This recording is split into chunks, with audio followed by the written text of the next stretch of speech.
AI Horizons guests. Please welcome to the stage AI Strike Team Executive Director and Producer of AI Horizons, an initiative of the AI Strike Team, Joanna Dovin.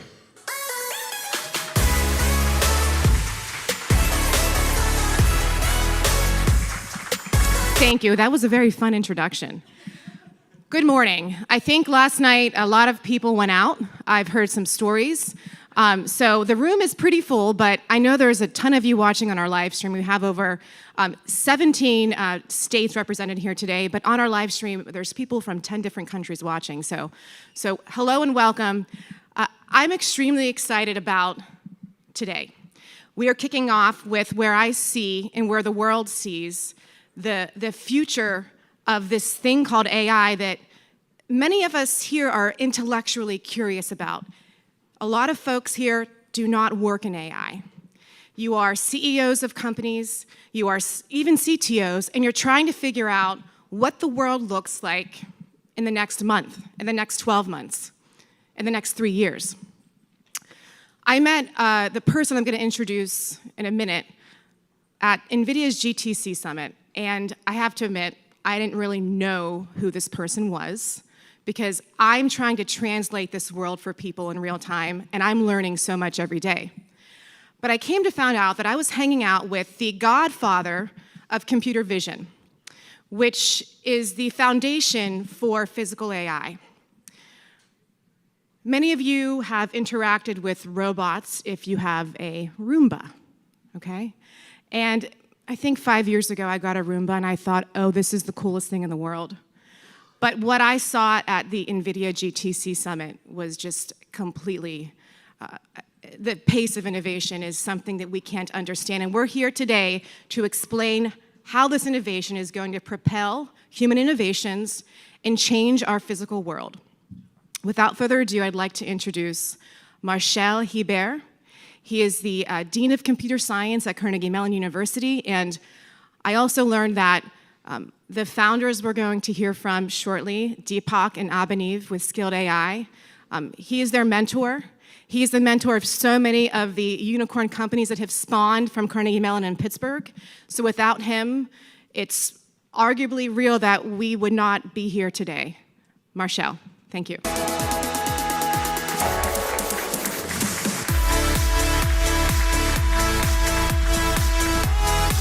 Thank you, Joanna. It's a pleasure to be here this morning.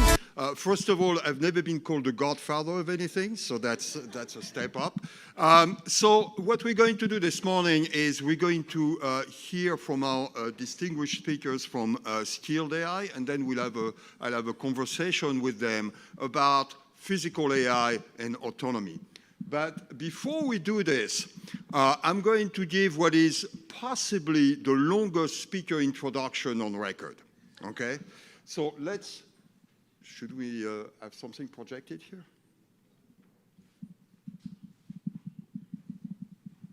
Do you have the slide? There it is. Okay, so I'm a big fan of history, and I'm particularly a big fan of history in this context. We tend to lose track of the fact that the advances that we see and the unicorns are the result of very long-term research and very long-term progress. So what I'm going to do in that, don't worry, it's not going to be that long, but that somewhat longish introduction is to put what they're going to talk about a little bit in a historical context. Okay, so this was 40 years ago. By the way, it's hard to tell, but it's actually moving, okay? This was the first attempt at AI on autonomy. This is in Shenley Park behind CMU. This is a thing called the Terragator that was part of the very first federal attempt at self-driving program, DARPA program called Autonomous Land Vehicle. This is another view of that. This is an attempt at doing road following, which of course we have now every day out there in from various companies, but those were the first attempts about 40 years ago. The one thing that is important to note here, and is going to be important in our discussion, is that this was a very, very specialized system. You can see that it's trying to find the edges of the road very explicitly, and it's basically specialized to a particular task, and it's not particularly data-driven. This is going a little bit further. This is about 35 years ago or so. This is something called the NavLab. And again, those are what you're seeing here are the first attempts at autonomous driving. Some success, of course, with great limitations. Why do I show you that? Well, I show you that because this gives a glimpse as to the evolution of AI and autonomy. Starting at the bottom, this is another historical piece at the bottom, by the way. This is from a historical paper by Ota and Kennedy. This was one of the first attempts at doing scene understanding, something that now you have on every autonomous car everywhere in operation. But, of course, at the time was new. What was done there, as you can kind of hint at from this display, is something very specialized for very specific tasks, and certainly something that is not based on data.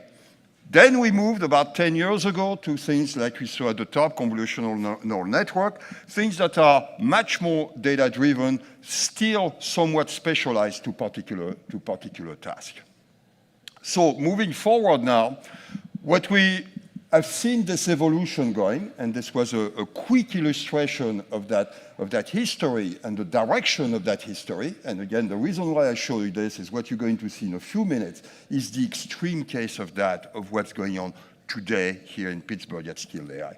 We're going to more general model, as general as possible, as opposed to the specialized models that you saw earlier. We're going to models that can be constructed with as little supervision as possible. When I show you that video at the very beginning of that robot following roads, people had to go in and label thousands of images and videos for this to be possible. Of course, we don't want to do this, and it's critical. And of course, the net result of that is the ability to use more data. And by that, I mean an unprecedented amount of data that will lead us to an unprecedented level of generality in the models. So that's what we're trying to do. That's where the field is going. And specifically in the case of physical AI and robotics, what we really want are completely general-purpose robots. By the way, the few slides that I have now, I shamelessly stole from our speaker just to give proper attribution. Now, this was done before, by the way. We're all familiar with Gen AI, ChatGPT, Gemini, et cetera. Those are models that are totally general. They're not tuned to a particular task, but they are general model of vision and text and things like this. What we want to do is the same thing for robotics, the same thing for physical AI. The problem, of course, is that we don't have the ready availability of data that we have for the other modality. Other consideration, there are many examples of robots that are very specialized, that are very program model.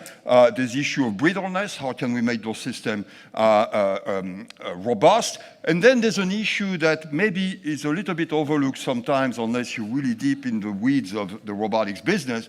Those robots are extremely expensive. Why are they expensive? It's because of the AI. It's because of the software that is not able to adapt to the imperfections of the robot and therefore requires extremely expensive hardware. So there's been a lot of progress. Those are a couple of examples. On the right, yeah, your right, is some work that was done at CMU by the folks that you're going to hear from in a minute.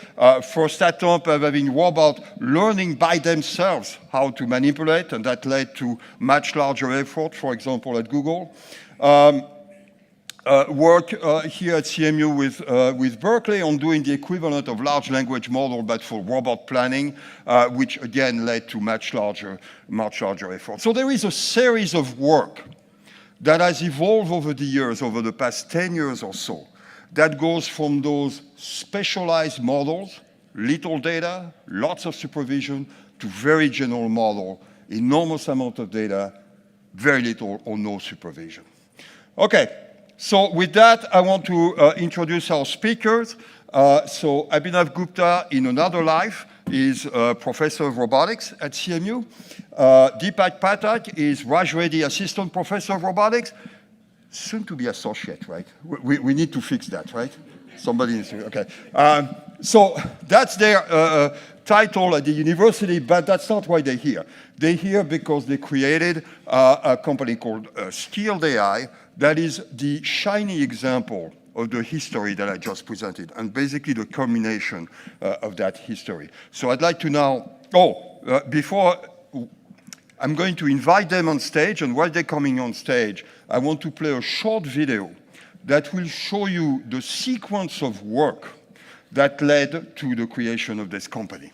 And there is, by the way, a not so subliminal message in this, in case there are anybody from the government here.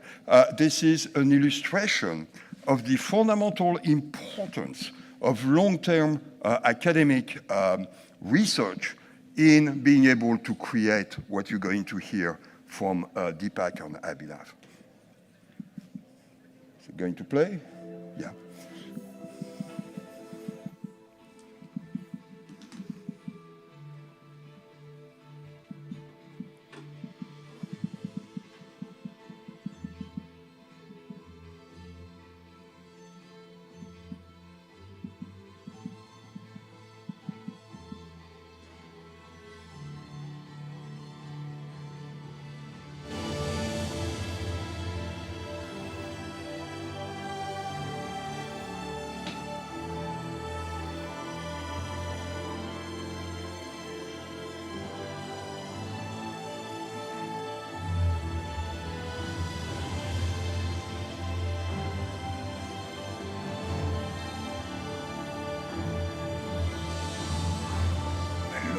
Dramatic music.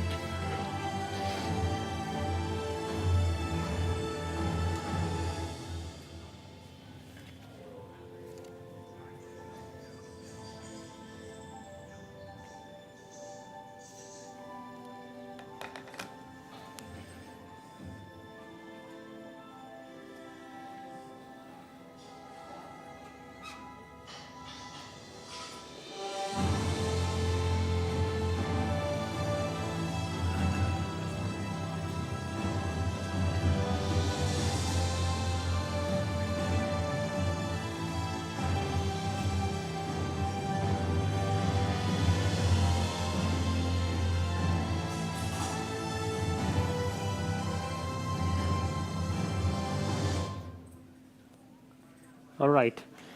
So hopefully through these videos, you saw a glimpse of Pittsburgh, because we shot these videos at almost every part of Pittsburgh City. So Shenley Park to Highland Park to CMU buildings, inside these buildings at night, breaching privacy and, and different offices. So now, so I'm Deepak. I'll talk about Skilled AI, what we do here. And Marshall has given a brief introduction of, or good introduction of what we are building. But to just highlight this problem, at Skilled, we are building a general brain for robots. If you think of robotics, the word robotics, what comes to mind? You picture a hardware. That's how robotics has been ingrained into your mind through movies and everything for the last 70 years. And there has been so many demonstrations, so many hardware in robotics, but still you don't see robots around us, apart from factories in confined settings. And the reason is because what has been missing for the last 70 years is the brain component, which cannot make these robots work in unstructured scenarios.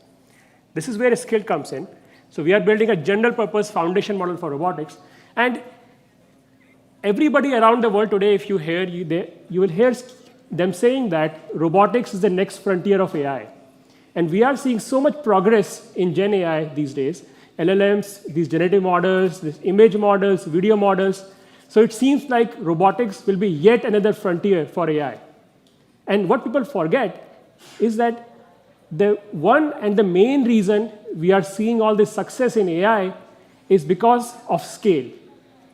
As a community, we have figured out how to scale data and how to train on that large-scale data with large-scale compute. So data has been the main driver of success in AI for all these last 5 years or so, with exponential progress we are seeing. And the catch is, such data is completely unavailable for robotics, because there is no internet of robots, like there is for language or vision. In fact, real robots are too slow to collect data. And here, you might hear the argument that, OK, now that we know AI works with data, So I'll go ahead and collect data on robots. And at some point, I'll have big enough data set, I can train these systems. And it seems very plausible, right? But you have to go deeper in the numbers. These language models, like even not the latest one, just 2 years ago, they are trained on the order of 100 trillion examples. 100 trillion. It's a very big number. So I'll say again, 100 trillion examples, right? And just to put in context, if you go and collect that scale of data on robots, even if I hire a billion people on Earth as my employees to collect data, it will take centuries to reach that level. So you cannot just go ahead and replicate the same recipe. So robotics is not another frontier for AI. AI was built for robotics from 1954, and that's what Marshall was saying earlier. So this is the hardest problem in all of AI. And this is where skill comes in.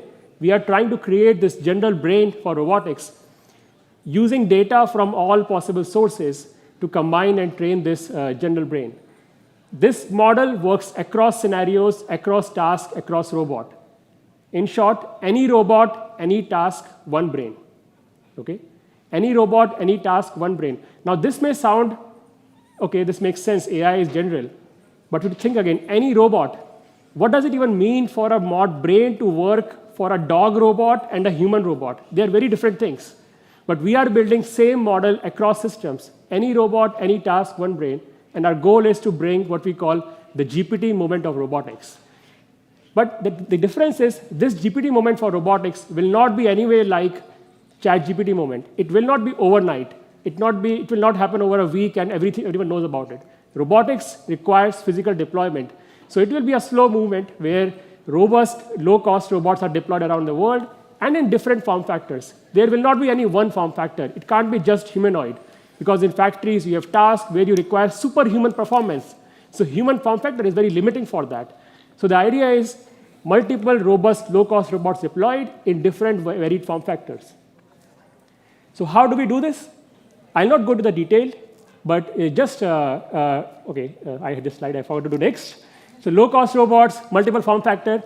But one of the key idea or the key notion behind GPT movement was not that you had a ChatGPT model. What GPT changed is people's perspective on AI. Like before ChatGPT and after ChatGPT, there is a different phase, and people treat intelligence very differently how we treated it 5 years ago. And that's what will be the same thing for robotics as well. With this GPT moment, we will start to think of physical economy in a very different way that we think today. At some point, long in the future, work will become optional, and we have to prepare for those kind of scenarios ahead of time. So how do we scale? Like I mentioned, there is no data set out there to scale robotics. Well, what we do is we leverage alternate sources of data. What do I mean by that? Is human videos and simulation. We actually learn from humans because in our opinion, humans are also robots, but we are just biological robot. So instead of motors, electricity, we have muscles and joints. But same principles drive a human body as a robot body. So we learn from these videos, and we practice in simulation, etc. And one of the interesting differences from what we have seen before to today is a drastic change in how we approach physical AI. Like from the video that Marshall showed from 1980s, and even today, you look at any robotic system around the world, no exception, you will find a pipelined approach even today. Like you have some input coming in, you build a map, you build a plan, you build controllers, you have an output.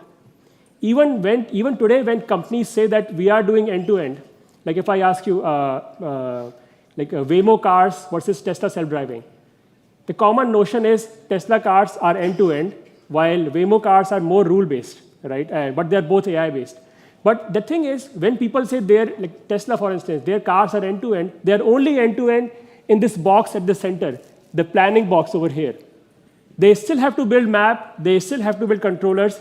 So the car's brain is only deciding where to go. It's not aware of the wheels, or it's not aware of the motors. If you bump over something, the software is not aware of it. It is only looking at the road and deciding. So it's a very stage-wise approach. Even in the most advanced system we have today, self-driving cars, the approach is very stage-wise. But humans don't work like that. If you are driving, if your car bumps over something, you will feel it in your hand. And you don't have to see it. Your hand can feel it, your body can perceive, because you have an end-to-end brain. You operate planning, thinking, muscle memory. Everything is all happening in a fully connected part of your, inside your skull. And that's kind of model that Skilled is building. It goes from input to output. No separation of body, vision, planning. Everything is together, so which means we can do very powerful things which were not possible before, and extreme generalization. And this is very data-driven. We add more data, we get more capabilities. So unlike 20 years ago, we don't have programmers programming each skill, and instead, what they're programming is more data into the system. And as data increases, we see more capabilities emerge in the model. So I'll skip this and show, again, Pittsburgh, and this is a classic shot that we start our videos with. And here, what we'll show is a quick demonstration of any robot, any task, one brain.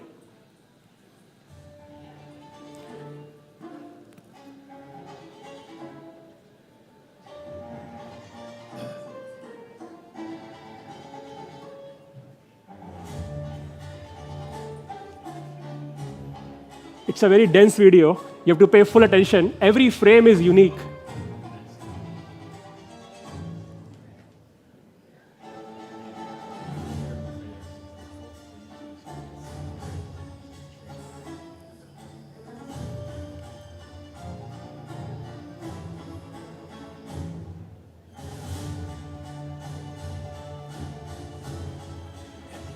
The model can work day and night on variety of disturbances, very general, across robot, different number of motors. If you can find that, you can do double flying kick on the robot. Like, these are superhuman in many aspects already.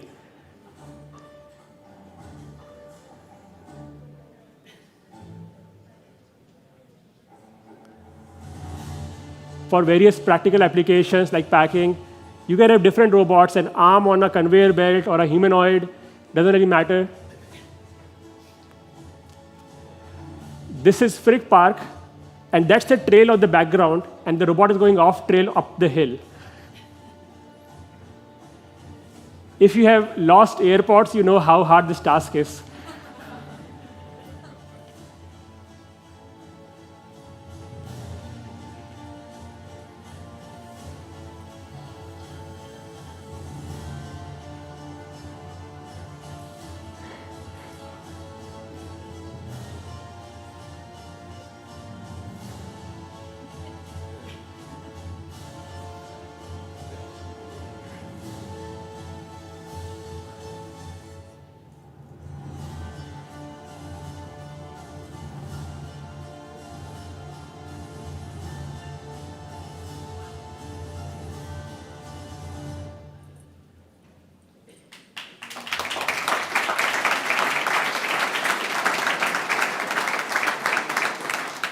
So what you saw was just a glimpse of what a general brain can do.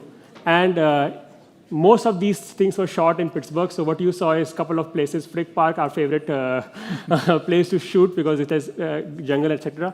LGRA building, they graciously gave us the 9th floor. So we really exploited it to get nice views in all the videos with all the robots running over there in the East Liberty area. And same brain, every multiple tasks. Now the idea is, this is not just for show. These robots have to make a useful case for themselves. They have to solve a variety of applications. So for years, we have tried to automate things in industry through specialized models. Like there will be companies around the world who are solving one problem only. Like somebody is solving packing, somebody is solving sorting, somebody is solving pickup. And then what ends up happening over the years is those solutions become more and more specialized. If you go to industries today, warehouses, you will see a lot of automation. But it's a kind of automation that exists without people, because it's usually in cages. These are big, giant metal robots in a big cage. And you are not allowed to be near them because these robots are not perceiving the world the way humans do. They are not reactive. They are fully moving in a predetermined fashion as a machine. So those robots, in a way, are more like microwave. When microwave is running, you cannot put your hand inside. It's a completely contained system in the same way these robots are. What we are building is by making this general brain first, we unlock the capability to adapt this for a variety of applications. Now, if you look at the analogy with language, what GPT changed for us was not one chatbot engine. What it unlocked is a good enough initialization that now there can be tens and hundreds to thousands of companies who can build on top of it and make specialized applications. Like there are many companies building specialized models for legal industry, for healthcare. We had probably have a bridge today later on. So many companies building specialized applications from these general models. And the same thing we'll see in robotics as well. So once we make this base model, you can quickly fine-tune it for a variety of tasks which otherwise would be very hard to do. This is one example of like airports task. Now this is a real task because this is how they are manufactured in industry. You build these cases differently, you build the airports differently, and they are assembled by humans one after another. We are here showing just a quick example of how with only a week or two of data, the general brain can adapt to each of these complicated scenarios. Now, these are not real airports. These are fake ones from Temu, like $10. But they are much more difficult because they don't have magnet inside them. So you have to really insert them properly. So this makes task much harder than regular airports. So you can also do things like assembly of wires. There is huge demand and huge need as we construct data centers. The cable, that these tasks are in large numbers. And there is not enough labor to support the rate at which we are building these data centers today. And we can already automate a large variety of those tasks through our models. You can also, a bit deeper into the locomotion part. These robots are superhuman in many ways. Again, this is beautiful Pittsburgh in the background.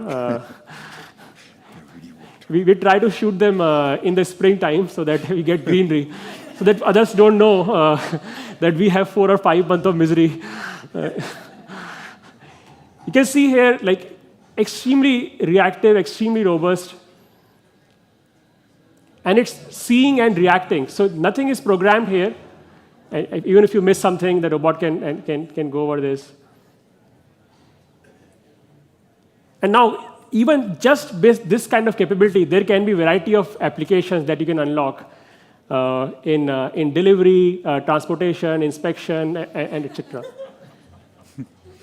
Now, one thing you will notice is that you may have seen robot videos out there, and there is huge question about China, US, etc. I bet you cannot find a video of humanoid doing stairs properly. And that's what is the missing part. People show backflip, jumping, Olympics, but nobody shows proper long-term stairs. And that's because you have to watch to react. And here,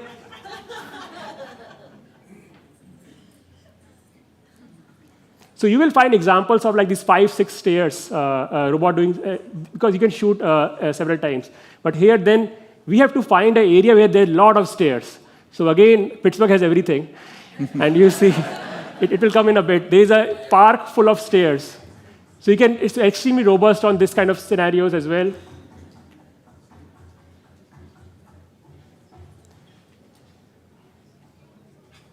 Yeah, this is somewhere in Highland Park. It would drive around for several hours. I don't know why it was designed, but it only has stairs. So you'll see this long set of stairs. So really good test bed for testing these robots. Because now, what is the argument here? You can do 2, 3 stairs, 5, 6 stairs, 7, 8 stairs. It's all fine.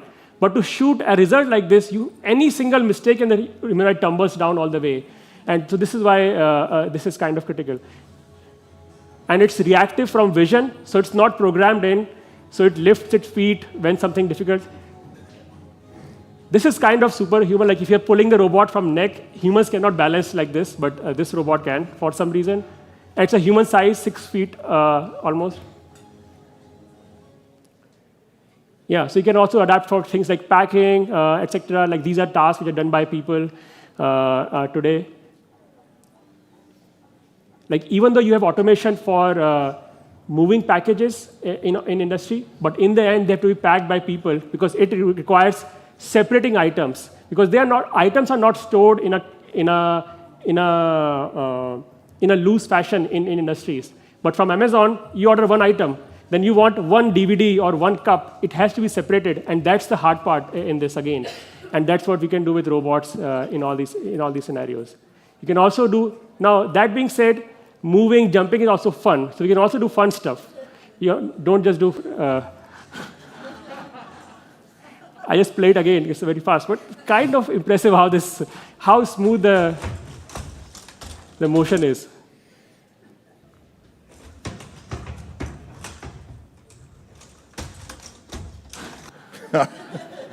Now you So you can. So again, that's all. So this is scaled across multiple variety of tasks and robots.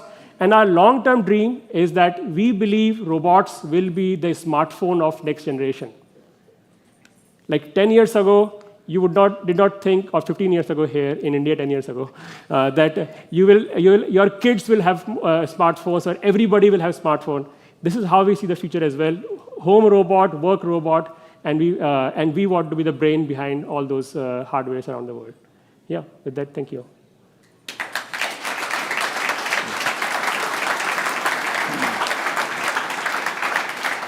Thank you, Deepak. Very, very impressive work.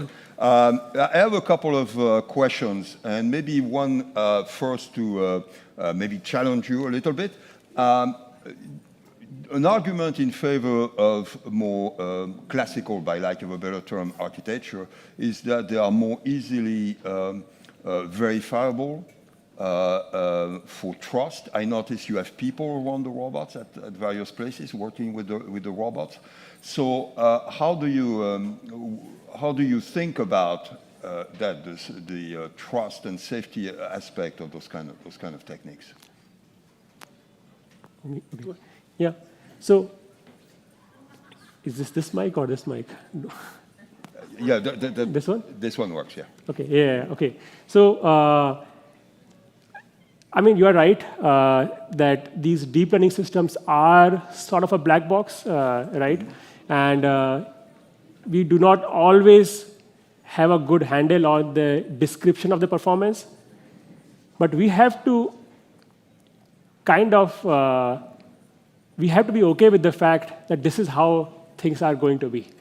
Like, even if humans say, if you ask humans, and why did they do something, they can give you a variety of BS reason why they did this, and you have to trust that. You cannot really see the real intention of why it happened.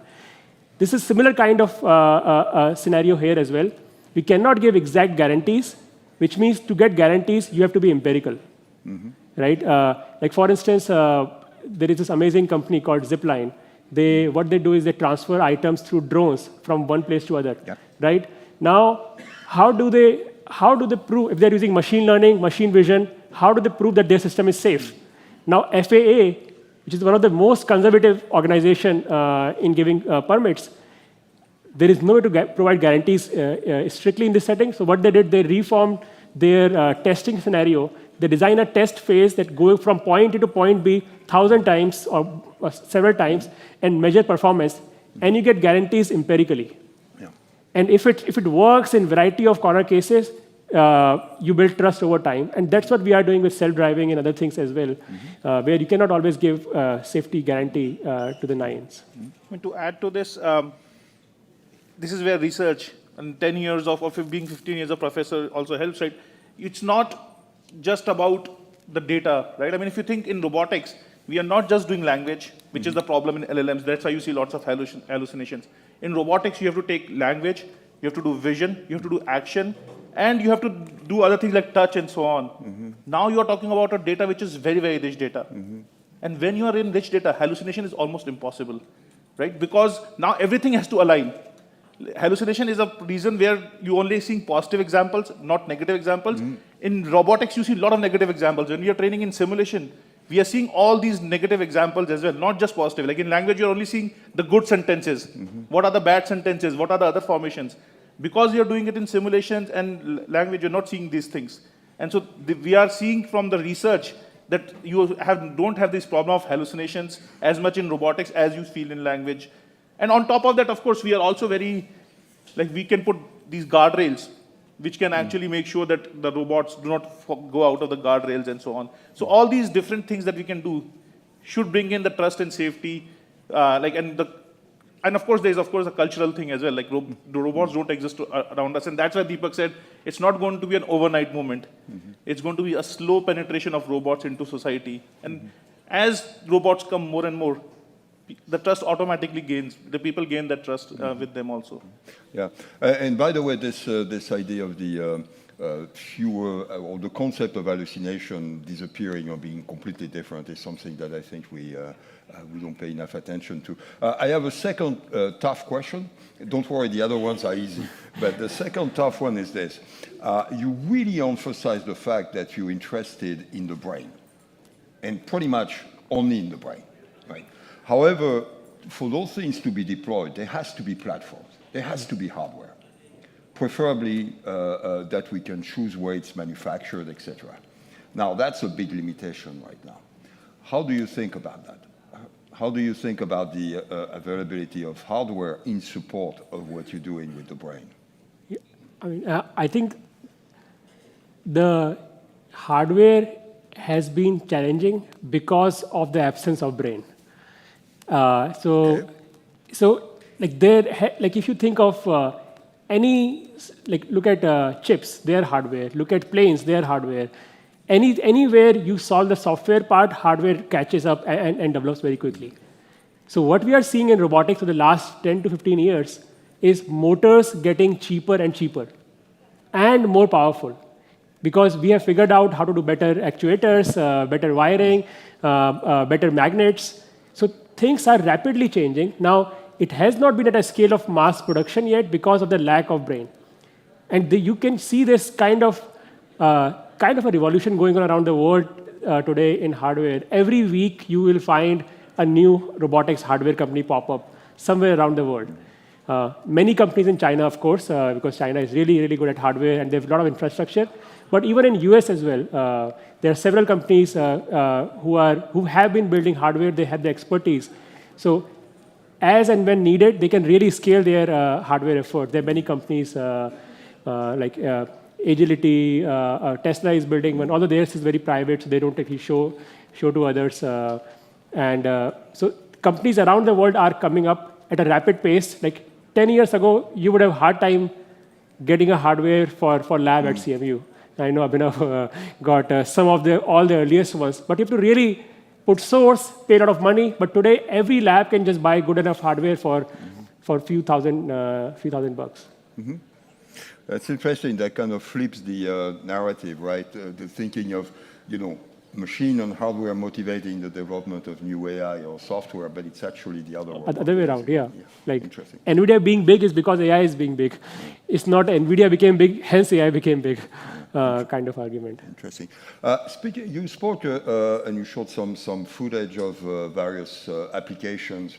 I was wondering if you guys can say a little bit more. I know there are some things you cannot say. You're a business after all.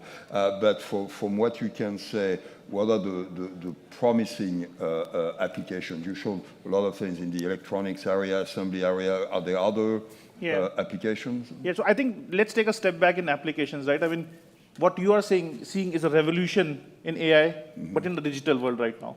LLM is like digital world. Think of the physical world. The physical GDP of the world is much, much bigger than GDP.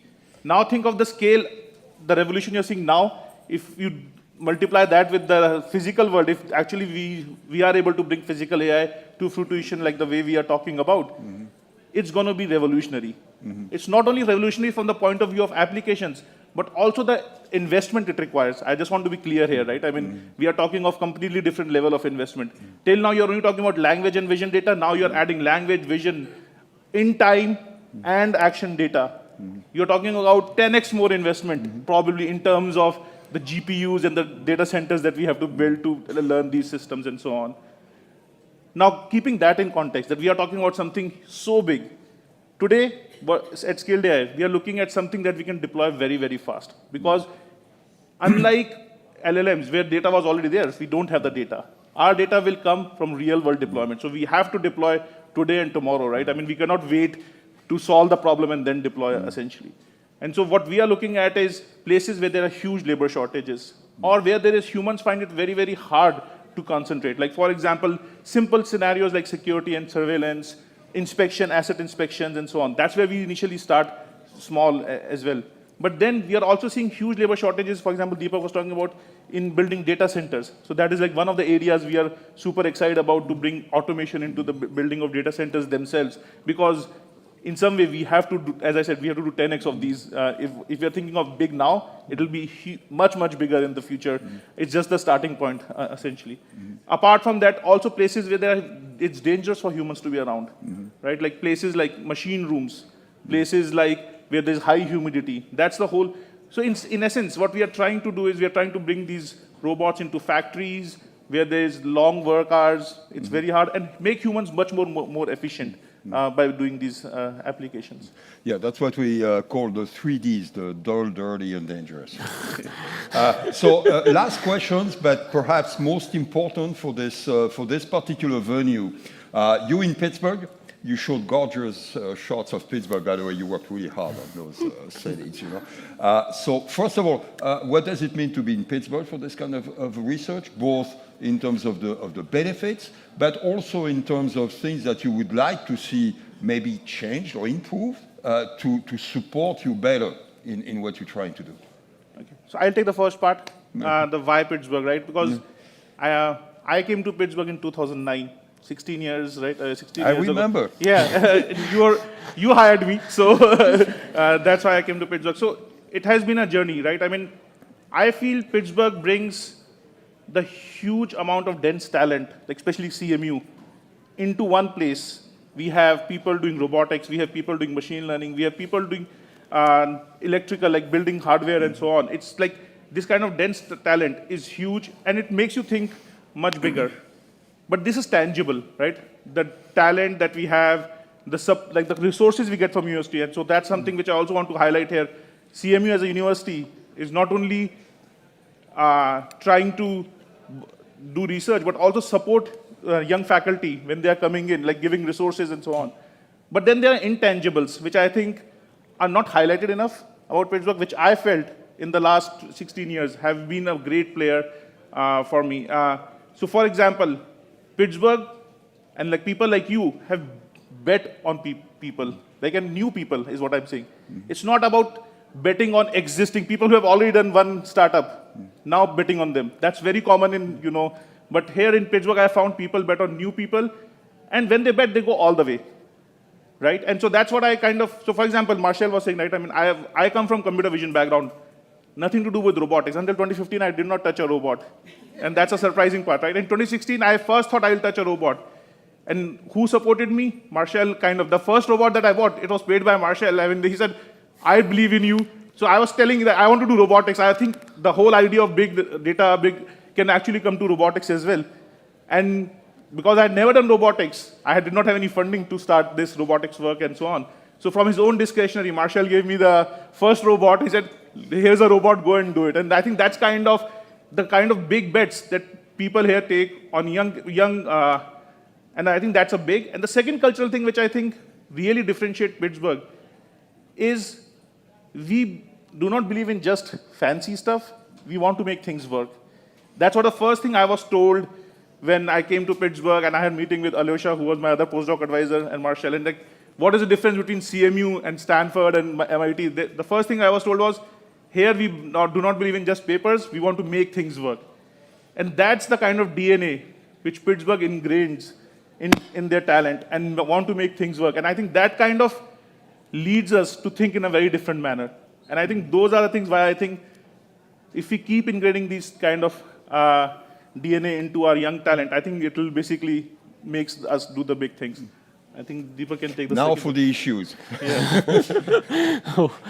I mean, before I take the issues, I also mentioned about Marshall that when I when I was visiting CMU to decide for the school, Marshall gave a personal tour to me and my wife around Pittsburgh, showing every bridge, every area, and they became the shots in these in these videos. So, I think what can we do better is I mean, while we should celebrate, okay, Pittsburgh is great, and I think it has been great for us. One of the interesting things we have to understand in the global, like in US, if you think of startups and the new companies, most of them happen in Silicon Valley, right? So they are clearly ahead of Pittsburgh in some way. They have to offer some things. Now, there is interest from every city around the US to kind of bring talent to their cities, right? So for instance, Texas, there are many companies moving to Texas for whatever reason, right? But Pittsburgh is unique in that sense that we didn't have to actually create artificial things to get talent here. We actually grow talent here. Because of CMU and other like UPenn and other like medical, all of that leads to an organic growth of talent in Pittsburgh. So which means that we don't have the bootstrap problem. But then we have to get that talent and have them build here. Now, we are identifying people who built in Pittsburgh, but Abhinav and I know so many CMU graduates. Actually, you hear of all these companies, OpenAI, Anthropic, and all this, and Mistral, all these LLM companies, and if you go and find, okay, who are the chief engineer, or the CTO, and the person who built this thing model, and you trace their lineage, all from CMU. Like, now, when we got to understand and know the VC world, like they are really after us to get contact to these people early at CMU. So while we are identifying 2-3 companies here that built in Pittsburgh, we have lost almost like 20, 30, 50 companies from people, and they're all big, major unicorn who built somewhere else, right? So which means that Pittsburgh has an organic growth, and we are capturing 1% of it. So which means that we have to be very proactive. First, to realize that there is growth here, because the names that you are hearing from Silicon Valley and other places, actually they are built by most, like, significant percentage are CMU grads building those companies and the talent behind them who are building these models that you use on your phone. So how can we have them here? Like, we have to have some extra incentives and things. We should think at a city level, at state level, to give incentives such that they have a huge benefit to open the company here, then go and start somewhere else or join another big company. We can talk more about those incentives could be, like, but this is not the place, but there could be initiatives to really encourage that explicitly, then hoping that they open here. Yeah. Thank you. Thank you, Deepak. Thank you, Abhinav. We're a couple of minutes over, so I don't want to be in trouble with the organizers, so we should stop here. Thank you again for an inspiring conversation.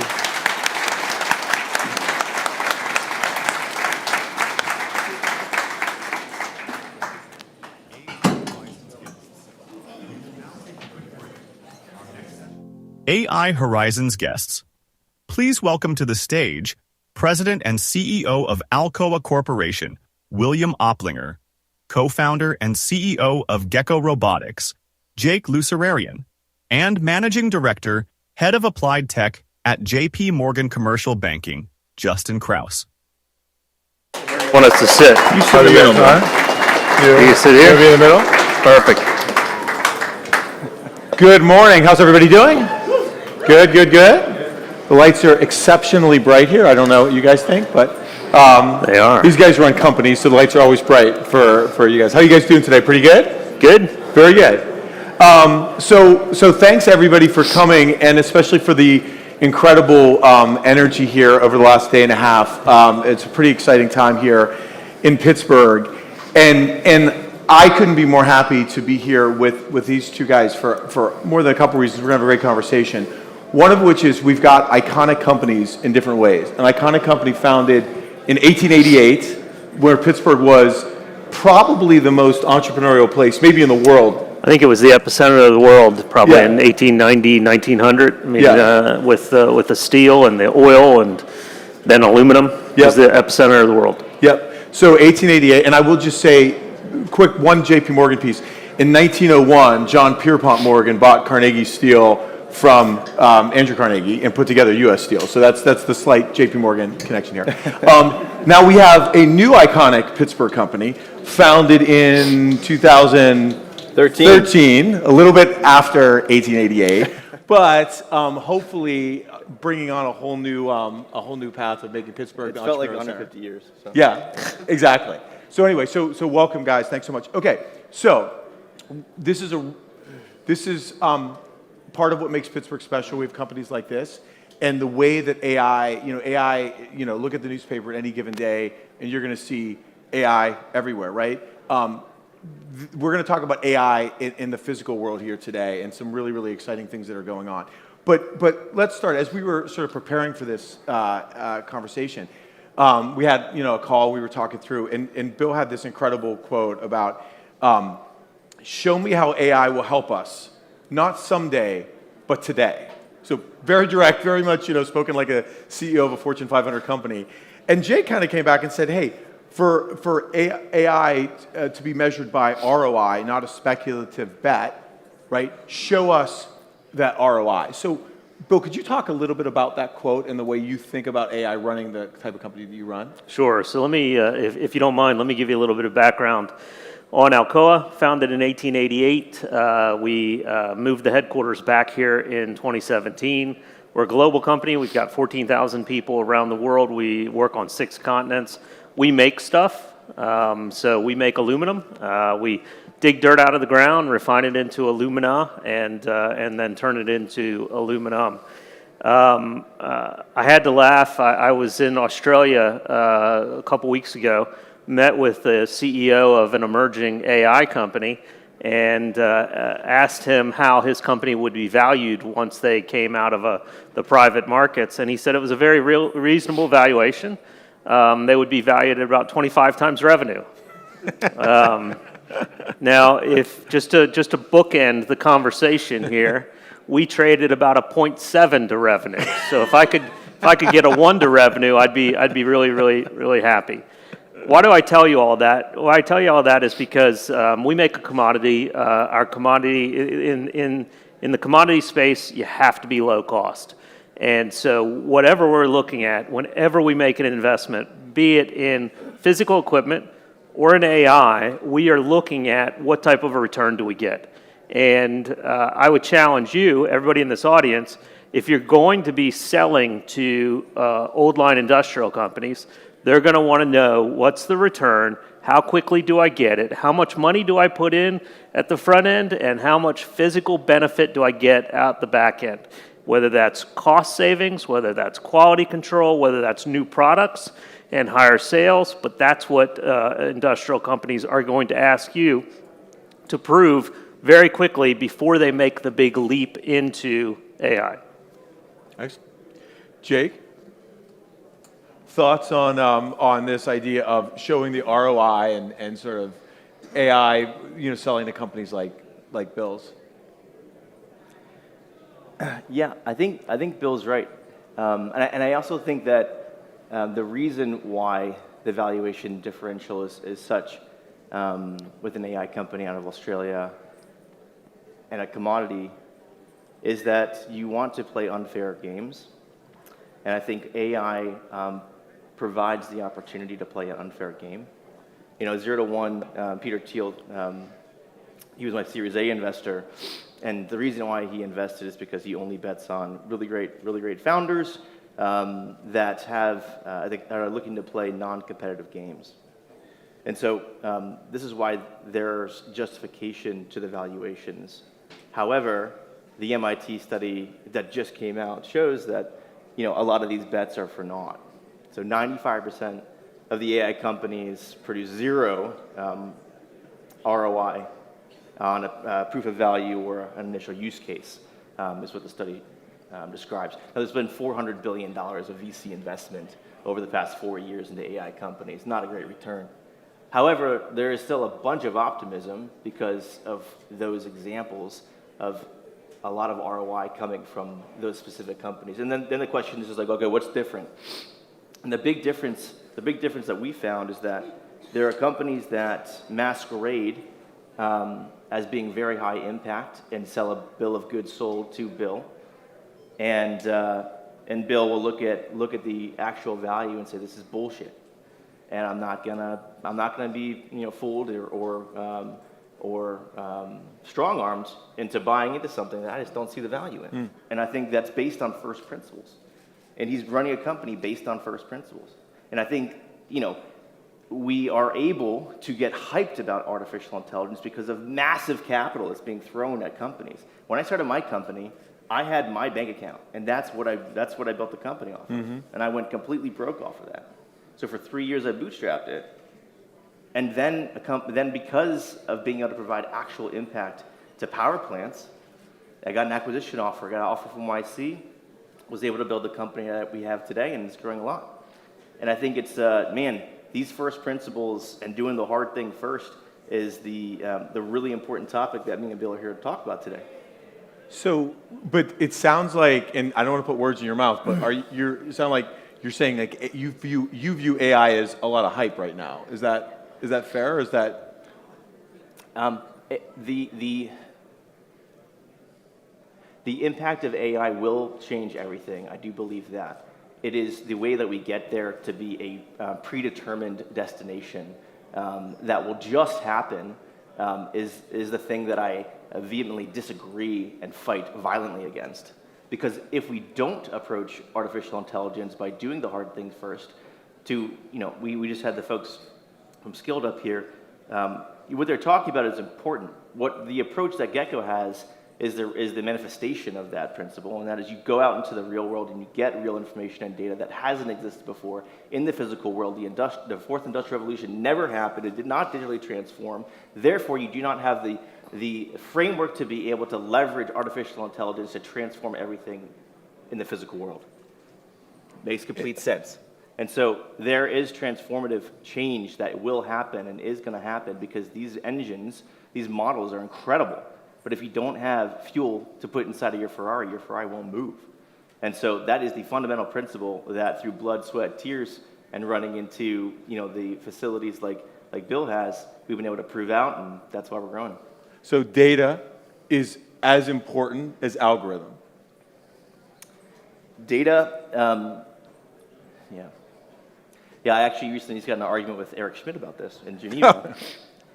Jake goes to the top for the record. So Eric believes in this idea that algorithms are vastly more important than data because he's coming from an environment where these models, in the fight for the best models, are the determiner. These are the people that are getting the $100 million Facebook offers.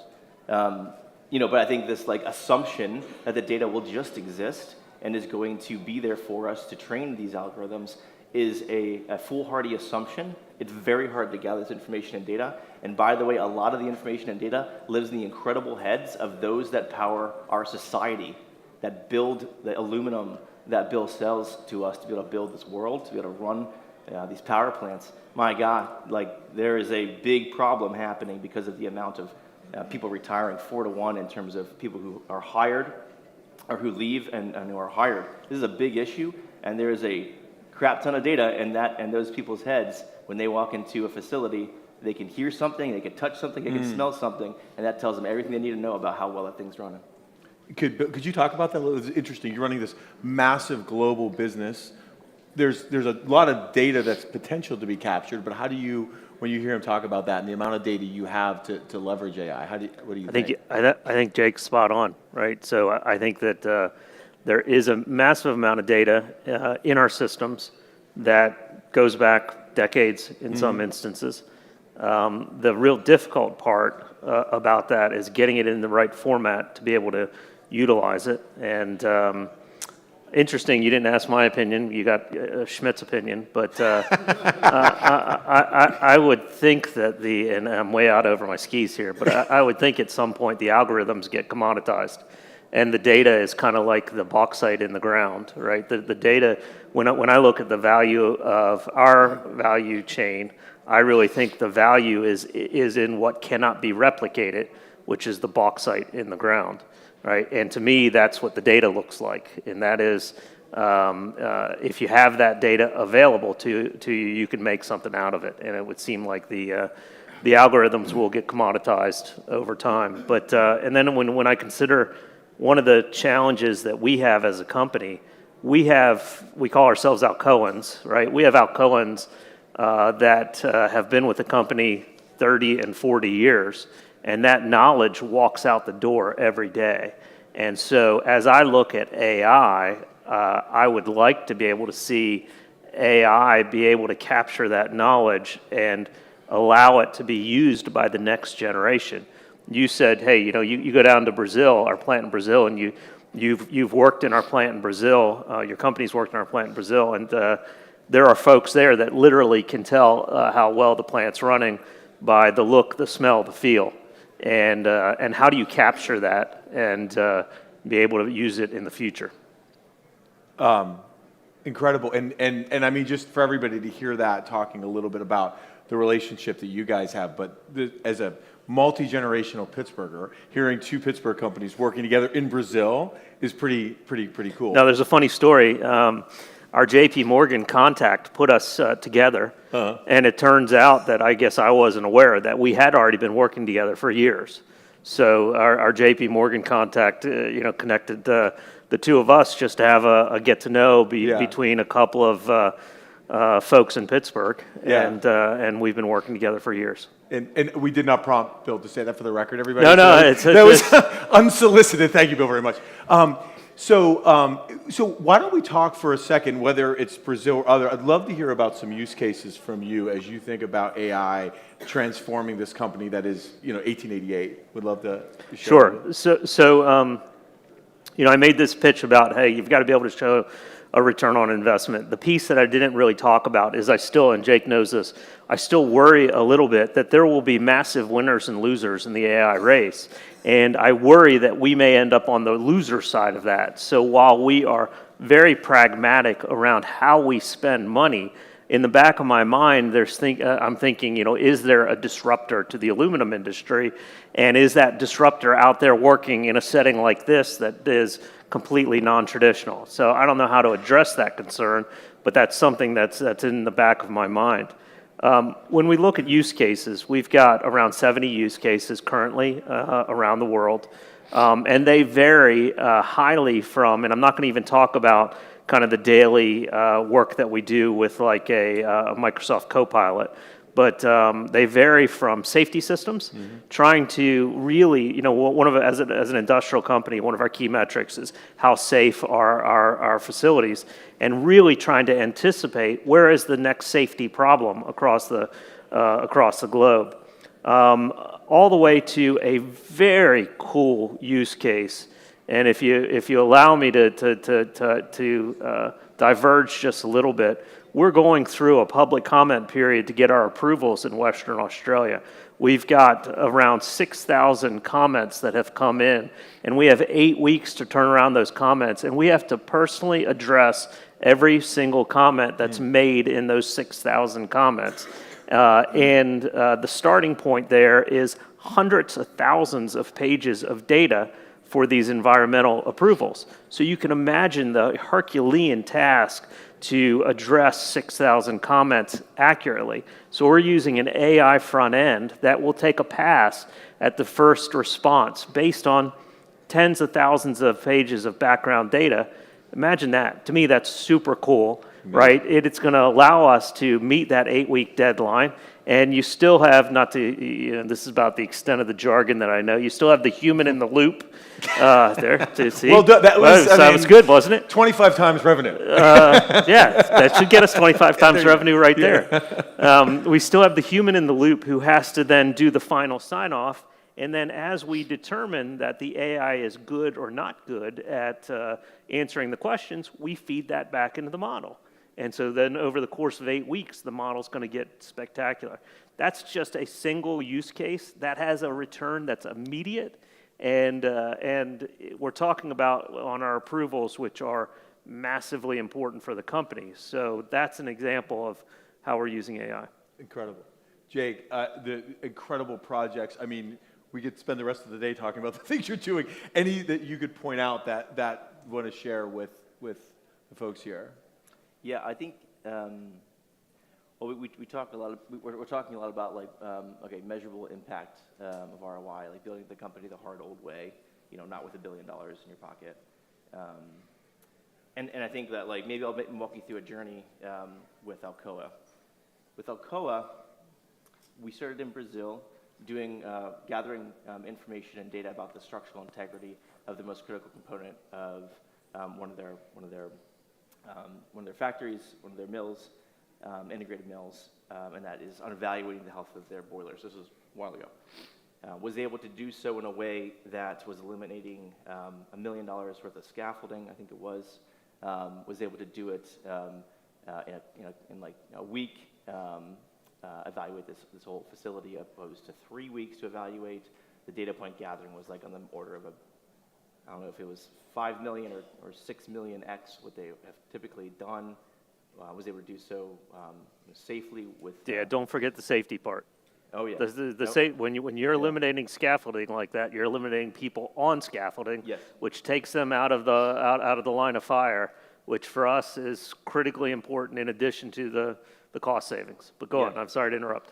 No, yeah. In this world, this is safety. I mean, these are. I started the company because someone died doing this job. Yep. So you know, that's where we started. And then when you have all the information and data, what you're able to do is evaluate exactly where to pinpoint the repairs so you don't have these big shutdowns. Is that AI? No, that's not AI. Yeah. You're just gathering information and data using a pretty smart robot. And then you're evaluating all this information data. Where the AI begins to come in is how do you evaluate all those data points to see what's good and what's bad, what kinds of indications are they showing you in terms of root cause, and then where to repair so you extend the useful life of the asset. That's where we started. Now, what's begun to happen is with accounts, and right now this is not the account we have with Alcoa, and what's beginning to happen is once you begin to understand the health of the most critical assets, of which there are thousands of assets at these facilities, you get an interesting data layer that has never existed before about the health of these structures. Once you understand the health of these structures, you begin to have a platform and an ontology that if you want to onboard other sorts of information and data sets as it relates to vibration of pumps and motors and understanding the performance of those, as well as IoT sensors that already exist at these facilities, well then, crap, like that's an incredible ability now to be able to pull in health data and operational data to optimize how that system is performing. If you want to know what AI is doing, and if it's having any impact, ask the big AI companies, ask Dara from Anthropic, what have you done, Dara, to actually reduce a day of turnaround at a refinery? Have you stopped a forced outage at an aluminum manufacturing facility? What have you done to create more kilowatts at a power plant? These are the kinds of questions that we should be asking and interrogating AI companies with. Is it successful? Well, show me the pragmatic impact. If you aren't doing these things, if you aren't saving lives of these folks that are helping the world go around, then don't give me all this. We need more energy for AI. We need AI to help create energy. And that's the question that I don't, we don't talk about that here. We talk about it in the boardroom. Right. We talk about it executive to executive, and this is why you don't have the adoption. This is why I'm very nervous about America's overhyping and not asking these sorts of questions. Where does the data come from? Is it reliable? And these are the things that make me nervous about a potential race with China as it relates to artificial intelligence, the adoption that they'll have and the adoption that we'll have. You just cannot, you can't have the transformative change if you don't do the hard things. And so that's the companies that, as Bill was saying, are going to be the ones that take over, are the ones that begin to see that they can have large advantages on their in their margins, how much they can create for how much they're going to spend. And the impact we're able to have is not just extending the useful life of assets or preventing catastrophic failures and explosions at facilities. It's we're actually helping people produce more, improve heat rates at power plants. These are the case studies now that we have. And so, my goodness, the kinds of impacts you can have, you can improve those kinds of things, will differentiate huge winners and losers, and will change fundamentally what the Fortune 500 looks like. Another use case, and since when Jake was talking there, another use case that we're currently using AI for is when you make aluminum, you have these cells that make, each pot makes a certain amount of aluminum. And if you can anticipate a disruption in that cell, and if you can anticipate it by 1 minute, it only takes 1 minute, we can fix it. We can fix the problem, right? So the control system, if the control system knows that there's going to be a problem in that cell, the control system will take action in advance of that problem. Right now, when there's a problem in the cell, the control system fixes it after it occurs. But if you can do it 1 minute ahead of time, you can save tens of thousands of dollars, and in addition to that, you eliminate greenhouse gas emissions. Now, that's really cool, right? Because one, we get to take credit for elimination of greenhouse gas, but this happens to be in a country that will pay you for the elimination of greenhouse gas. So every ton that you emit is worth a certain amount of money, and it saves us money directly. So it's a really fantastic use case.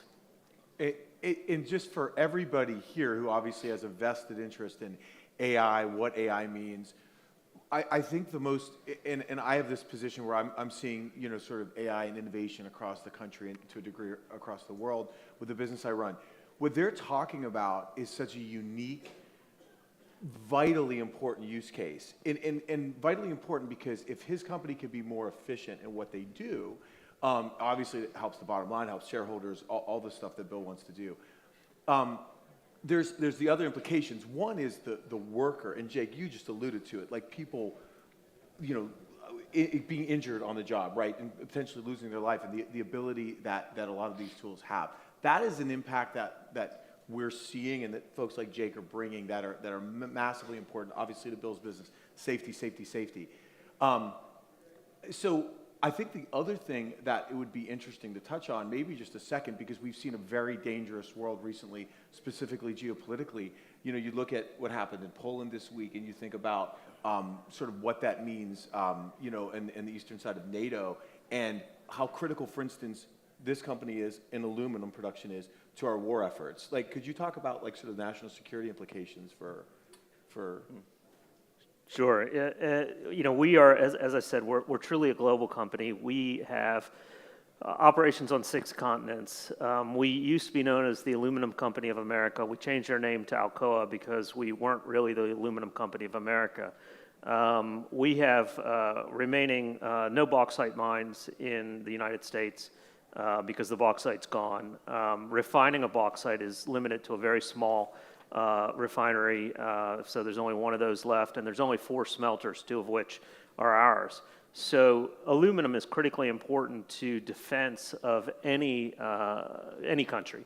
And so as I am talking to people in Washington, just trying to make sure that they understand that the supply chains that we have around the world are truly global supply chains. And while we may want to reshore aluminum production as much as possible, number one, there's no bauxite left.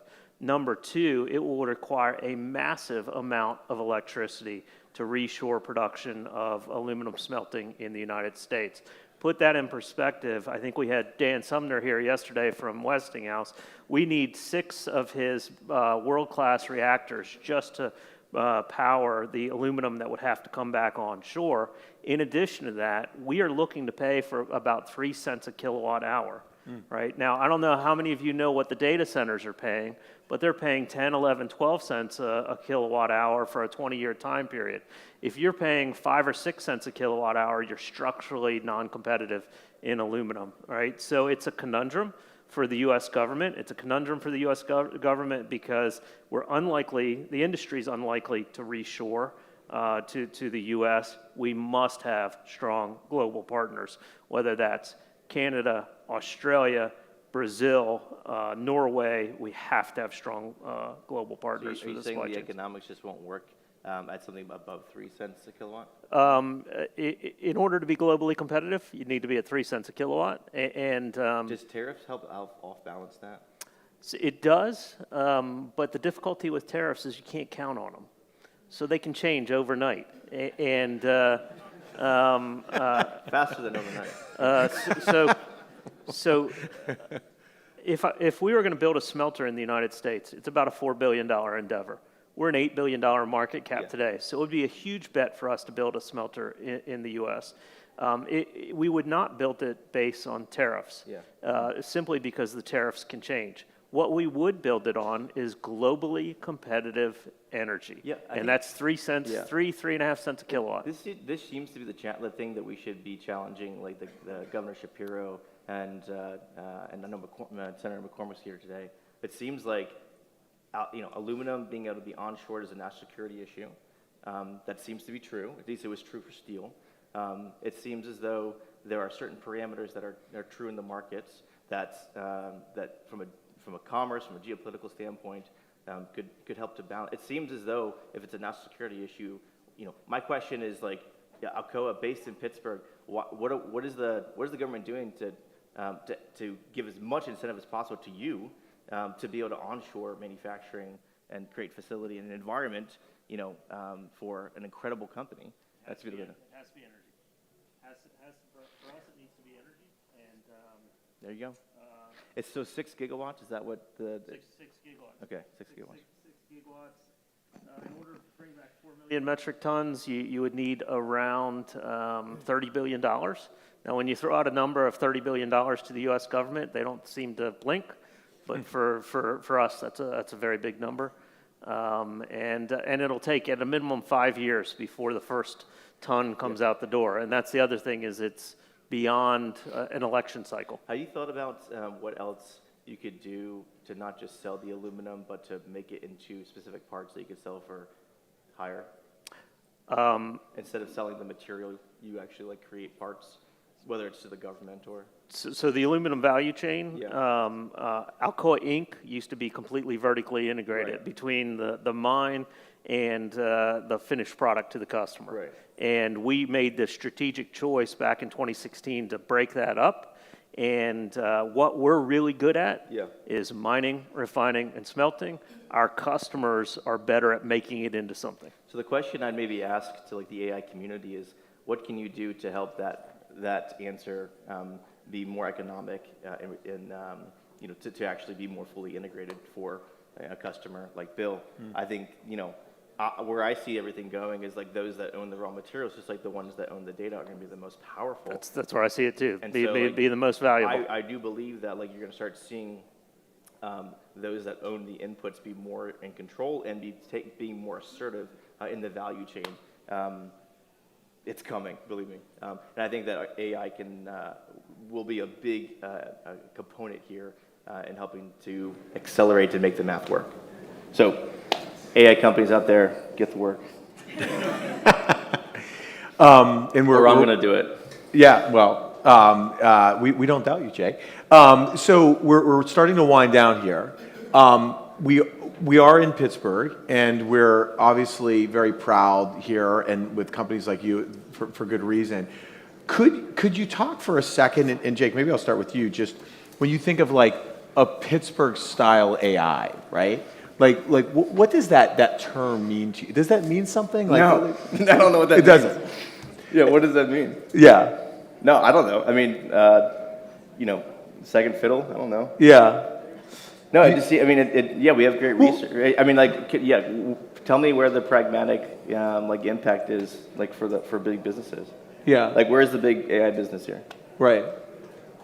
But let me jump in. Yeah.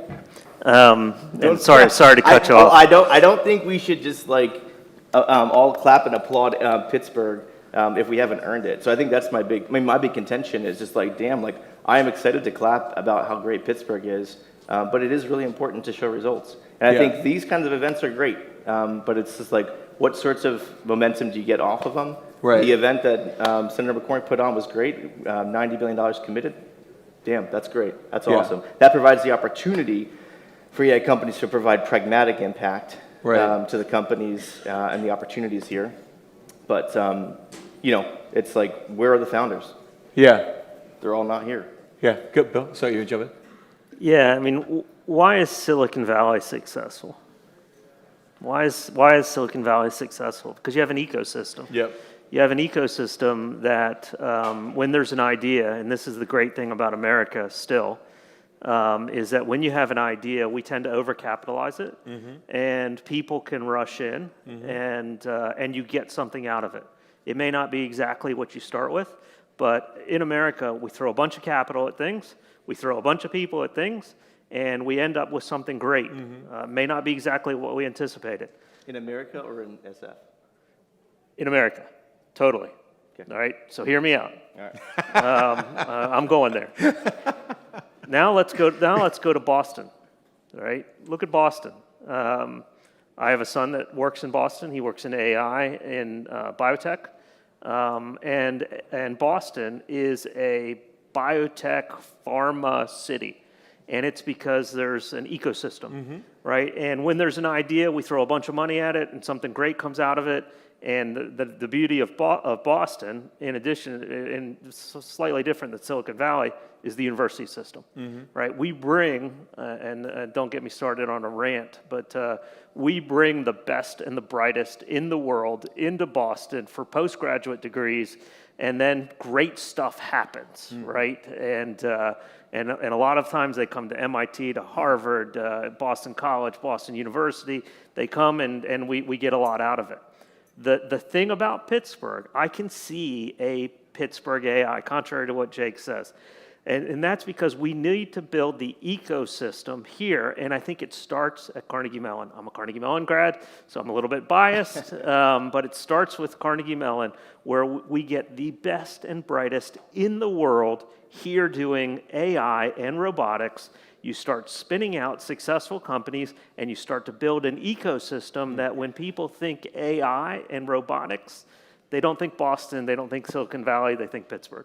I think the problem with that is they leave. So hear me. Why did they leave? Because of what he said about the hive. The beehive is not here.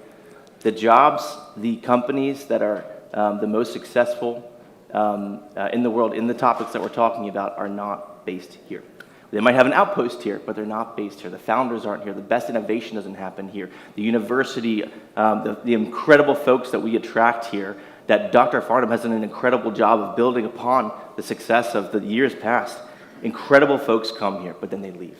And it's because the jobs and the hives and the opportunities, the amount of companies they could go to and jump around to, as Steve Jobs talks about, and take knowledge from one company to the next and understand and be able to help the entire ecosystem be able to thrive, and capital to be able to come, and then policymakers to be able to see and understand the best and the brightest, that, the weirdos, where do the weirdos go?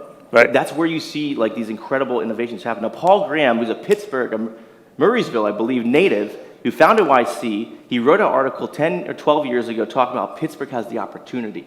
We have coffee shops, we got the foodies, we got the universities, but damn, the companies aren't coming. Why is that? And the thing that, I think that the thing that's, if you ask folks, about what is the identity of the Valley, it is in startups, it's in innovation, it's in these innovative companies that come out of it. If you ask Pittsburghers, what's your identity? It's sports teams, it's steel mills, it's these things. We have, and what's happening right now is quite important. You might think I am not an optimist. I am a large optimist. I am here not because I want to do something out of charity. I'm here because I want to build a huge freaking company.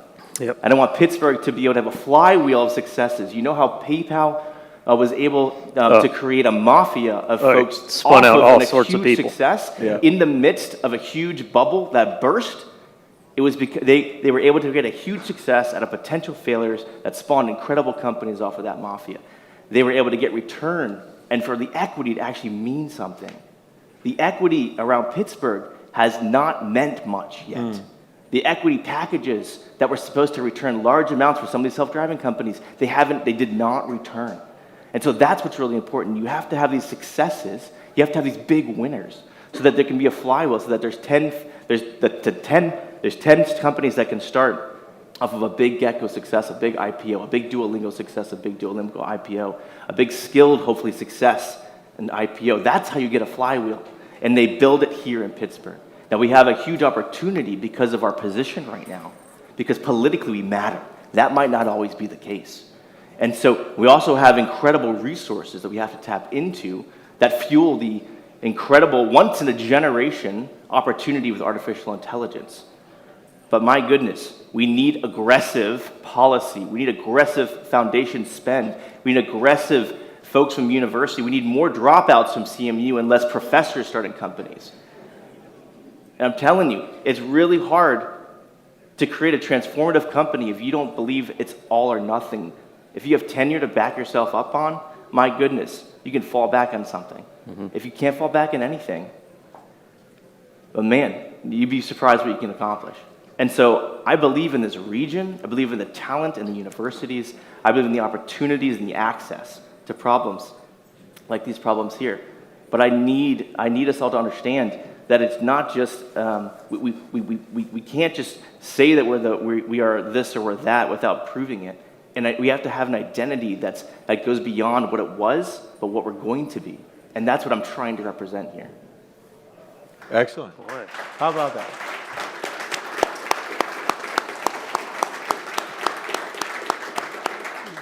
Well, what a way to end. So everybody, and we just gave a round of applause, but thank you so much, Bill and Jake. And look, I think we are lucky in this region to have companies like Alcoa with leaders like Bill, and clearly, Jake, we need more of you. Although I don't know, I've been around a lot. You're the only one I know that out there. But we're so appreciative of these guys. So one more round of applause, and thank you all so much. Thank you. Thanks, Jake. Well done. Nicely done. AI Horizons guests, please welcome to the stage CEO of Pittsburgh Life Sciences Alliance, Megan Shaw, Senior Policy Advisor for the National Security Commission on Emerging Biotechnology, Stephen Moss, Glenn DeVries, Dean of Mellon College of Science at Carnegie Mellon University, Barbara Shin Cunningham, Chief Technology Officer at Elevate Bio, Michael Paglia, and Vice President of Engineering at Bioforge, Brennan Sellner. These chairs are oddly deep. Yes. And my feet don't touch me. Well, thank you all so much for joining us here today. We're following a great conversation touching on AI, manufacturing, and national security, which lends well to this conversation we're about to have. So to start off, I can't possibly do you all justice. So I'd like to have you take a moment and introduce each of yourselves, and then we'll get into the discussion. So, Stephen, you want to start us off? Sure. Thank you, first of all, for inviting us to the panel. This was a really spectacular opportunity, and we're thrilled to be here in Pittsburgh. My name is Stephen Moss. I'm a Senior Policy Advisor. I work for the National Security Commission on Emerging Biotechnology, which is a mouthful, but we serve as an advisory body to Congress on the future of biotechnology. Hi, I'm Brennan Sellner. I'm the Vice President of Engineering at Bioforge. My background is actually in computer science and robotics. I'm only about a year and a half into the biotech world, but I'll talk more about Bioforge later. And I'm the Glenn DeVries Dean of Carnegie Mellon's College of Science. My name's Barbara Shin Cunningham. I'm an electrical engineer by background, but I'm an auditory neuroscientist. And I'm Mike Paglia, the Chief Technology Officer at Elevate Bio. So I've been with the company from the beginning and lead the operations, the technical teams for our facility in Waltham, as well as what we're building here in Pittsburgh. Thank you. Really excited to dig into all the amazing work you all are doing. But to start, Stephen, I'd like to kick off with you. You know, Congress saw this time as so important in the evolution of the biotech industry that they created the National Security Commission on Emerging Biotech. Can you take a minute to tell us why it's such an important time and the work that you all are doing in this space? Of course, happy to answer that question. So the National Security Commission on Emerging Biotechnology, I'm just going to call it the commission from now on, was formed as a part of the National Defense Authorization Act, or the NDAA of 2022. This is the big bill that Congress does every year to tell the DoD what its responsibilities are. There are a lot of these types of commissions, especially for a wide range of topics, but particularly on emerging technologies. There was one on AI, there was one on cyber, and so we're sort of the next in line related to biotechnology. And Congress decided that put us together and put together a set of commissioners We currently have 11 commissioners. It's all, including 4 members of Congress, bipartisan in both the House and the Senate. Our chair is Senator Young from Indiana. And so we have perspectives from across the aisle to be able to guide our own, the advice that we give. And so I think to your question, Congress really recognized the importance of biotechnology in this particular moment for a number of reasons, but specifically related to manufacturing and the opportunity to secure supply chains, and thinking as biotechnology beyond just medicine, but also for production of chemicals and materials, and a lot of different other aspects that I'll get into a little bit later. But so with that in mind, we spent the past 2 years talking to a lot of people, coming to conferences like this, getting input in various ways, and we produced a report in April that had our set of recommendations on what Congress should do to ensure that the U.S. maintains a lead in biotechnology. And I'll say in that report, there's a lot of recommendations. I'm happy to dive into any of them, and I think we'll get into some of them during this panel, but some of the overarching themes of why biotechnology, why now, included the fact that it's converging with AI. And with the convergence of AI and biotechnology, you see this opportunity that we haven't had in the past, where all of a sudden we are able to accelerate the pace of innovation, and so now is the time to act on biotechnology. There is also a big component of the report that's related to competition with strategic adversaries, and noting that countries like China, who used to be fast followers and not be in the lead, are starting to take the lead in various areas of biotechnology. So if we want to have an impact on the global stage, as we have in the past, we need to be at the forefront of technology development and biotechnology, and where it converges with AI. And so I'll stop there to the extent of why now. Thank you. I would encourage you all to check out this report. I have read it front to back, and it is actually a phenomenal overview of biotech as a national security concern, and really where the future of this industry is going, and what's of interest. And Stephen, maybe to stay with you for just a minute, I mean, when I think biotech, I don't immediately go to defense. Can you talk a little bit about how biotech is actually related to national security, and how you see those two together? Yeah, of course. It's a great question, and it's something we get a lot. I think, as I mentioned earlier, when people talk about biotechnology, they typically think of the pharmaceutical industry, which is totally fair, and I think a lot of people coming into conversations with us assume that was our purview.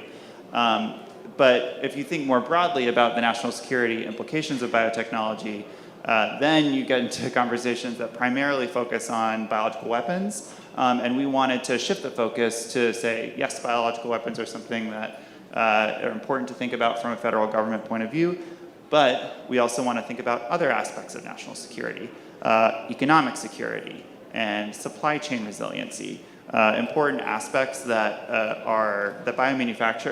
biotechnology has an answer for and has a response to.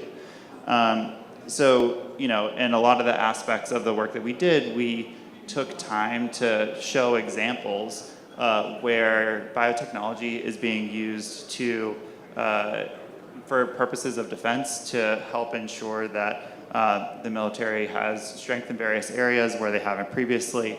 We have a lot of really great examples of this, and just to give a couple, we think a lot about kind of on the front lines and being able to manufacture quickly or manufacture something on demand. And one of the things that we've heard different groups working on is the opportunity to take these big biomanufacturing plants. You think of like brewing beer, like giant vats of organisms producing material, and condense it down to a backpack so that someone on the front lines could have the opportunity to have sort of a fermenter and carry a fermenter with them to have on-demand supplies. There's also a new, or not new, but something that came out of DARPA, which is the Department of Defense's innovative programs arm, where they have shelf-stable blood on demand. So it's, if we have an example of it, it's kind of like a glow stick. You crack it, and then it provides shelf-stable blood that you can use in the field. It's good for austere environments, and the hope there is that you have the opportunity to change what's called the golden hour, which is, once a soldier is injured, they have about an hour before they need to get medical treatment into theoretically maybe a golden day. So there are a lot of really neat opportunities that biotechnology can be applied toward defense, and that's not even, and I haven't even started to talk about kind of sharing supply chains. So the production of chemicals and materials where we typically rely on other countries and in many cases adversaries, but now we can hopefully onshore or reshore some of those critical chemicals and maybe even critical minerals components that are really important to manufacturing more broadly. That's great. It's really good to know that at a federal bipartisan level, we're thinking about how to invest in and support these areas. Barb, turning to you, I know CMU's really been at the forefront of both applying AI to discovery tools, but also to how to improve biomanufacturing. Can you tell us a little bit about what's going on there?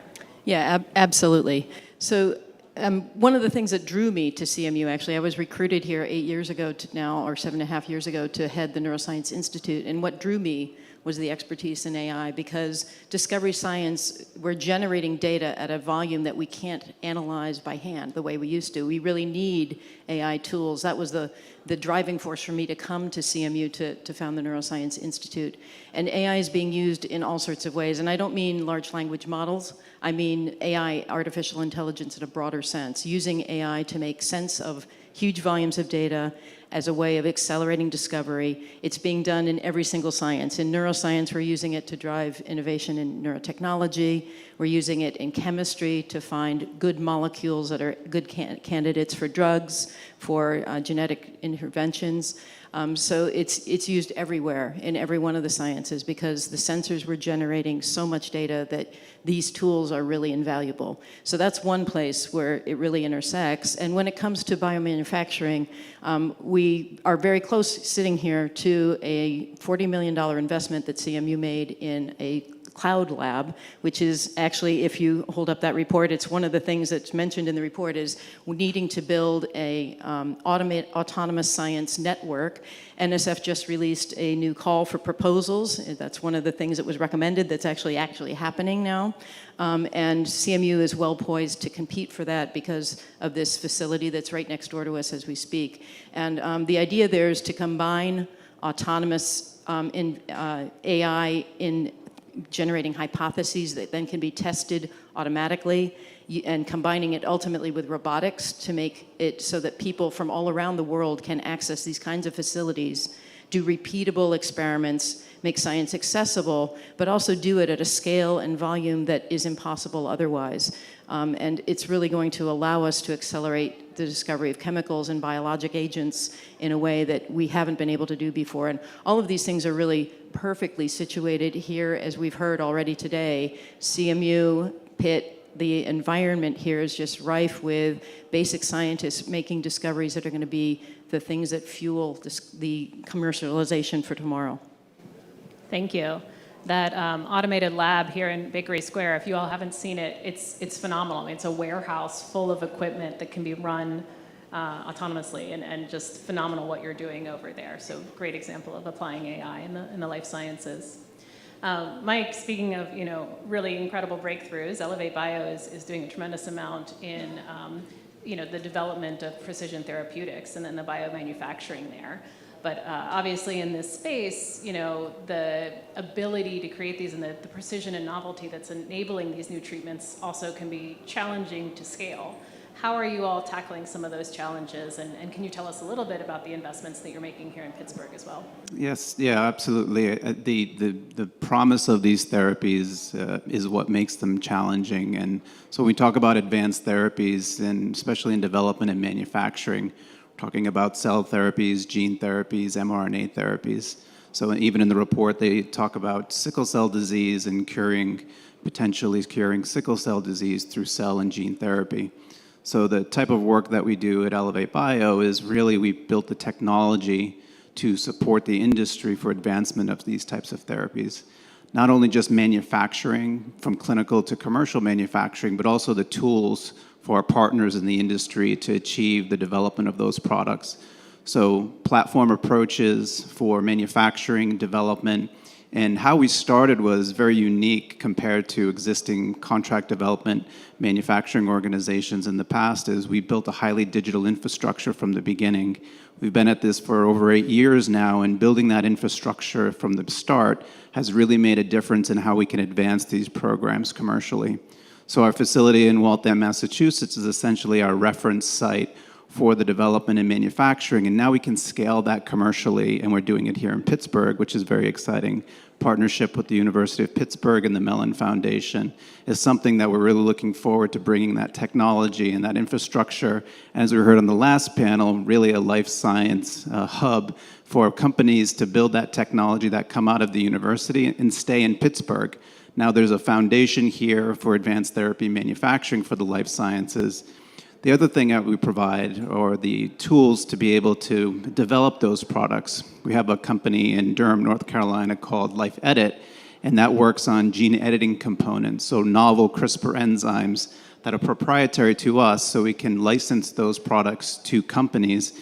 And how that's advanced in the last 5 years has been tremendous through the advent, obviously, of the AI technology. We have Google up on the screen here, the techniques and the tools that we can not only harvest from the microbiome and developing those therapies and those enzymes, but now looking at synthetic approaches to developing those products as well, minimizing off-target effects, minimizing the risk of any safety events, looking at the potency of these, so really using those AI tools in development of the drugs and the design of the drugs as well. And lastly, what we do at the facility in Massachusetts that we're going to expand here in Pittsburgh is that digital infrastructure, as I spoke about before. Building in the efficiencies in development and manufacturing through the tools of AI. So, authoring SOPs, tracking KPIs, tracking manufacturing. The challenge with autologous cell therapies, advanced therapies, gene therapies is getting the product to the patient as rapidly as possible so the disease progression slows and you can hopefully have a curative event.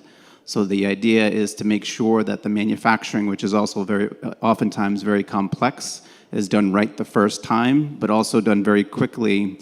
And what comes with that is review of quality documentation and making sure that happens rapidly. So now with all the digital systems, electronic batch records, automation, and robotics, you can actually manufacture, and we spoke a little bit about the release testing, that you can get the product back to the patient as rapidly as possible. So all these new tools, technologies, these are the things that we evaluate at Elevate Bio to make a difference in the patient's lives as rapidly as we can. Thank you. On the panel yesterday, we had a couple of Pittsburgh companies who are using AI platforms in therapeutics development, Peptologics and Avista, and one of the themes that came up was the increasingly how early you are interfacing with the manufacturing of these because it's so complicated when you talk about the precision biologics. So having you all here as a CDMO in Pittsburgh is really going to open up the floodgates, I think, for our CGT industry here, which is great. Brennan, you're going to be in the same building, office mates, if you will, with Elevate Bio, and you all are also tackling many of the big challenges. Tell us a little bit about how you all are framing your goals and what you're doing at BioForge. Sure. So BioForge is pretty new. We just started last year. But our goal is to enable breakthroughs in the manufacturing of precision medicines. I know we're not a bio crowd here, so a precision medicine is generally something that's either produced for a specific individual, like a CAR T cell therapy, or it might be something that's produced for a small, relatively small population. So these have great potential. There's a lot of news stories about deafness being cured, various diseases being addressed that couldn't be otherwise. And by the time you get to paragraph 3, you see the price tag, which is in the millions of dollars per dose. So what we're trying to do is make those treatments more affordable and more accessible, as well as helping to build up the biotech ecosystem in Pittsburgh that we've been talking about here. And we're doing that through a series of projects. Each of these, we're partnering with either a lab or an early stage startup to help them solve problems around manufacturing on the road to commercialization. So these projects you mentioned DARPA, they're sort of DARPA style. We have that in our DNA from our CEO, Ken Gabriel. And each has a fixed target in terms of time and budget, as well as deliverables that we're aiming for, so quantitative objectives. And BioForge contributes people and resources, the partner contributes people and resources, and we work together. So we're not a CDMO, we're not a CRO, we're not a funding agency, we're not a lot of things, which is usually how I start that conversation. But what we are is a way to make advances in manufacturing and come up with new ways of building things and that can make these things much more affordable and progress. And each project will end either with a spin out of a new company to help build that ecosystem here with licensing of the technology, or it may not work, and that's fine. We're expecting 10 to 20% of our projects to fail, because if they don't, we're not stretching far enough. We're not looking for incremental improvement here, we're looking for orders of magnitude. So I think that's sort of how BioForge is structured. A quickie overview of, we have 3 projects currently in flight and some more in the pipeline.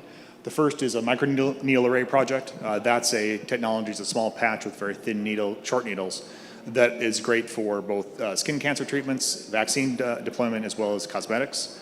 So we're working with a spin-out of the University of Pittsburgh, where the goal there is to get the price down to the point where it would be applicable for vaccine distribution in the developing world. So that's a scaling issue and changing, like how do we make them more efficiently?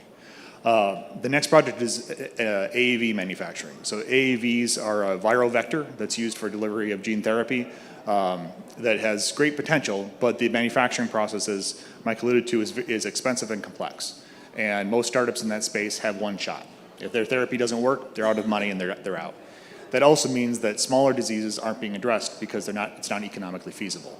So we're looking at a potentially breakthrough approach there that would make the manufacturing much more reliable and significantly reduce the risk to increase both the diseases that can be addressed as well as the flexibility of these startup companies. And finally, we have Furnace, which is an mRNA brokerage service. This is bringing together mRNA designers, optimization tools, which I think we'll touch on later, as well as manufacturers to democratize access to mRNA, which is the underlying technology behind the COVID vaccines. So that, I think, has significant potential as we work to reduce the barrier to entry from a technological perspective, but also reduce the turnaround time and cost of manufacturing mRNA to really help that greatly expand as a tool of the future in terms of future treatments. I think it's exciting that you're thinking about applying AI and different technologies both to the manufacturing itself, but also to the supply chain and the process inputs. So it's a great, all the different ways you all are thinking about that. Stephen, I want to come back to you for a little bit. We've talked about kind of applying AI in the basic discovery side of things as well as in biomanufacturing. Is the commission more focused on basic discovery or applied manufacturing? How are you all thinking about your recommendations and areas of focus? Yeah. I think unsurprisingly, you'll find that it's balanced. You need both. I think over the course of today and this panel and yesterday and being here in Pittsburgh and hearing about the ecosystem here, it's a shining example of like the importance of both the basic research, the inputs from universities and different types of research organizations, but then also making sure that it works. So you can actually produce the end product. You can manufacture, because those are some of the key challenges that we found through our own work. I think we have we have a lot of recommendations that speak to both the early stage research and then also kind of opportunities for manufacturing and ensuring that we actually can manufacture and biomanufacture, I should say. And so I'll point to a couple things. The first is the grand challenges that we have written in the report, and similar to what Brennan was talking about related to kind of a DARPA style where there's, kind of points of success and ensuring that you're heading toward an end goal. We propose something similar. And we have grand challenges for both the basic research side, thinking about how do we make biology more predictably engineerable through various more specific challenges, but then also on the manufacturing side, thinking about how we make manufacturing more predictable, reliable, and efficient. And so then we split that into various components related to biomanufacturing as needed. And of course, the medical side, the cell and gene therapy side is something that we think about as well. And that relates more to some other recommendations where we very specifically have infrastructure. We also propose infrastructure for both the manufacturing side. That includes like the testing out and being able to experiment with manufacturing, but also just ensuring that that companies have the ability to build that capacity in the United States. So we propose specifically on the manufacturing side opportunities through Department of Commerce and Department of Energy and other agencies for building that infrastructure that's so desperately needed because right now opportunities for scale-up testing are pretty minimal, and for scale-up experimentation are even more minimal. Providing those opportunities. And then on the basic research side, it should be no surprise that we also need some kind of shared infrastructure. We talked about cloud labs, and it's in the report, and we definitely thought about CMU as an example as we were writing the report, and Emerald Cloud Labs and all the groups that have worked on cloud labs already, and then we were really excited to see the NSF announcement as you mentioned, Barbara.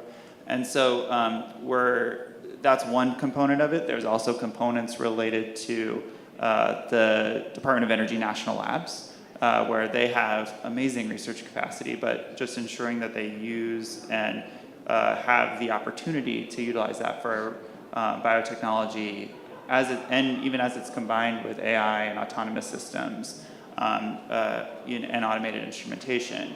And ensuring that there are opportunities for all researchers to be able to access that technology.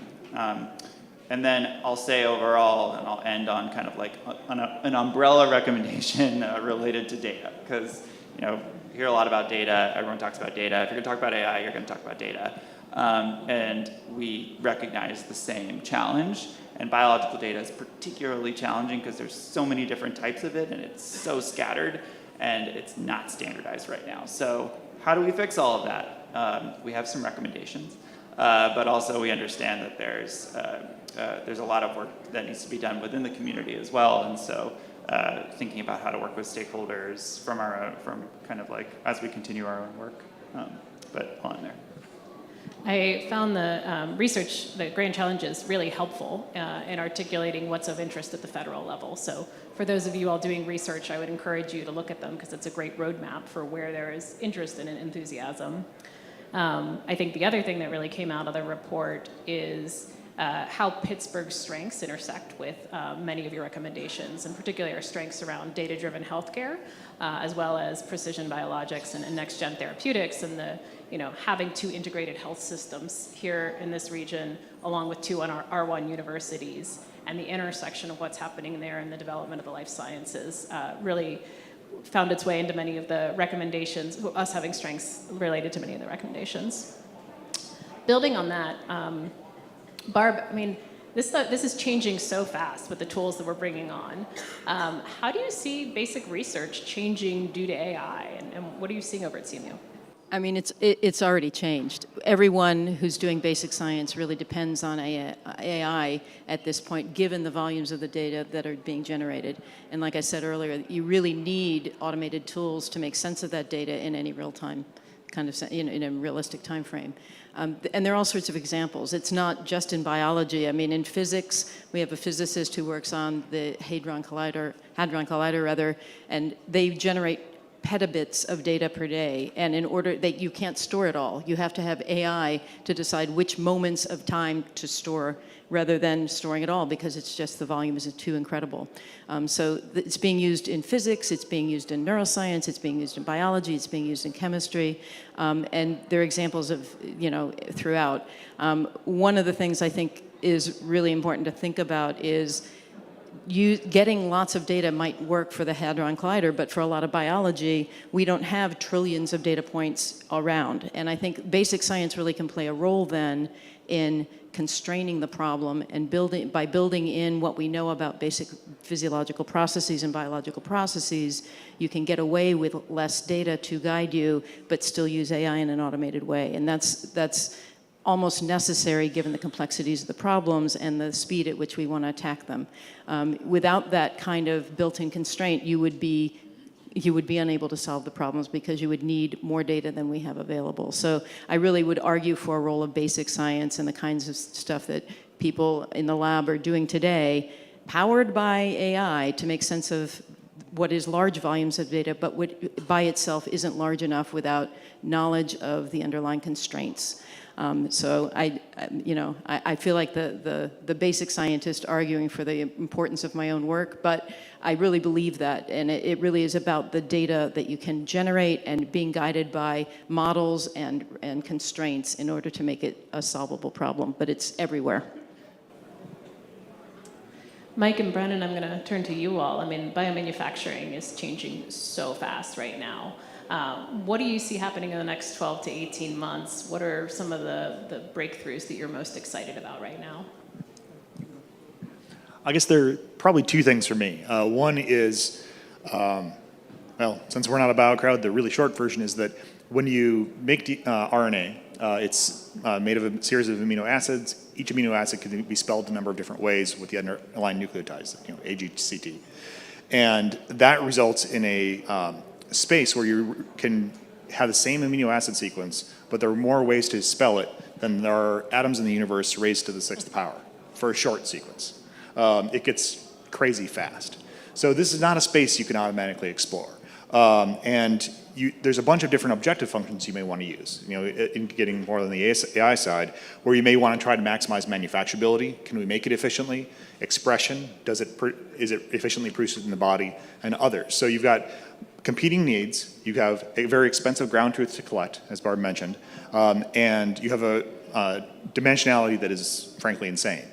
So I think this is a very interesting place where AI can be applied in this space, and there's a number of projects out there trying to do this. All of them are limited at the moment, and all of them are focused on particular objective functions or particular organisms, because to throw everything else into there, where you put it matters. So something's optimized for a human isn't going to be optimized for a mouse, all that kind of fun jazz.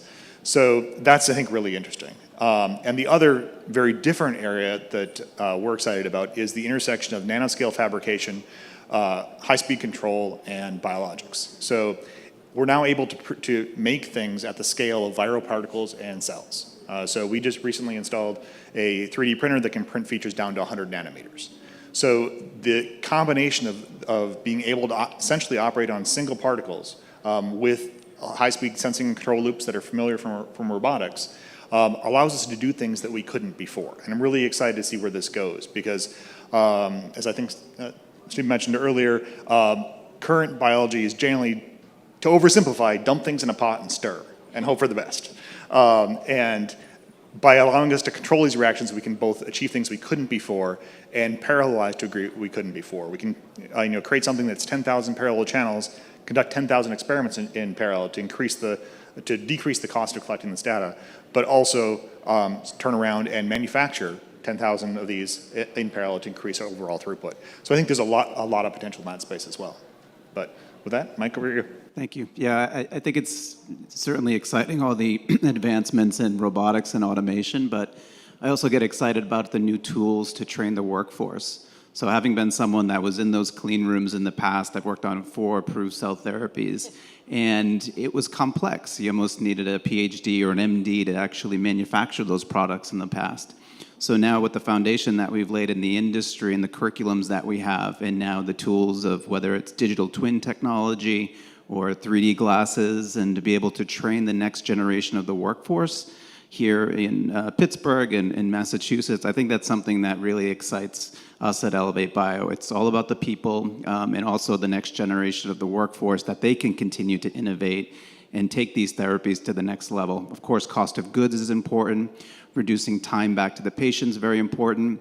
But we're seeing that, the staff that we have coming up and growing up through the digital age, they're really thinking about solving problems in a different ways. So, now that the tools have advanced and we have that to provide to, anyone really, to train them to how to manufacture, develop, or test these complex therapies, I think that's really what is exciting us too as well.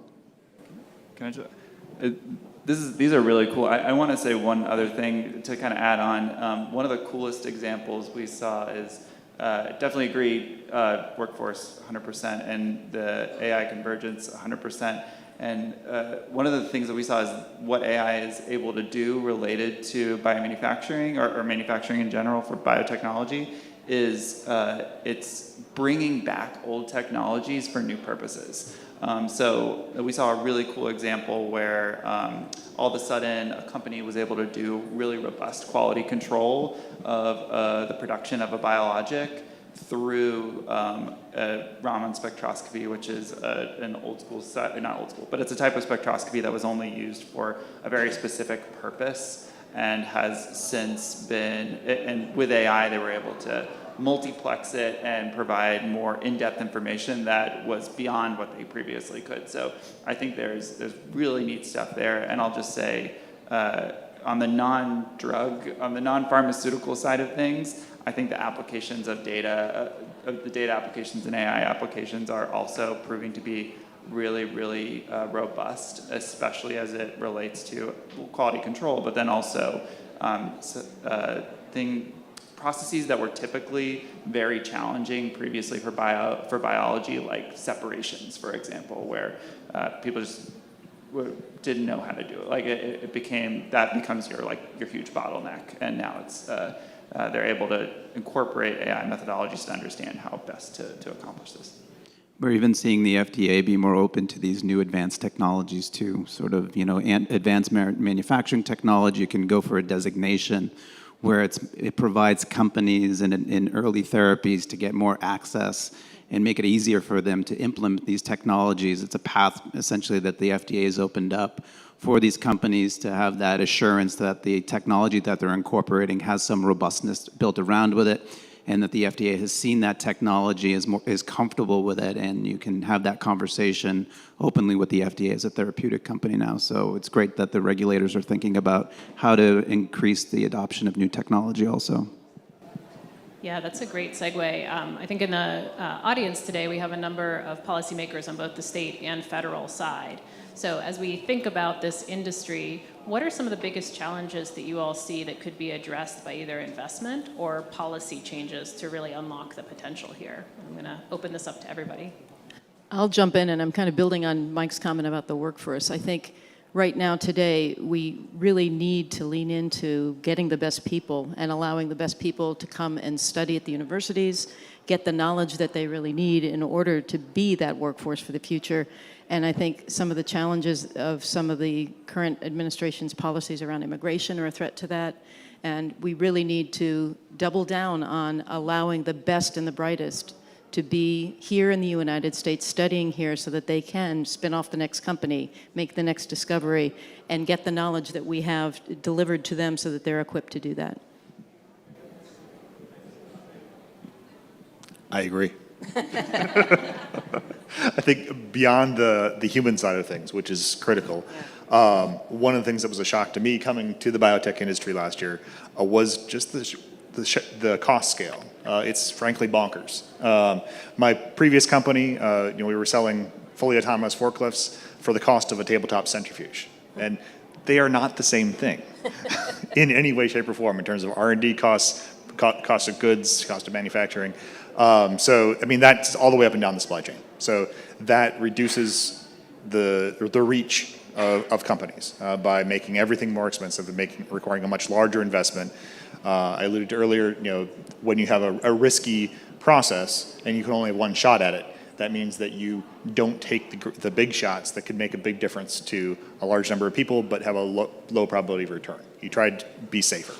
And I think sort of the overall cost scale of the industry, which I'm sure hurts Mike far more than me, is from the outside a little crazy.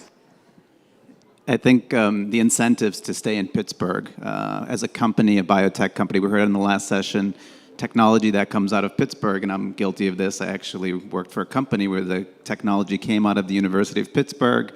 I spent 6 months here learning it, and then we took it back to Boston and built the company. You're bringing it back. But, right, exactly. So, no, again, University of Pittsburgh, the R.K. Mellon Foundation, Elevate Bio, we're doing our job to bring life science hub here from a development, manufacturing, Bioforge as well. So now the technology and the great therapeutics that come out of the university, we'd love to see those companies stay here and thrive here. So I think incentives for biotech companies, and I know some exist, to stay in Pittsburgh and build those companies and again, thrive in this environment that we're building from a life science perspective is something that would be fantastic. I guess it's unfair to ask me a policy question. I have 50 policy recommendations that I would give to you for Pick one. For this current environment. But beyond the report, what I'll say is just to note that the commission is still around, and we will still exist until the end of 2026 to help ensure that these recommendations get implemented, but also continue to build. And I think one of the pieces of continuing to build is recognizing the current political environment and understanding how we as a commission can continue to be impactful. And one of those things is understanding that there's a propensity right now to shake things up. And so how do we ensure that we're shaking things up where it'll have a positive continued impact on science and biotechnology and AI for the continued future? And so that's one of our main goals right now, is to think through what that looks like, what recommendations and policy suggestions we can make moving forward, what information we can put out into the world for policymakers to continue those efforts and ensure that we see sort of a positive linear trajectory for science. That's very helpful, and I think we've talked a little bit about kind of Pittsburgh's role in all of this. Yesterday, we convened a roundtable with 5 multinationals, as well as the universities and the health systems, talking about AI and life sciences. And it was fascinating to me that all 5 of the multinationals have their AI Center of Excellence global here in Pittsburgh. So these big life sciences companies are seeing this as the place to develop their AI capabilities, and I think that plays into everything that you all are doing and building here. So. Well, with that, this has been a fantastic panel. Really appreciate all of you taking the time today to be up here. And I think if we could give a round of applause for this group.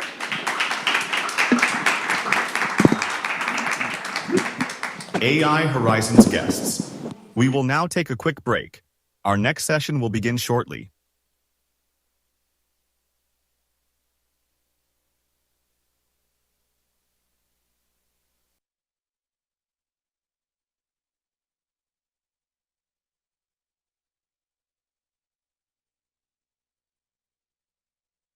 AI Horizons guests.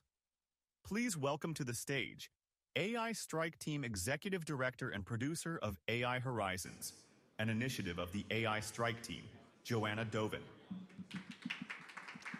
Thank you, everyone. Thank you, thank you, thank you. These are bright lights. If you're standing, please come up here and take a seat. I hope everyone's having a very intellectually stimulating day and doing networking and learning. Very excited to introduce this next panel. We're going to talk about an AI company here that is rapidly deploying their technology to help humankind. And so I want to introduce Shiv Rao, the CEO of Abridge, and Jacob Efron from Red Point Ventures. Wait, I think I messed up your name, sorry. It's been a long day. Here's the bottom line. We have a VC that's going to be talking about why he invested in a Pittsburgh company, a big VC leader, an $8 billion fund. And the conversation around how we keep scaling and growing and commercializing technologies found in Pittsburgh and growing Pittsburgh through it will be happening right now. Thank you.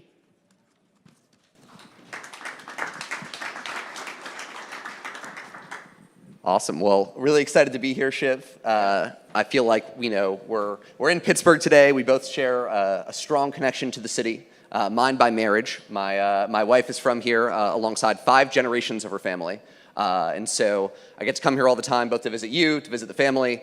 But I will say, after meeting all of her cousins, you're probably still the biggest Steelers fan I know. And so you hold it down. Yeah. But I think, look, Abridge is become, probably one of the top deployed AI applications in the broader ecosystem today. Just, over 150 systems you're in, over 50 million clinical conversations. Just the scale is kind of mind-boggling. I know you obviously started here, and it's been, as you like to say, a 7-8 year journey that's become an overnight success. Would love just maybe for our audience to start. Can you contextualize that journey from starting here in Pittsburgh all the way to being the mammoth, over $5 billion valued company you are today? Yeah, absolutely, and it's awesome to be on stage with you. This is our first time together. Yeah, exactly. We'll see if you invite me back. Yeah, we'll see. So such a privilege to be in front of everyone here. Means a lot, obviously, to be here in Pittsburgh, in my hometown, where I live, 5 minutes away. A little bit about the company and about myself. So we started Abridge in 2018. So yeah, many-year journey, but the last 3 or 4 years have been like the inflection moment. Prior to this, I was an executive at UPMC, working across the street also at UPMC Enterprises, also cardiology at UPMC Presby and UPMC McGee. A couple lifetimes ago, as a kid, went to Carnegie Mellon University as an undergrad, and in the middle became a cardiologist. So I got to play sort of corporate VC at UPMC. It was amazing. Got to learn from people much smarter than me osmotically, on the deal team, on the product team, on the engineering team. And in late 2017, it was clear that I really wanted to fully focus on this idea. So I left UPMC to start this company, and I started it with people from Carnegie Mellon. And my CTO, my co-founder right now, his name's Zach Lipton. He's an associate professor at Carnegie Mellon University. He's full-time with us, and he's recruited so many folks from Carnegie Mellon. There's so much Carnegie Mellon and healthcare in our DNA. It means so much, and I think it's had such an impact on our trajectory over the years too. Yeah, I mean, the combination of UPMC and Carnegie Mellon as the starting point, it doesn't get more Pittsburgh than that. So it's very cool to see. I think anyone that spends time with you knows that you just exude mission and how important that is for what Abridge is trying to do. And I think some of the phrases I've heard you use a lot is about restoring humanity in medicine and, really allowing people to focus back at the point of care and conversation. Maybe just talk a little bit about that mission and how it kind of extends throughout everything you do at Abridge. Yeah, so everything that we're building at Abridge is really based on this idea that healthcare is about people. And you and I can attest that so many folks in Silicon Valley truly believe that in the next 5 years we're going to fully automate doctors and nurses. And I just don't think that's true. You don't believe that either.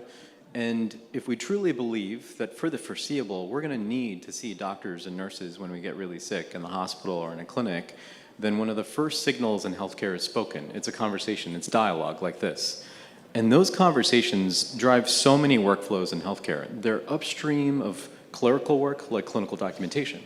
So I see patients 1 weekend a month, and when I was last Which is still insane that you managed to fit that in with being one of the busiest founders I know. And it's very selfish too, because I get to dog food Abridge. I get to use what we're building and bring those insights back to the team. But when I was last rounding in the hospital, after every single encounter, you're thinking about writing this note. And when the AI can generate the clinical useful note that a cardiologist would be proud of, but also the note that is compliant, that checks off all the boxes related to, what these notes need to do downstream of clinical work. So one of the key theses for us that you know full well is that these notes are actually bills. And no doctor went to medical school to become a biller, to become a coder, to become a revenue cycle expert, to become experts on what they call risk adjustment. We went to medical school, and nurses go to nursing school to serve people. And so what we try to do is train our models on revenue cycle and risk adjustment and E&Ms and CPTs and clinical documentation guidelines. And we train our models on all the different symptoms, medications, diagnoses, and procedures, how to recognize the way they're said, but also document them correctly so that clinicians can just focus on the person in front of them. Yeah, and I think that resonates with anybody who's ever been, to a doctor visit themselves and seen a doctor typing away at a computer and, walks out of that visit and is trying to remember what in the world happened. I remember it's just something that's so visceral to anyone that's experienced it. And, I think for so long, I've been investing in healthcare for over a decade, and, there haven't been a lot of products that physicians have really loved. And I think one thing that's so telling about a bridge is just the love you get across the board. I remember when we were considering investing in you, the head of my fund was, I don't know, what's this, a bridge thing? And he was at dinner with a bunch of doctors. Yeah, I think they were definitely multiple beverages into this dinner. And he was like, oh, we're looking at this company, a bridge. And one of the doctors said, stop what you're doing right now. We're recording a video and sending it to the CEO. I love this product so much. I don't think that, we do a lot of investing in infrastructure software, and I can't say that happens the same way in any of that. Yeah, totally. I just opened up my phone to go into our company communication platform. We use Slack. And I opened up this channel called Love Stories. So every single day we have users sending us these testimonials that we call Love Stories that just programmatically get funneled into this channel. So every single engineer in the company, if they're thinking, well, why am I here and not OpenAI or Anthropic? Well, they can go into this channel and kind of get a great reminder. So I'll read you one. This is from a rural health PCP at Tanner Health. She wrote to us some time ago. I was sitting at dinner last week, and my son asked me, Mommy, why aren't you working right now? I literally took my phone out and explained to him that a bridge is a new tool that lets Mommy come home early and eat dinner with her family. I started to tear up and looked over at my husband, who then said, Mommy's going to be able to eat dinner with us every night now. So that's the stuff we get every day. Thank you.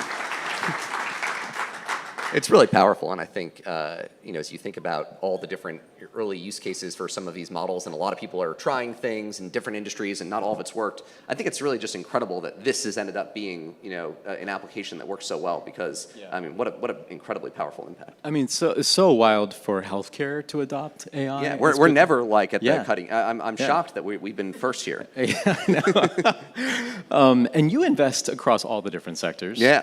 We were just talking about robotics investments that you've made back there, and I'm curious your take. As you look across legal, you have a legal investment, a legal AI investment. You look at robotics, you have a robotics investment. That's unfortunately not our hometown company, but we'll let it go. You've got us in healthcare, and you got so many other winners. Yeah. And by the way, Redpoint is the VC that invested in Stripe and in Snowflake and and Ramp and so many of these iconic companies that all of us probably are familiar with or use on a daily basis. So I'm curious, what are you seeing across different industries? What's so different and surprising about healthcare? Yeah. I think what's been fascinating about investing in AI is it really requires you to unlearn all these rules that you've learned throughout a decade of venture investing. And so, I think you take healthcare specifically, there was just these rules. It felt like there was just a normal gravity in healthcare. Things happen slowly, and you sell into health systems, and it takes a really long time, and it's hard to build a product that people really like. And the adoption scale that you guys have had in these last few years, it really just defies the physics of the industry. And what's ironic, I think, about a lot of AI applications is the areas where we've seen the most adoption to start are actually traditionally areas that would have been no-goes for VCs, like selling to law firms, to hospitals. There's a lot of folks that have tried doing that over the years, logistics companies, and a lot of folks that haven't been able to build really game-changing products. And I think what's been fascinating is a lot of these industries have been really starved for effective technology.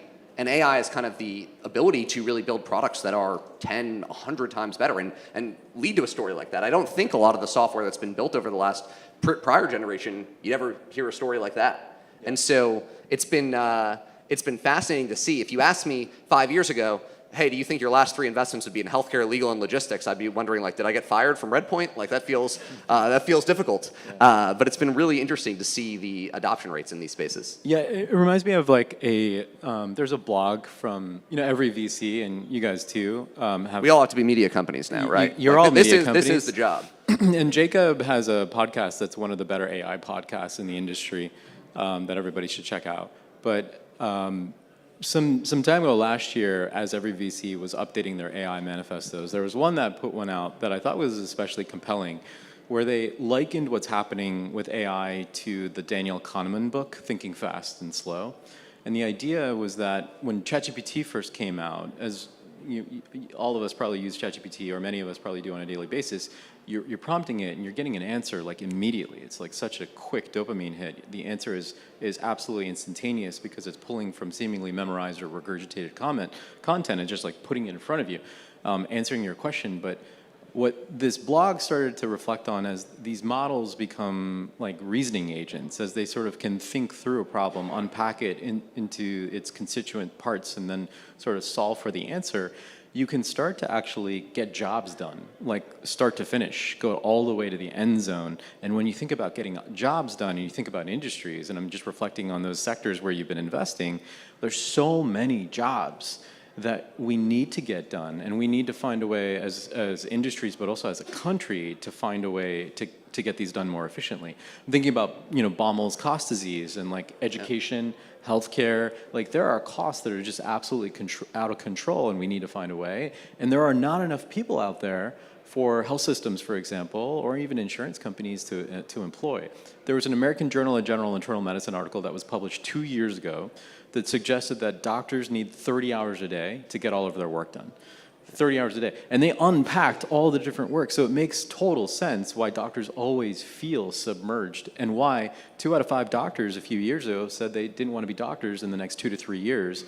A year and a half or so ago, 27% of nurses in a JAMA survey, the Journal of American Medical Association, said they didn't want to be nurses in the next 12 months. So we have this crazy supply-demand mismatch. We have to find a way to get ahead of it. Totally, and to allow the time that people are spending to be focused on patients, right, and not on all the other stuff that happens. And I think that's true of a lot of different industries. I mean, I think there's burnout and this feeling of, hey, well, when I went into this industry, maybe it was a good place to be, but now I won't tell my kids to be there. And so I hope a lot of this technology really allows these places to be better better careers and places to work. And you mentioned kind of nursing there. Obviously, I know that's a big focus of a bridge these days. I feel like nursing documentation, notoriously difficult, but you guys have taken it on. You're working with Mayo Clinic, all these other folks. Talk about that. Like, what's that been like?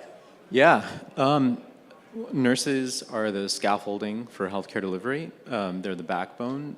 And there's absolutely no world where we automate nurses anytime that I can imagine. When people really unpack all the jobs, all the work that people do in the hospital and clinics, it becomes so clear that so much of this is just so inherently human, and you wouldn't be able to replace so much of this with like a robot anytime soon. But the use case that we're focused on the nursing side is that in the inpatient space, like in the hospital, nurses will go from room to room to room. They'll maybe talk to the family member who's sitting there. They'll talk to the patient about their pain level. Maybe they'll look at how much IV fluids are left in the IV bag, or comment on the color of the urine in the Foley. Like there's a lot of stuff that they're doing simultaneously at the same time. And what our technology can do is sort of capture all that they're at least hearing and saying, and convert all of that into structured data that then populates essentially glorified spreadsheets inside the medical record that they're mandated to fill out.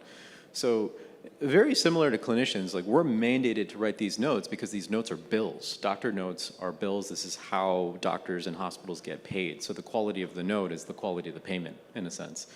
But on the nursing side, these spreadsheets are mandated by organizations like JCO and others, and so you've got to get all this data into them in order to be compliant, and there's ramifications if you don't. Yeah, I mean, it's funny because as AI investors, people always ask us, like, what are we looking for? What are the kinds of attributes of companies that are really appealing? And one thing I keep coming back to is just velocity. Like, there's just so much to build And there's so many interesting things you can build on top of the platform that is a bridge. And I remember for this one specifically, I think like you kind of started talking about nursing, and then a week later I remember going on around a walk in Pittsburgh and one of your engineers showing me like a light demo, and then a month later it's like deployed at Mayo. It's like unbelievable just the pace at which you guys are building a lot of this stuff. Yeah, there's a researcher at Anthropic, I think his name's Ben Kahn, who had published this blog late last year or early this year, where he tried to break down the attributes for success in this new world, this new AI age. And the two attributes that really struck me that he breaks things down into are agency and taste. And it's fascinating. We just hired a VP of product in our company, and she's incredible. And as we were interviewing seemingly like the who's who of product leaders across like the country, we landed on her, and I think in part because she had those two attributes in spades. Like high horsepower person who can grok things that are really complicated in a totally different domain than she's ever worked in healthcare the first time, but also she's got incredible agency and can drive incredibly quickly in this new world where there are new AI primitives, new tools that we can all leverage. Seemingly every couple of weeks there's something new. You need to be able to like move really, really quickly and organize a team to go really quickly, but then you've got to have judgment. And that's where like the taste piece is just so fascinating, because you look at all the different companies out there. If you can do anything in the world, what should you do in what order? And the style, the finesse, the sensibilities, the humanity with which you build these AI-centered and native technologies is pretty critical anymore to differentiate. Yeah.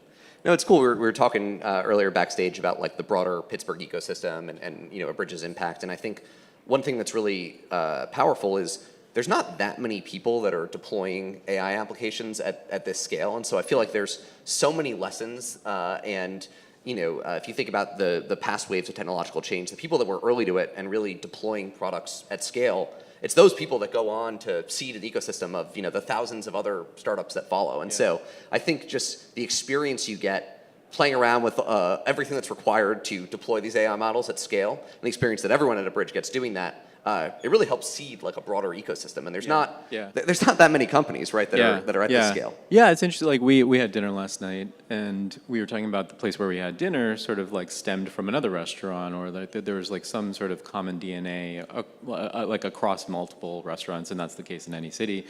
But you think about technology companies, and I was just talking to someone who was a part of the PayPal mafia yesterday. And there's like people who leave Stripe, there's people who leave Coinbase, there's people who leave all these companies and start new iconic companies. And as a company, like obviously my aspiration is that one day there will be people who left a bridge and started incredible companies in Pittsburgh, elsewhere, and hopefully not anytime soon. But agreed. But it is like a wild moment. It just feels like things are moving so fast. So just sort of like maybe pivot just a little bit. Yeah. You, from time to time, will be in Pittsburgh because of family. Of course. But I take a lot of pride in our fundraises over these last few years, and how I believe we were able to like significantly impact Pittsburgh's economy. Yeah, I mean, I know we have stuff from people from the policy world here today. I think they should commission a study on the impact of your Series C fundraise on the Pittsburgh local economy. Yeah. The number of people that were flying in, the number of fancy dinners, Steelers games, everyone trying to woo you in different ways. There's no way that didn't show up in the numbers somewhere. I'm sure it had to. I want someone to do that analysis. It was awesome because we would stage the VCs. We would force them to fly to Pittsburgh. Even if I was in San Francisco that week, I would come to Pittsburgh and force them to come here to meet us. And we would sequence them in the airport. Did you run into anybody? Yeah, I remember shamelessly during this fundraise, but I'll confess there was, there's I think 2 flights a day from San Francisco, and I remember being on my way out, and one was coming in. I'm like, I wonder who's getting off this plane. Like, I'll just there's 3 faces I recognize. It was kind of awesome. We actually sequenced it so you would see each other. Of course. Like any shrewd fundraiser. I remember when we were doing the C, I was going from one VC at one hotel downtown to another VC at another, and we were trying to figure out like who we wanted to work with, and obviously it was always clear that we wanted to work with you. But I'm thinking about VC in Pittsburgh, and investing in Pittsburgh, you're obviously clued in to how we've got incredibly rare ingredients here. Yeah. And certainly for industries like healthcare and AI, like intersection points. But we've got that, Carnegie Mellon DNA, University of Pittsburgh, we've got incredible universities, we've got a lot of really deep technical talent. But I'm curious, you've been here chasing other companies too, robotics companies you've spoke to also recently. So what is your game plan? How are VCs in Silicon Valley thinking about Pittsburgh these days in this new AI world? Yeah. Well, I mean, I think you've done a great job increasing the broader profile, right? If you think about what's really required for successful AI companies, it's this combination of being really deep in an industry and understanding the problems of those industries, and then having incredible AI talent. And the story of you coming from UPMC, being a practicing cardiologist, knowing the healthcare world as deeply as you do, and then combining with Zach, who's at the forefront of AI research from Carnegie Mellon, that is incredibly appealing. And I think there's a ton of amazing researchers and amazing AI talent here in Pittsburgh, as well as a ton of industry knowledge. And I think one thing that really stands out to me and makes investing in a place like Pittsburgh even more compelling is right now there's anybody who's ambitious and graduated from Stanford and San Francisco is starting an AI company, and they're all trying to recruit the same 200 people. And so as a result, they all beat each other up, and one company gets one, another company gets another. But I think and then the employee jumps around. Right, and then Anthropic and OpenAI come in and offer 10 times as much, and they lose those employees anyway. And so I think there's just an incredible amount of talent here in Pittsburgh, and honestly, there's less right now of that kind of knife fight between 300 different companies for it. And so I think it makes it, we're seeing a lot of really interesting AI application companies. They're not, predominantly in San Francisco. They're actually quite distributed. And I think Pittsburgh has all the ingredients. And now, with a bridge, Skilled, a bunch of these other companies, people who are on the forefront learning what is required to deploy these companies. And like you said, I hope it's not anytime soon. But in the future, those hard-won lessons, there's not that many folks out there that really have those. Yeah, someone told me the other day that there are really 6 companies in the first set of AI innings these last few years that have inflected. And a few of those companies, or a couple of them, are foundation model companies that we all know, OpenAI and Anthropic. And so then in terms of vertical AI application companies, there's really only like a handful who have found a way to figure it out. So in this next set of innings, what do you anticipate? What are you investing in? Where do you think things are going? Because I think for people in the audience, obviously people here are building in any number of different areas. Totally. What are the intersection points that are most interesting? Yeah, and so I mean, maybe to echo what you were saying, it feels like in this first wave of AI, there's kind of been 4 big winners of use cases. The first is beyond the foundation models. The first is coding, companies like Cursor, Cognition, Anthropic's Claude Code, or OpenAI Codex. The second is really customer support, companies like Sierra and Decagon. The third is definitely healthcare, led by a bridge. And the fourth is legal. Those are kind of the use cases that have scaled the fastest. As VCs, I think it's our job to try and figure out, as these models keep improving, what is the next set of use cases that will be unlocked? And so I think I spend a lot of time thinking about that next wave, and there's tons of interesting stuff happening in robotics, in biology, material sciences, but also different industries that maybe don't quite work yet. Like I think there's been a lot of go-to-market startups. There's been a lot of startups targeted at the finance industry. I don't know if those tools yet really, after having seen product market fit at a bridge, it sets a high bar, and I wouldn't say that those industries have product market fit yet. But it's really, we're focused on where are the model capabilities and also the surrounding scaffolding going that enable a bunch of these new use cases. And I think if we continue on this crazy exponential path of model improvement, there'll just be more and more use cases that are enabled. But obviously, some of these questions are hard to answer. Like, when will robotics models be ready for prime time? It could look like large language models, or it could look like self-driving cars. Yeah, totally. There's like a Sam Altman quote, not recently, probably like a couple of years ago, that if a new model improvement at the foundational layer makes you sweat as a company, you're probably on the wrong side of it. Yeah. But if you're celebrating, then you're going to catch an incredible wave, or you have the opportunity to.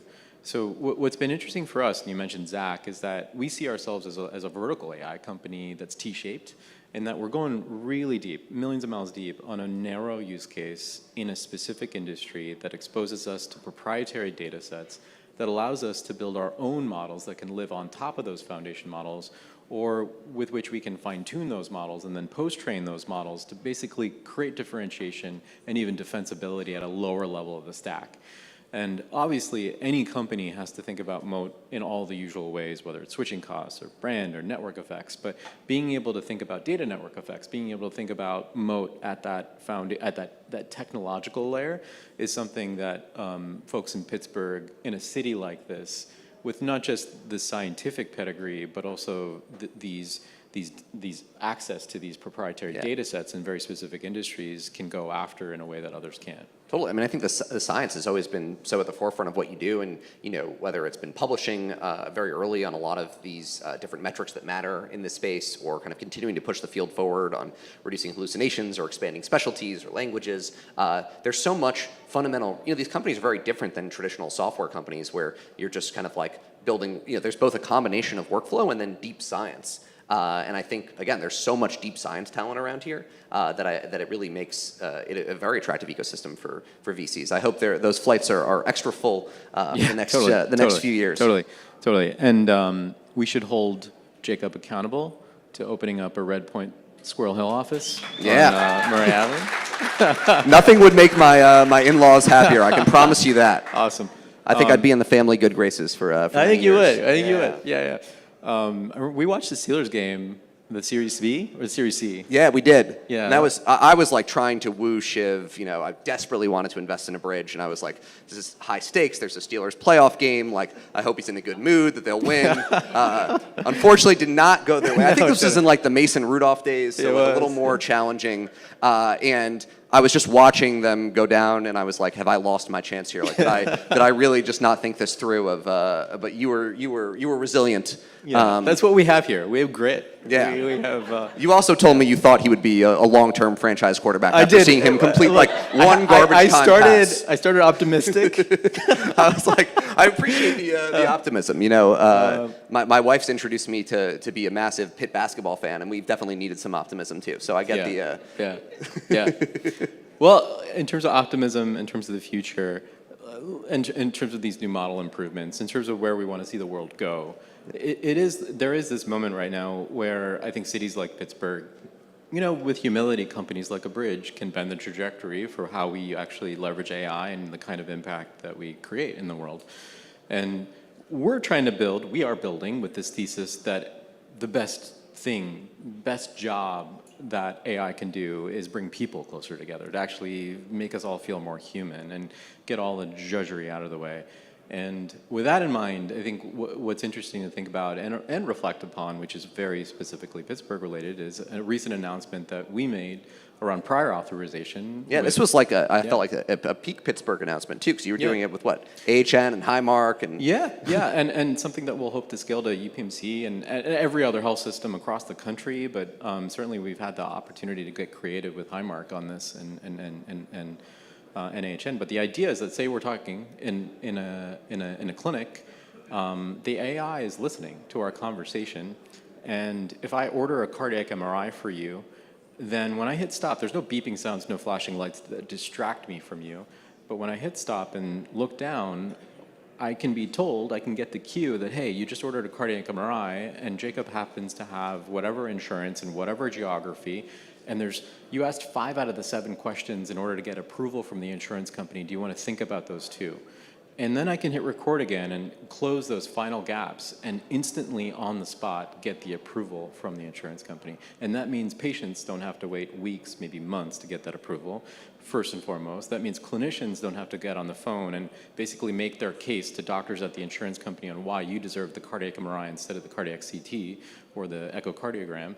And that means, from a system level, more efficient care over time should be deflationary. It should be more efficient. We don't need these armies, at least for a specific set of procedures, having to adjudicate and interrogate every single decision that a clinician makes. What if we just help the clinicians understand, at the point of care? I remember you showed that in a board meeting, and everyone's jaws just dropped, because I feel like it's one of those things that we were talking earlier about the healthcare conference circuit, and there's lots of things that people talk about for a long time, and I feel like this has been a dream of people, oh, maybe, one day in 2050 we'll have a system that looks like that, and to actually be implementing it, to have it live, to be impacting patients, clinicians, it's just one of the powerful things you can build on top of this platform you have, and really impressive and awesome that it started here. Yeah, absolutely, and just this morning, just to further, hammer home how incredible it is to have these leverage points here in the area. I was talking to a health system outside of Pittsburgh. I was talking to someone at Duke, but also talking to someone at UPMC about quality metrics in the hospital system and how we can programmatically capture some of that stuff and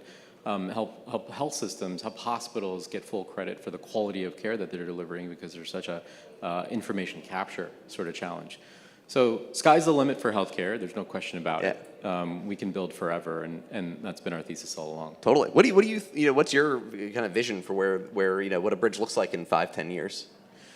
Yeah, the time machine's broken. Everything's broken. Like it's dog years in AI world, so it's probably like next month. But oh my God, we can't even predict.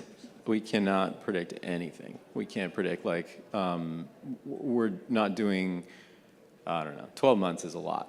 Yeah. And I feel that way. As VCs, we just have to confidently say something and then, hope no one checks the record when it's completely off. Yeah, totally. I was talking to a hospital system the other day in San Francisco who was trying to make a 5-year AI plan, but we both looked at each other like, this isn't going to work. Yeah, like a 3-month plan. Not going to make it. Yeah.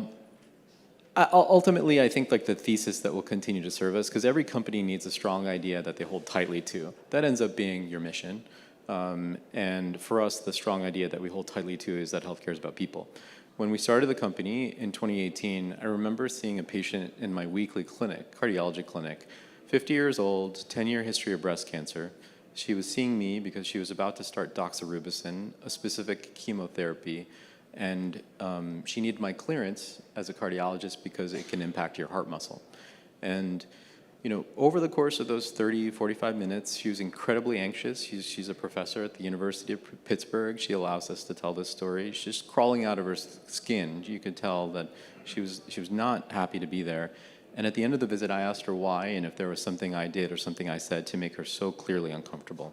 And she told me that for the last 10 years, her husband had come to every single visit with a new doctor, but he couldn't make it this time. And so I asked her, well, what does he do that's not obvious? And she told me that he just sits in the corner, he's quiet, he just takes notes. And she told me, incredibly eloquently, she told me that him taking notes meant that she could be more present with me. She could make eye contact. She could feel like she was in the moment and not feel paranoid that when she got home, she wouldn't have answers to all of her family members asking, what did the doctor say?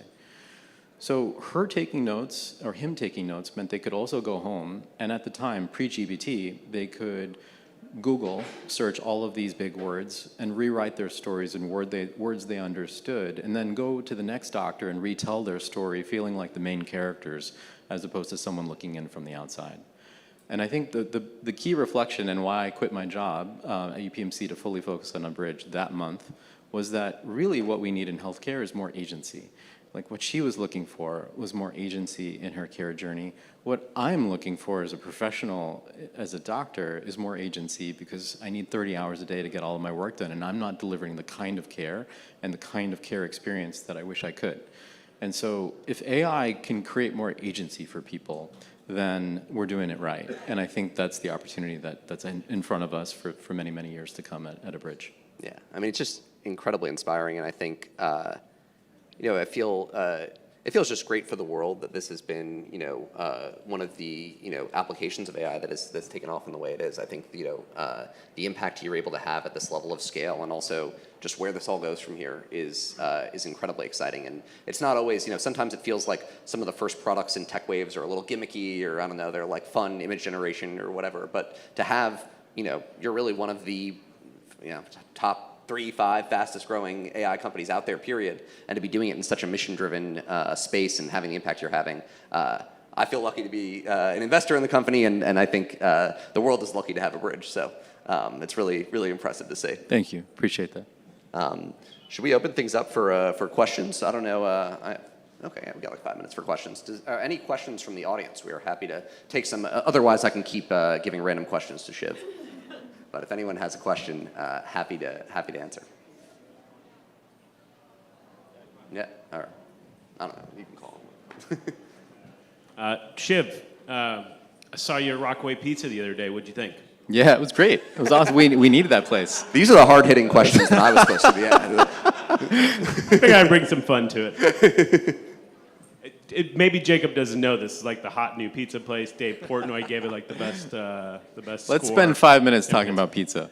So I thought Shiv and I exclusively go to Apteca, I feel like, so it's good to expand our... Apteca is our spot for sure, but I lived in New York City for the summer. That was like my in-laws are from New York, so gave them home field advantage for a couple months. Otherwise, we all live here in Squirrel Hill, but we went to every single pizza place. So Rockaway was it was really great to come back and have that because like that New York style slice. We should debate what's the best New York slice. I have strong opinions. But I'm excited to try it, and thank you for expanding our repertoire here. I appreciate it.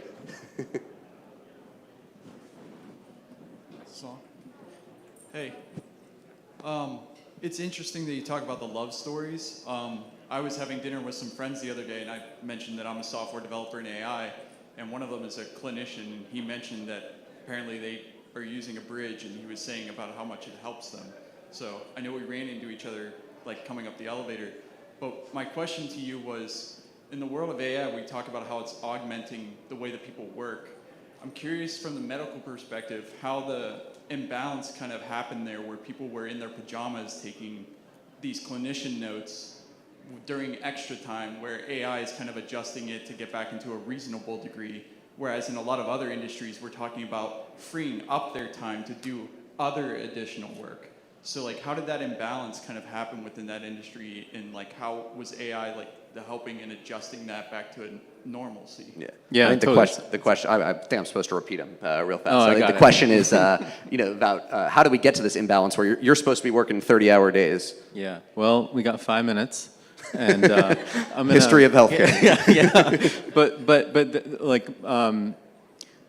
if you're familiar with XKCD, I think it was XKCD, maybe it was something different. There was like a cartoon graphic some years ago that tried to depict Conway's Law, this idea that as a company, you build what you look like. How you structure your organization is what your product ends up looking like. And so they had Amazon there, and everything was kind of going up to Bezos at the time. There was Apple there, and it was like this cartoon graphic of circles before they even built their headquarters as a circle. There was like Meta and Google that resembled sort of like graph networks. And then there was Microsoft, pre-Nadella, and there were silos pointing guns at each other. And that's what healthcare is. And so, there's payers, there's providers, there's any given number of stakeholders, and they're not aligned always with the patient and what's right for outcomes, and also as a system for costs. And we're all trying as an industry to create those alignments. Where it comes back to a bridge, in our very, very humble way, like we believe that technology is actually disruptive when it changes the business model of the system. When technology can help a clinician spend more time and then deliver a better experience over time, a better outcome, well then it actually opens up the possibility for us to actually incent the clinician and compensate them for that better outcome and that better experience over time. We can start to like shift incentives in a way that we've just like have not found it to be feasible and possible in the past. And so I think we're over the next 5 years, if we do this right, we'll start to see a lot more of what they call value-based care, new variants of value-based care where you're compensated for the outcomes as opposed to, getting paid more for the more that you can do, the more that you can order, and the more that you can diagnose or prescribe. I'm bullish, but I'm also an optimist. Yeah, no, I mean, I think the platform that you have to really work with all these different stakeholders and kind of find these win-wins and just ways to improve, outcomes and healthcare for everyone is part of what I think makes the position so compelling. Hey, nice to meet you. Rich DeClaudio. I am on the health plan board at UPMC, and I co-chair the AI subcommittee. We love your product. It's going quite well. Talking to several of the doctors as part of what we do, if you recall, we were at Microsoft Copilot before they all love your product, but say it kills their phone battery, and they end up not being able to actually use it in the second half of their day. And so a lot of them have been saying, can you get to anyone at a bridge and see if they can do anything about their battery charge? So I'm going to I appreciate that. I know what the issue is. This is now we're getting into IT customer support here. But I mean, great time to yeah, we might as well do this. Yeah. It's the way that audio is streamed. We actually don't control that streaming. Our electronic medical record partner Epic controls the streaming, and it wasn't the case with the prior kind of solution that you had, and so we have submitted our own ticket to them, asking them to fix this issue. So, but their issues, everybody's like the customer's issue is our issue, so we'll figure it out. I guess if the IT ticket is we like using the product so much that we're using it throughout the day. Good IT yeah, ticket. That's not acceptable though, because like we have it's actually a real technical problem that is easily fixable. Sorry, should I go? Okay. Hi, Shiv. Very nice conversation. Thank you for the insights, and congrats on the amazing growth. I'm founder of an early stage startup here in Pittsburgh. We do predictive patient monitoring, monitoring EHR biosensor data. And I'm curious to know what is your opinion about the future. And I'm obviously super psyched about the impact of ambient AI and breaches bringing to the healthcare, but also really want to know what you think is excited about the opportunity of opening a new real-time source of data about data we didn't know, about conversations, about more details, and solving a lot of data missingness issues that was preventing solving a lot of problems like sepsis. So I'm curious to know what is your opinion about where that trajectory is going, and what would be the role of companies like a Breach in opening that data in real time to further processing. Would love to know what you think about that. Yeah, I think that it feels like the barriers to entry have been as high as the barriers to exit in healthcare and the healthcare industry at large for many, many years, and that's why there's so many companies that can be inside between those walls and not feel the pressure to innovate. But the barriers to entry are coming down now, and AI is a part of that. And what that's leading to is a lot more modern technology stacks, a lot more real-time data flows, and what you're building is super exciting. But I think there's an opportunity to marry what you're building with what we're building as well, because what if we can deliver a lot of those insights to the point of the conversation itself so that the clinician understands that they should be worried about sepsis because of X, Y, Z. So I think a lot of dots are going to connect, but real-time is absolutely like the direction that we got to go as an industry. Yeah. Well, I've got a flashing red light in front of me, which I assume means that I'm being ushered off stage. But I just want to say a huge thanks to Shiv. It's an unbelievable company. And thanks to you. Thanks to Jacob. Thank you so much for having us. Seriously, a pleasure to be here. Please join us for lunch in the AI Deployment Exhibit Hall. Please refer to your program or mobile app for breakout sessions and their locations beginning at 1:30 p.m.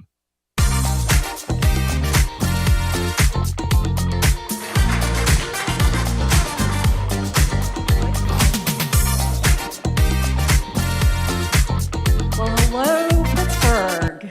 It's a really beautiful afternoon. My name is Teresa Mayer. I'm the Vice President for Research at Carnegie Mellon and a professor in electrical and computer engineering and material science and engineering. And it's my pleasure to serve as the moderator for our conversation this afternoon. I'm going to kick things off with a few opening comments before we introduce our panels and the companies that they represent. So as we think about this panel, Powering America's Future, and take a step back and think about AI horizons and why we're all gathered here, there is absolutely no doubt at this point that AI is accelerating the pace of innovation across many industry sectors, including what we'll be discussing this afternoon. Throughout the conference, we've heard about many transformations that are already taking place across the sections, both with the immediate adoption of AI, as well as the many opportunities that are on the horizon. Let's reflect for a moment. Pittsburgh led the nation during the first industrial revolution, one that spurred economic growth to the benefit of society at large. And that was driven by a number of factors, and those factors are relevant again for us today. The natural resources, the strategic location of Pittsburgh, and technology innovation. And we're once again positioned as a national leader during AI's industrial revolution that's in front of us. Not only are AI and big data technologies positioned to fundamentally change the global economy and societies in ways that are comparable to the original industrial revolution, it is also a moment in time where the US is positioned to once again recapture manufacturing as a core part of our future. Many of the assets that were so critical during that first industrial revolution, together with our exceptional talent base here in Pittsburgh, are key to our growing presence as an AI technology leader. And it's important to note that we're one of the few away from the coasts, and we really want to embrace that. So as we think about this panel, we're really, as a country, moving forward to look for ways to harness abundant, cost-effective, clean, and resilient energy. That is key to powering the future of AI in manufacturing. Now, we also need to ensure that in doing so, we're not driving up the cost to consumers, like all of us, on a day-to-day basis. So not only do we need energy to power AI in manufacturing, we can also leverage AI as being very key to achieving these goals. So we've heard over and over again, this is urgent at this moment in time. Our nation's economic prosperity and national security depends on us winning the AI and energy race. So with that, I'd like to turn the floor over to my panelists for an intro of themselves and to say a few words about your companies. Great. Afternoon, everyone. Joe Mastrangelo. I'm the CEO of EOS Energy Storage. We are a energy storage company that does long duration energy storage. When you look at myself, just quickly, I've been in the energy industry for 33 years. Half of that time spent in the oil and gas industry, about 12% spent running a power conversion business, then another 12 or 13% running a gas power systems business, and then the last 25% of my career has been spent leading EOS. I say that because I think when you look at what we need to do moving forward, we need an all-in strategy around energy. I've worked from the molecule all the way to the electron. What we do at EOS is we designed a product that meets the needs of the evolving energy space. It is a safe product. When you think about our product, 91% of what we make is from the United States. It's built from where I sit, where our factory is about 15 minutes from where we sit right now. We've gone from 6 years ago on September 10th, we brought our first piece of manufacturing equipment back from China, and now we have a factory that's producing a battery off a line every 10 seconds. Those batteries can operate anywhere from discharging for 2 hours all the way up to above 15 hours of discharge time. They're safe, they're reliable, fully recyclable at the end of their useful life with normal recycling processes. I say this because we're going to need flexibility, like the resources that we need, and we'll talk about, require us to have technology that can meet an evolving and changing demand curve. So it's very exciting for us to be here today. I'd like to thank Joanna and her team for having us up here. It's great to be part of this. All right, thank you. Dave Carroll. So I have the pleasure of leading ENGIE North America. And it's great to be back in Pittsburgh. I have family that's from here. I actually hadn't been here in a decade. And it's an amazingly beautiful day today, and you forget how pretty this city can actually be. So ENGIE North America, we're a subsidiary of ENGIE Global, which has over 100,000 employees based out of Paris, France. We've been in the U.S. for over 30 years, and we've had the whole history of operating natural gas plants. We still operate them in Canada and Puerto Rico. We have an energy trading business where we're trading electricity and gas, and we also operate 4 major universities, central plants around the country, And our primary business, though, is we are adding generation to the grid. We have approximately 11 gigawatts of wind, solar, and battery in the grid. And most of our wind is manufactured in here in the US. A lot of solar is manufactured in here in the US. We've been talking to EOS because we need a viable US manufactured battery system. So, we're involved across the entire spectrum of the energy industry. We're about 2,000 employees here in the US, and happy to be here to discuss, the future of the grid. Well, thanks, Joe and Dave. And it's just so great to hear the commitment of companies like yours that are, again, making that commitment not only to operate, but also to manufacture here in the US. And again, we have some real experts here in this area. So before we dive in, we thought it might be helpful to just give a bit of a primer so that as we're teasing apart what does it really mean to power America, that we are really thinking about all the different components. So when we're talking about that future, we must increasingly rely on a very complex power system. That ranges from the sources that were discussed to the storage to what we call the transmission grid, and then ultimately the end users, and there are many different end users. As we reflect back a couple of decades and we think about the differences that we really need to address as we think about that future, the sources a couple of decades ago were pretty simple. They were simple, they were stable. They were coal, natural gas, and nuclear. And over the last few decades, we have supported really making a transformation by adding many more different types of sources, like the renewables that Dave talked about, and even thinking about the level of individual homes putting energy onto that grid. So the generation, which once was very stable, now can fluctuate dramatically as a function of time. And if we think about the other side, now we're putting hyperscalers, large hyperscaler data centers on the grid as the end users. And projections are that in the near term, those hyperscalers are going to consume over 100 megawatts a pop. So that just puts it into perspective as you talk about like 11 gigawatts that you're producing across the whole country. And all of that's running on this thing that we call the transmission grid. So think of it as a superhighway. A couple of decades ago, it was a one-way superhighway from the source to the use. And now, let's think about it like a Pittsburgh road system, where cars are going in all directions. Certain times of day, it's smooth sailing. Other times, we have traffic jams. And then, the unexpected accident that jams the whole system up. That's actually really what we're dealing with right now. So although there have been upgrades to those technologies, they absolutely haven't kept pace with the dramatic change. And again, remember, time is urgent. We need to win the race. So with that, I have a question to pose to both of you.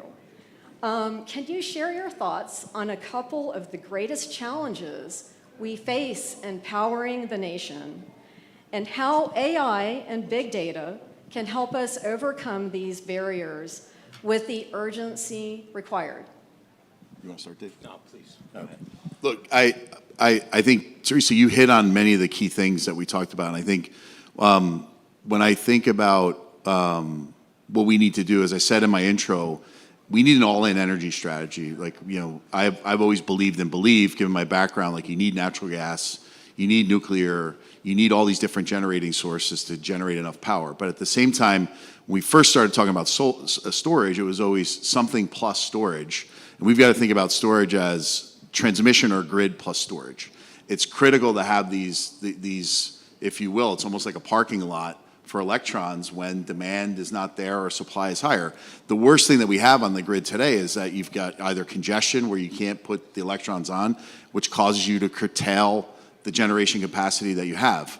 What's happening to the grid as we look at it is the grid's becoming dynamic. As you said, it was a one-way street. And the way that I think about it is everyone wants to be independent and be able to have a guarantee of what power they have, but we all need to be connected. In order to do that, you've got to have flexible resources that can meet the demand.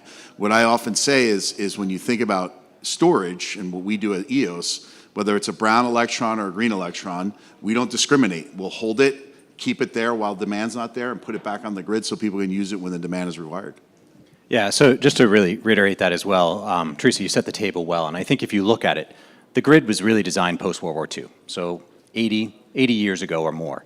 And, you know, the world has fundamentally changed how we interact with electricity. Before it was, you know, we had houses that were 1,000 square feet or less. Now we're well over 2,000 square feet on average in the US. We, you know, powered some lights and, you know, heating maybe, air conditioning most likely not. Now, think about the devices that have exploded just in the past 25 years that are in your house. We've become more efficient using it, but we're using a lot more and we're much more dependent upon it. I mean, nothing is worse.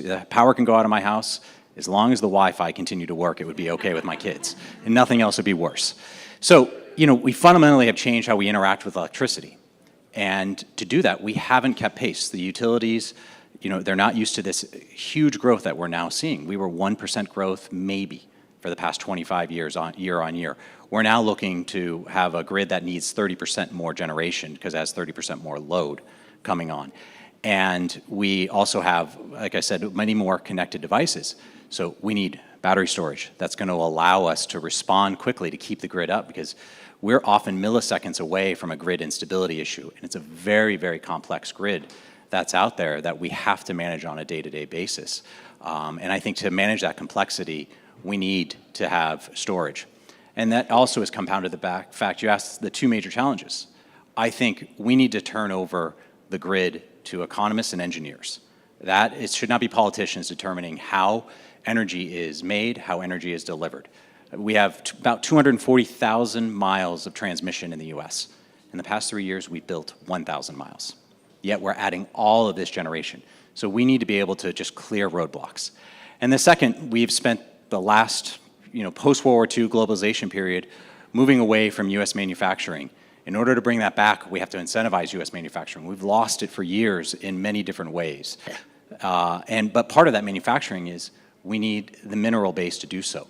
More and more, what we rely on are critical minerals and rare earth minerals.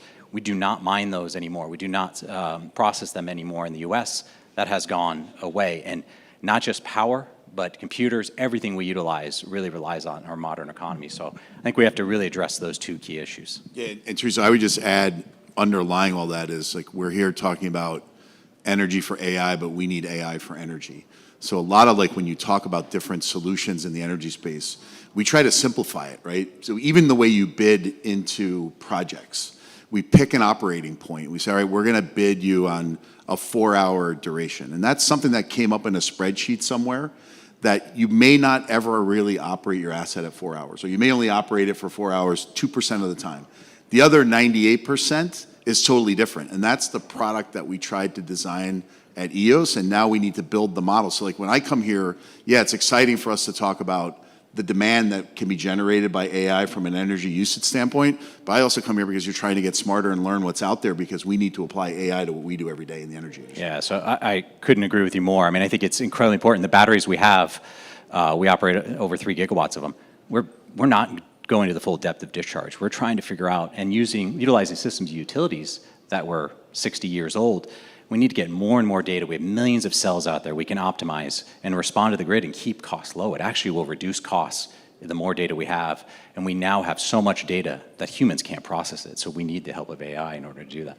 Yeah, so when you're talking about, looking at 4 and 6 hours, as we're thinking about pricing, as we're thinking about bringing supply on to meet loads, I think what you're describing is that the decision-making process here is very, very lengthy relative to where we really need to be, which is more real-time pricing, real-time response. Is that correct? Yep. Real-time pricing, real-time response from a day-to-day, but like what we need to start thinking about is from the time you're thinking about the asset you're going to put on the grid, How do you understand that you get that data, you can model what the grid is going to do, you can look forward, Dave, you know this from what you do every day, and then how do you tailor the assets to be able to do that? What we tried and have successfully designed is an asset that can operate at any way you want it. You can charge it for 2 hours, discharge it for 10, you can charge it for 10, discharge it for 2. It depends on what you have, and we need these dynamic resources to be able to meet load fluctuations. And as we become more electrified, and then on top of that, electrifying our lives with what we're trying to do with AI, you're going to need those assets that can meet these demand changes that are going to happen just as the world evolves. Well, and to put this into context, last year alone, ERCOT put out their public report, congestion, which is what Joe talked about earlier, has a real cost. So ERCOT, I think 35 million people or so live there, was $2 billion was the cost of just congestion. And so if you have batteries, long duration batteries, to be able to consume that electricity and then dispatch it when it's needed so you're not wasting resources having things on standby, that's $2 billion. That's one state, the second most populous state, but it's still one state. And that's happening all across. It's happening here in PJM. So it's a countrywide problem that I think we can solve with a much more innovative grid, but utilizing technologies that we have today that we didn't 50 years ago in order to really manage that in real time and reduce those costs to the consumers, because the consumers pay that $2 billion. Great. Well, let's spend a moment talking about the batteries and EOS. So EOS pioneered the only US designed and manufactured a fully commercialized industrial scale battery module technology that offers scale and performance that can transform utility, industrial, and commercial applications. And again, let's just emphasize, this is being done right here in Pittsburgh. So Joe, can you say a few words about how you got here and what is needed from the power industry to take full advantage of this technology for the future? Yeah, so like many things, this started with an idea. The inventor of the technology was a man who owned, he was building a solar panel company and wound up going out of business when China came into the market and lowered prices. And he realized, like at the time, he said, if you can get a 4-hour battery on the system, you can make solar a baseload technology. And that's how the company started. It then evolved and took some patents that were developed by ExxonMobil in the late 70s, early 80s. When I joined the company seven years ago, we had a chemistry.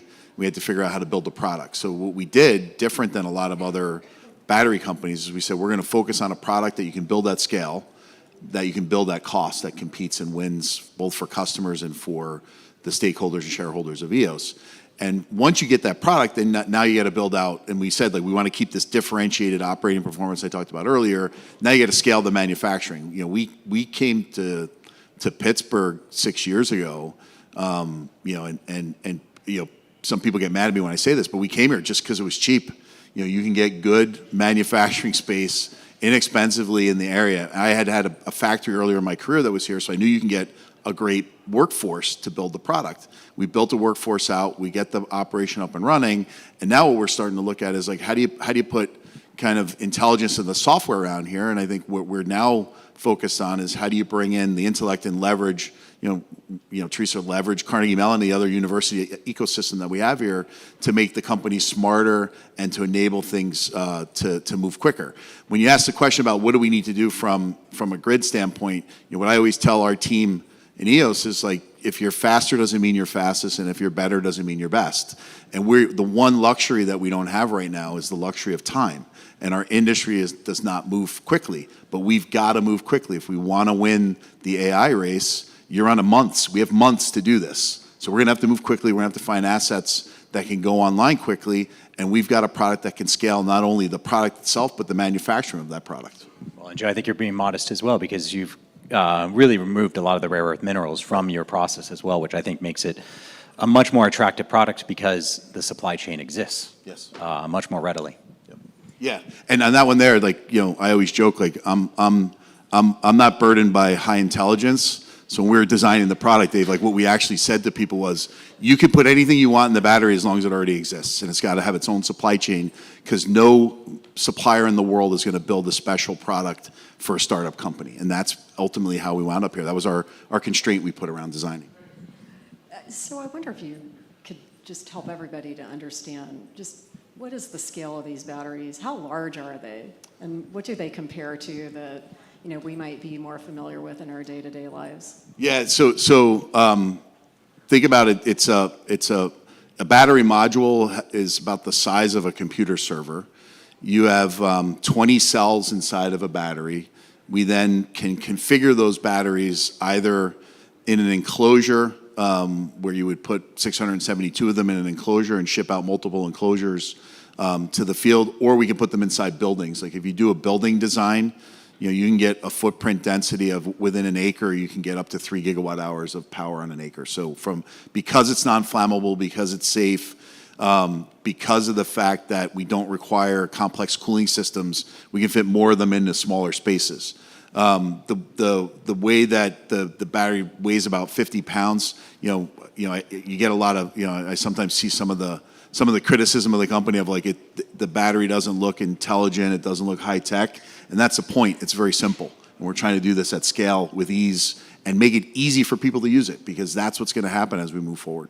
Well, and I think too, if you talk about battery technology and why people would say that, is the batteries that we utilize, late 1800s was the technology, it wasn't advanced forever.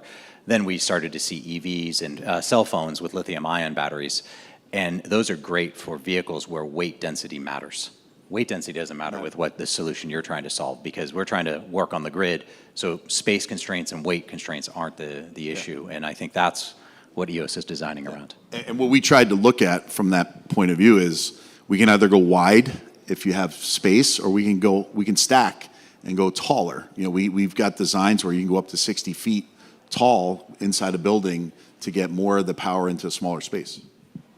Great. So how about if we come back and ask a question of Dave, which is, we talked about the fact that the demand is outstripping our ability to grow existing capabilities, transmission capabilities and sources fast enough.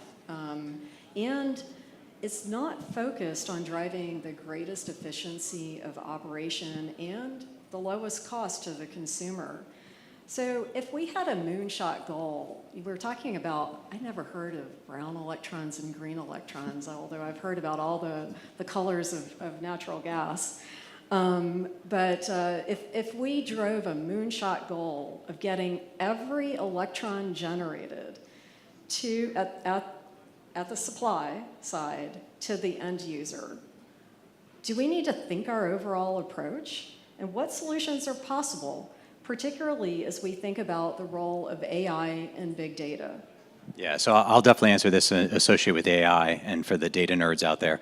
So we touched on it. The grid has been designed 1950s. My grandparents were in the workforce at the time. We haven't really evolved that much. It's a slow-moving industry associated with that. So when you see a transmission line that's out, in the country, let's just say it can carry a gigawatt of power, but it is actually probably only carrying half that, because we regulate it down due to temperature, because utilities, and rightfully so, are incentivized on safety, reliability, then cost.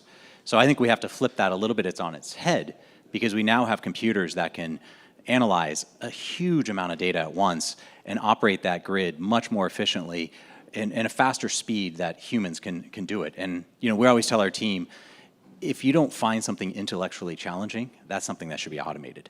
And it's not intellectually challenging to look at the temperature of a transmission line and the air and the wind temperature.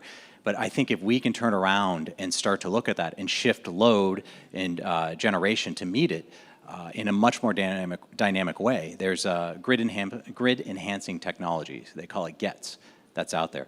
That's something I think we need to be taking a look at, and how we can pair wind, solar, natural gas, nuclear, and battery storage together in order to have that mix that's right. In order to meet the demand. Because if we have a more connected grid, so that means building transmission line across, positioning storage as transmission, and utilizing all those resources. When you see large winter storms or summer storms move throughout the US, we can shift that load, we can shift that generation around in order to meet that demand where it's at. And I think that's something that AI will very much help in, but it does take the risk of moving forward, and it needs to have utilities moving forward, and you see in deregulated markets that private enterprises are able and willing to do that much more readily, and I think that's something we have to look at. I would just add, coming building off of Dave's comments, but coming at it from a person that's been supplying equipment for 33 years in the industry.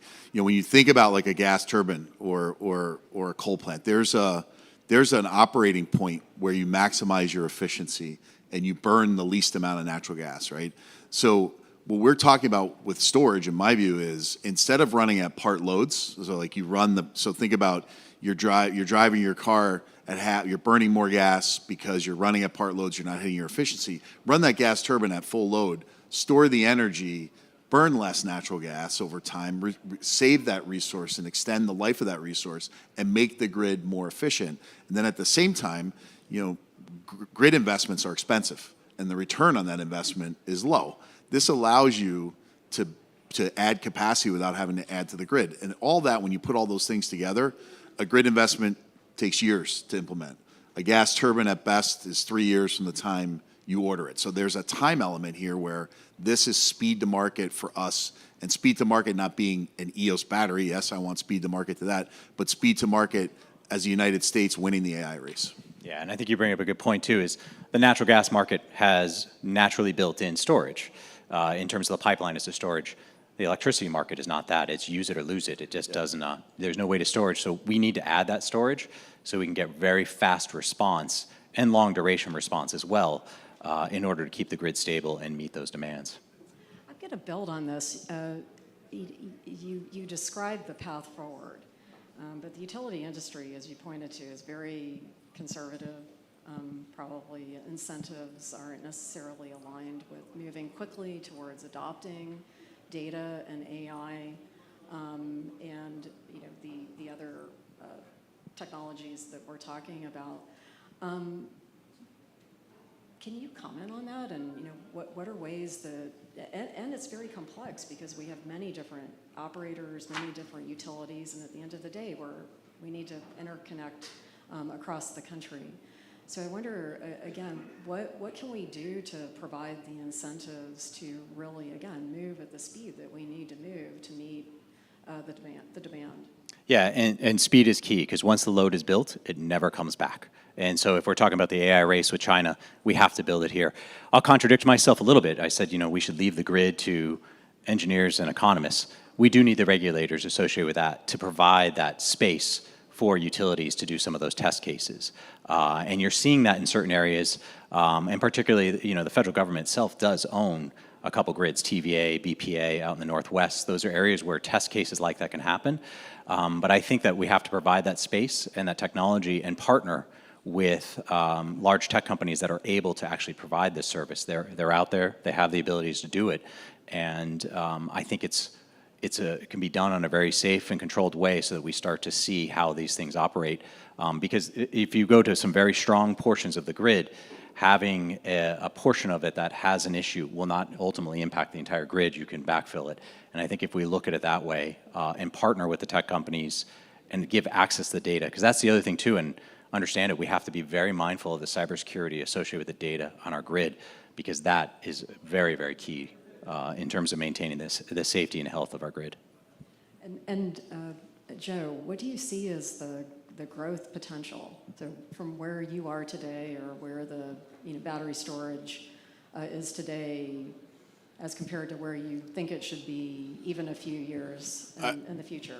I mean, the reality of the energy storage market, I think, Dave, you probably 5 or 6 years old when you really think about like the evolution of when it first started to where we are. So this is the early days of energy storage. What I've tried to do as leading EOS is you always have, there's two ways you look at it. You can decide if it's an optimist or a pessimist. So people look at our company and we talk about how we want to grow the company. Some people look at that and go, wow, that's a pretty big company for a very low market share, right? So that's like people say, wow, you guys really have the opportunity to grow because the market is going to be huge. Then you have other people who say, well, if your technology is so good, why aren't you growing more than that? So the way that we kind of addressed this fact was, we designed our manufacturing process where you don't need a mega factory, you don't need clean rooms. We kept it very simple. It's modular. We can build out as we go. What's changed now as the market has been accelerating is like when I came in here with my background, the last thing you want to do as an equipment supplier is have capacity chasing volume. You want to be building, you want to be executing against an order book. Now, when you talk to customers, like Anji, when you talk to them about their demands, they look at us and say, "We're thinking big scale, so one manufacturing line's not enough." So we're in the process of expanding that manufacturing capacity to be able to meet the demands that are coming down the market. Like I feel really good about what we're going to do in the adoption rate, but like I use the correlation of, when I think about like the gas turbine market. Gas turbines today, you're in H-class gas turbines. We're in like what was started as like what we used to call a frame 3. It's the early days of what you can do, and there's a ton of work that we can do to make them better and expand. Yeah, so you were, I was going to bring us back to manufacturing. You already touched on that. Again, like many industries, we've seen battery manufacturing being done largely overseas. Again, you are tackling a new sector with industrial scale batteries.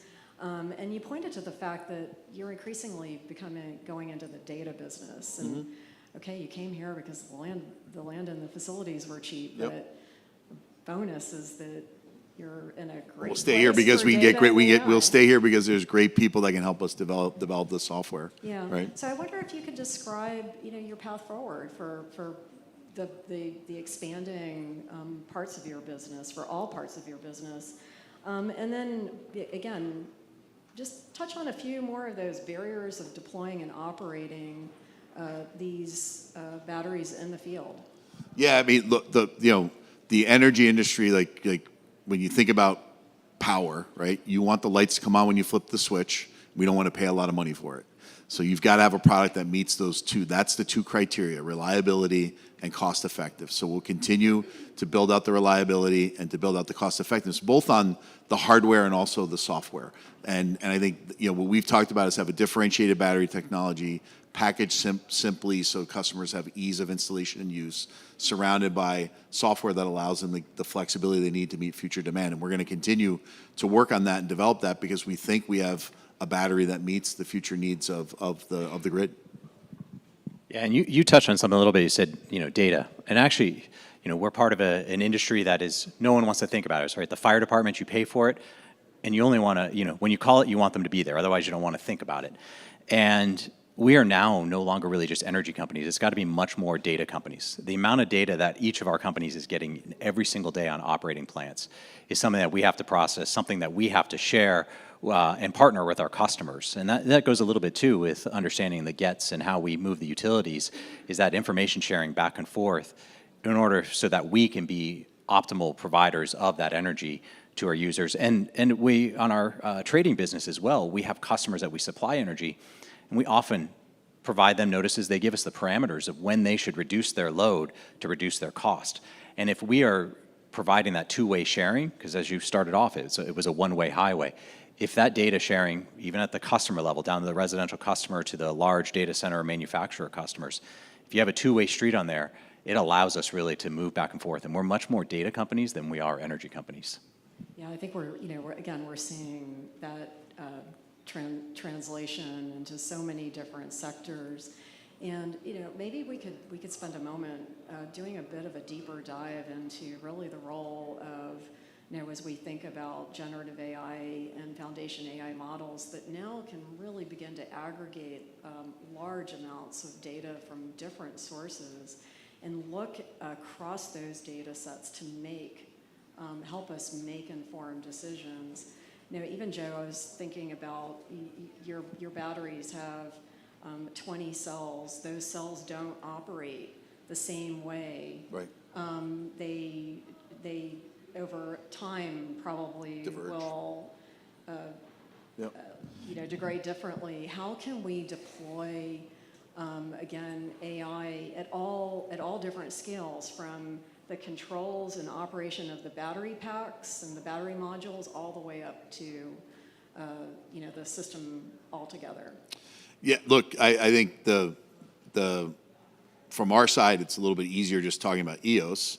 We've announced Dawn OS, which is our new operating system, which allows you that flexibility. So you have to imagine, like when you install these batteries, if it's a large project, you can have thousands of batteries installed. Imagine being in a room with 1,000 people with an iPhone or whatever your cell phone is, and you're trying to charge and discharge that energy simultaneously to maximize the efficiency and the output that you get. That's what we're doing with every cycle of charge and discharge on a battery system. And we've come up with ways to measure that and manage that. And like the goal now is to get, where today or in the past you had a data scientist in a room analyzing a cycle, coming back a couple days later with the results. With AI, you can now come back and get that instantaneously, update your control mechanisms, go back out to your customers and offer them a new way to operate the battery that we've seen out in the field. And that's the ultimate goal of where we want to go with the platform that we announced this week. Yeah, and when you look at batteries, and it happens across a lot of different technologies, the lowest performing cell dictates the performance of the entire thing. So we are always looking, and we are using AI and data analytics tools to look at our entire battery fleet and balance the cells so that we, our lowest performer should be on par with our highest performer, and then we'll get the most out of that. We're using drones to fly our solar projects in order to take thermal pictures and images of that, and then dispatching operators to those areas. Same, we're looking at vibrations of turbines that come in so we can predict more of the failures that will occur in advance. So if you apply that across all these industries, you can take your downtime, understand when your downtime is, get in advance of it so you don't have a gas turbine that's down for 3 months because you're completely retrofitting it. You may be able to get in advance and stop some of that damage ahead of time. So I think there's a lot of things that can occur. And same thing with the customers and pricing. Just advise your customer. They get to make a financial decision whether or not they want to continue to use that energy or to store it so they can use it at a later date. There's a lot of things that can be done here that we just aren't doing quite yet, but it's on the horizon, and you see the acceleration of technology is moving faster and faster. And so I think it'll come much faster than we think. And to pick up on that, oftentimes I think most of us think about renewables as the pathway to a clean future. But this conversation, again, has really highlighted the importance of really optimizing the entire system. So if you look at the losses from kind of just a really unoptimized system operation, and you project what kind of gains we might be able to get in the future, could one of you comment on, what we could expect? Well, I won't give you percentages because I can't calculate them in my head, but I would think that if you look at it, renewables and the molecules, so gas, are 100% needed in order to operate the grid today. We don't have another way to do that. And in fact, we should be setting ourselves up as a country where we can consume an electron here locally. We can't export an electron, but we can export gas and LNG, and that brings wealth back to the country. So we should be doing everything we can to consume the electron here and ship out molecules that we can afford to ship out associated with the grid. But I think what you look at is the closer you are to your generation source, the less losses there are. So you can have your generation source, you can have your demand, batteries in between, and you can really optimize that and increase it. Because we have a lot of losses. No one wants a large nuclear plant or natural gas or coal plant right next to their house, but you have a lot of losses associated with it. So we can design the grid in such a manner that optimizes the use from residential solar all the way out to a large nuclear plant that's 100 miles outside of the city to really optimize that. So maybe as we're wrapping up, I can't end the session without reflecting on the Energy and Innovation Summit that was hosted by Senator McCormick and was held at Carnegie Mellon in July. And for those of you who aren't aware of that, we convened government and industry leaders from around the world, including the president, cabinet secretaries, over 100 CEOs, and at that summit announced over $90 billion in investment in Pennsylvania. So again, it really highlighted the opportunities for the future, going back to the very beginning of our conversation. And so as we conclude, maybe a little lightning round here, from your perspective, what sets Pittsburgh apart during this transformative time as we are really entering this AI industrial revolution?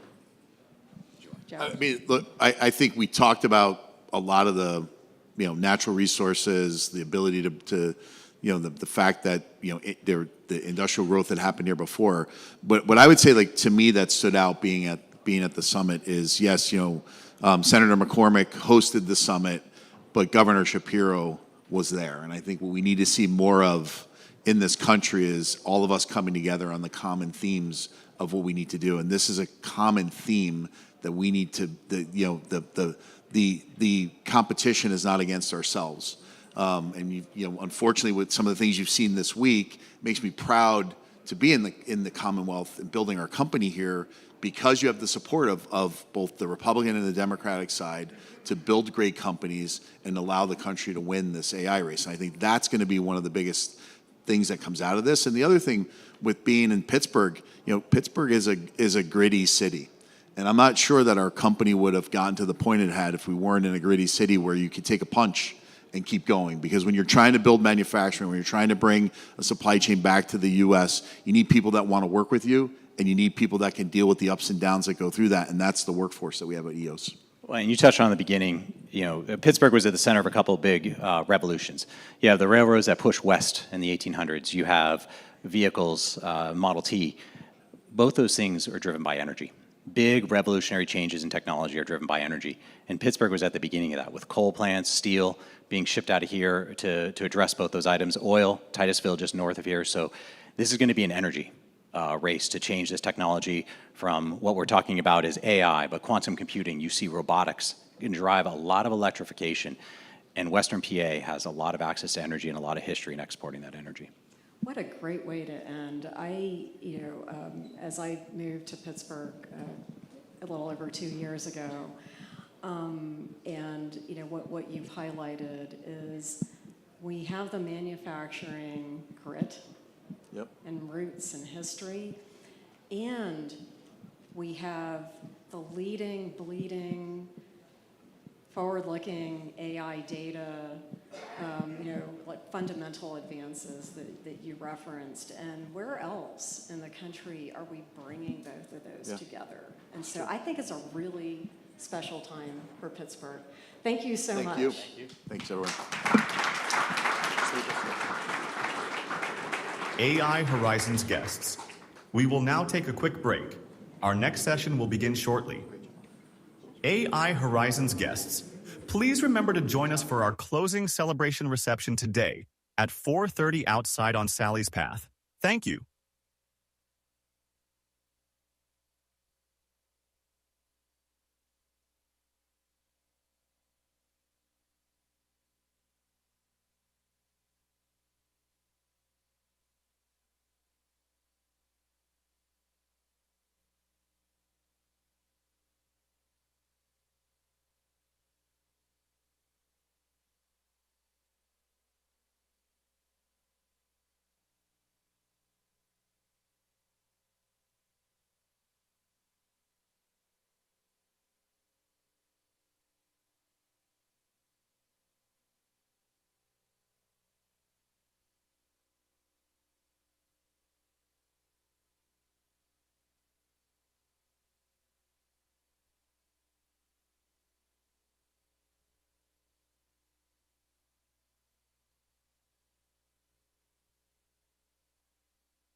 AI Horizons guests.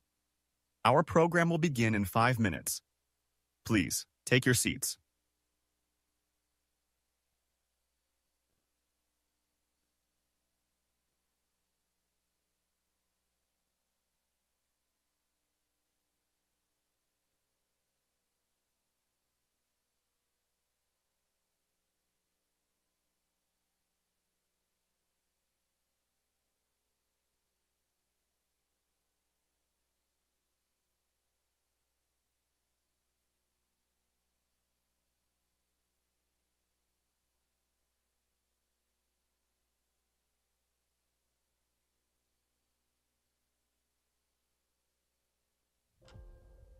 The AI economy isn't built on thin air or glowing blue pixels.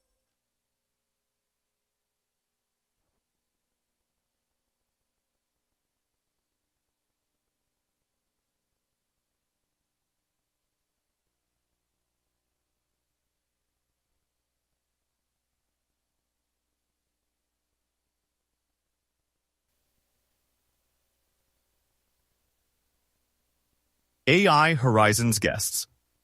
Please welcome to the stage Senior Fellow at Brookings Metro, Mark Muro, and Secretary of Pennsylvania's Department of Community and Economic Development, Rick Sigger.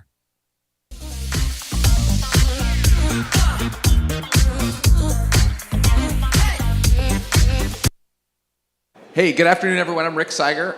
I have the great honor of working as your Secretary of Community and Economic Development here in Pennsylvania. Excited about a really meaningful chat with a leading scholar in regional economic development in the country who has recently taken a look at AI. Before we get into it, I just want to say thanks. We're like into late Friday here. Folks have been here for a couple of days. Thanks for being so engaged. Thanks for focusing on this important work. Thanks to the event organizers for putting together just a dynamite program. Couldn't be more honored and thrilled to be with you today. So let's get to it. Mark, give us a sense of this report. People are talking about it. I think it's been really favorable toward Pittsburgh. A lot in there. Why don't you kind of walk us through some of the key findings? Will do for sure. Just want to say it's great to be here. Incredible room full of neural networks, right? I mean, still here, still functioning. So yeah, it's absolutely a privilege to talk to you about this. Yeah, we did release a big report a month and a half ago. It's gotten a lot of national attention, which is maybe useful for you guys. But basically, we started with the idea that if, in fact, AI has the greatest potential to be a general-purpose technology that changes the productivity of people, firms, and, yeah, places, then we really ought to see how places stack up on it, right? If it's something with the potential to change the map of the economy nationally and globally. So it's very important to understand where you are. And given that, we rated the AI, we used the word readiness, of hundreds of big, medium, and small metro areas, and multiple Pennsylvania cities, so we can have this conversation in other places as well. But on 14 metrics across 3 pillars of readiness, we asked, do places have talent? Multiple measures of that. Are they innovating AI solutions? We have a number of questions and data there. And then, are there firms adopting AI? So what did we find? First off, we found extremely wide divides in the United States among the AI haves and have-nots, and that's somewhat worrisome just as a nation because this is likely a kind of winner-take-most dynamic, at least for a while. So San Francisco, San Jose, way out ahead, what we call them AI superstars in a class of their own. That's not surprising. And it turns out it's not really bad news for Pittsburgh. It may be for others. But the second finding, Pittsburgh is killing it. It's basically, We'd love to hear that. Yeah, no, basically that's the finding. Pittsburgh is killing it in most of those measures. Let's say 12 of the 14 measures, Pittsburgh is in a top 20 or 30% of places. Many of them in the top 10. We overall rank you number 7 for readiness in the United States. So that's pretty compelling. Behind the 8 Bay Area metros, but in the conversation with New York and Boston, and ahead of Seattle. You can see that list on our website. Overall, Pittsburgh sits at the top of our emerging centers group with absolutely elite strengths in bachelor's and PhD talent. Workforce talent already is quite strong, and this is Metro Pittsburgh. University assets, top. Academic publications, number 2 in the country for AI, important research. And access to high-speed computing, number 1, reflecting infrastructure at CMU and elsewhere here. As for the main gap, it's clear, and I think it's good news that there is a sort of clear to-do area. Pittsburgh deficits are cluster entirely around the metrics in our benchmarking of firm and AI adoption. Pittsburgh ranks quite low on firm data readiness, firm cloud readiness, and actual AI use. Now, obviously, that's not like your tech firms, but it does show that you have many layers of older firms that may or may not be adopting these technologies. I think that's a recognizable challenge, and it's something I think you could work on, but that's pretty clear. So I would say the bottom line here is benchmarked on 14 metrics nationally. You look very strong on talent, very strong on innovation, infrastructure, and let's say okay for this adoption issue. So that's what we have. This has gotten a lot of attention nationally, and I think it's an attempt to, where are we with the geography of this technology? So that's what we see. Rick, how does this strike you first? I mean, does this sort of resonate, I hope? And then kind of what are your kind of initial reflections on how this Commonwealth can aid and abet here? Yeah. It definitely resonates. First of all, I could listen to you talk about how great Pittsburgh is in technology all day. So if you just want to keep going on that. Not sure about Aaron Rodgers. Maybe he's going to be great too. Yeah, we love it. Yeah, it does resonate. Look, it got a lot of attention because it's a really interesting piece of work. And in a really fast-moving domain, it's good to kind of ground oneself kind of in benchmarking across the country. And by the way, other cities in Pennsylvania did very well here too, including Philadelphia. I think that that's true. As we think about some of these key opportunities, and I know we're going to talk about workforce maybe a little later in the conversation, adoption does stick out as interesting. And it's a place, just to be brief on this, where the state has made some investments that have proved to be actually pretty effective, but at a small scale.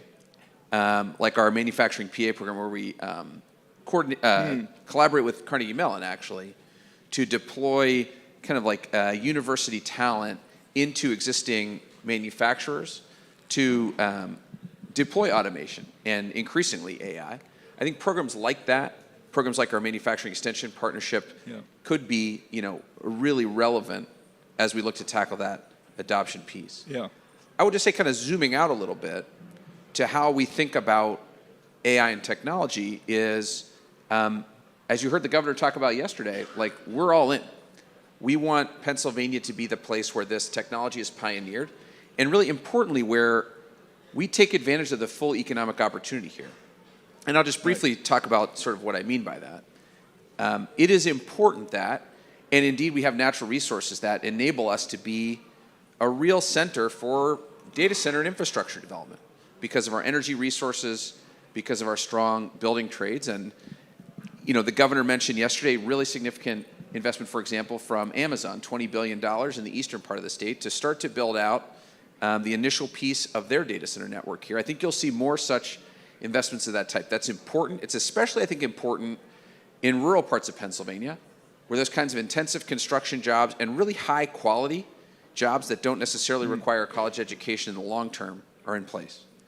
But I think to take full advantage here, there's two other pieces at least, and I want to get your take here, that are really important. One is kind of all the really, really smart people here, right? Like the tools that are being powered by these data centers and by Pennsylvania Energy are helping build companies all around the world.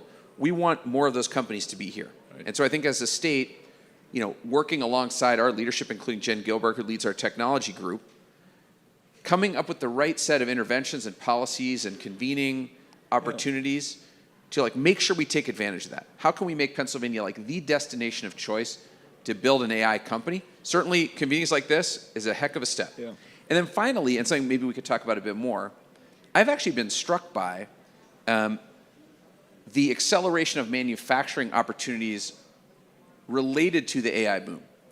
Whether it's companies like Hitachi or Mitsubishi or GE Vernova building out much more significant factories to address demand in transmission equipment and switchgear and things like this, or whether it's the opportunity in the robotics cluster, to build the hardware required, whether it's a vehicle or other things, to sort of power companies using AI. I think those kind of three pieces, like infrastructure and energy, innovation-based companies, and manufacturing, are a way that we can take sort of full advantage of this moment and also do so in a way that benefits all of Pennsylvania. Yeah, I think that's right, and I think you more than most places, even in this upper echelon of, let's say, 20 places, there are probably 20 to 30 places in America that are pretty formidable on this, with you, in that top 10. But this region has the chance to build a deep ecosystem that is doing talent, is innovating and creating the technology and building it out into verticals. My sense is that third one is the challenge. That's the tougher one, but I think you have such a good base otherwise that I think it's very much achievable here. Yeah, so let me follow up with you on that point. Would love to just get a sense from you about our competition, frankly.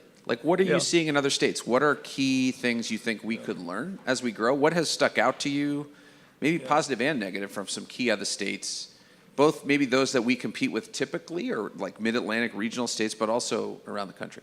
Yeah. Okay, I'm going to filter this sort of for interests that relatedness of places. First, a couple just cross-cutting facts about places that look really good in our metric. Big metros look good, so that to the extent you can act big, I think is part of it. And I think this region and this event, you're enlarging your brand. I think that is really important. Places that are doing well have leveraged major research infrastructure. That's been historically important here. But other things, states that have seen success are setting strategies based on understanding their strengths and weaknesses and becoming obsessed about the gaps or the cracks and trying to solve them.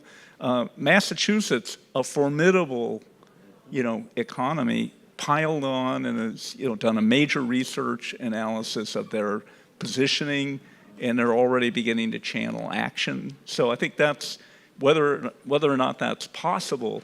I'm seeing more places creating these regionalized hubs based on research about themselves. Creating focal points or hubs to pull activity together. Massachusetts put together this AI hub. Utah has a kind of champion in the governor's office. So creating, it's such a diffuse, wide-ranging technology, so immersed in so many different aspects. You have to find these focal points to have any ability to interact.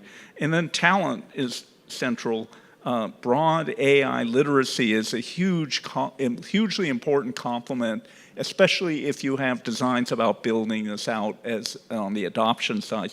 Mississippi, has put together something called the Mississippi AI Network. Quite impressive, across the state, touching K-12 curriculum, but especially focused on the community colleges and higher ed. They're not a competitor of yours at all, but it's interesting, and but they're thinking this is a way to get some toehold. As for the main, so I think those are a few things I would say. The last one, New Jersey is working to support broader commercial build on an ecosystem basis. I think there's some relevance there. The state, Princeton, Microsoft, and CoreWeave are working to partner in a kind of multi-sector, multi-dimensional way to try to drive commercialization and startup investment and capital. So that's something. The point here is the regions are doing a lot on their own, but states are piling on in ways that they can, often to solve particular problems. So those are a few things. I wonder, what assets to you, set Pennsylvania apart? Where does the Commonwealth have a specific edge or possibility of aiding and abetting what's going on, say, here? And I would say Philly looks very good on this stuff as well.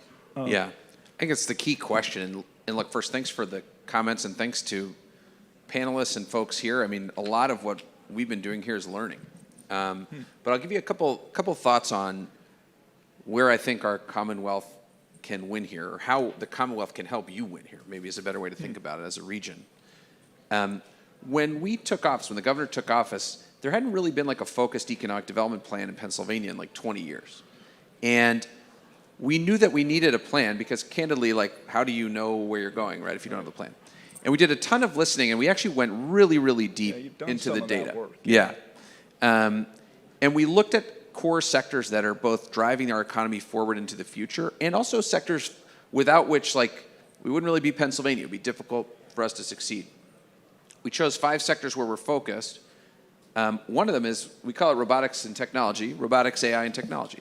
So, it was true, in spite of how fast this industry is moving, it was true, 2 years ago when we wrote this plan, that we knew this was going to be a focus area. And so then the question is, like, how do you create a set of interventions or ways for the state to support companies, maybe most importantly, early stage companies and existing technology companies, right? From, some PhD student in a CMU lab, like about to file like an LLC, to like Duolingo. How do we ensure they can all succeed here, and make Pennsylvania a home and stay?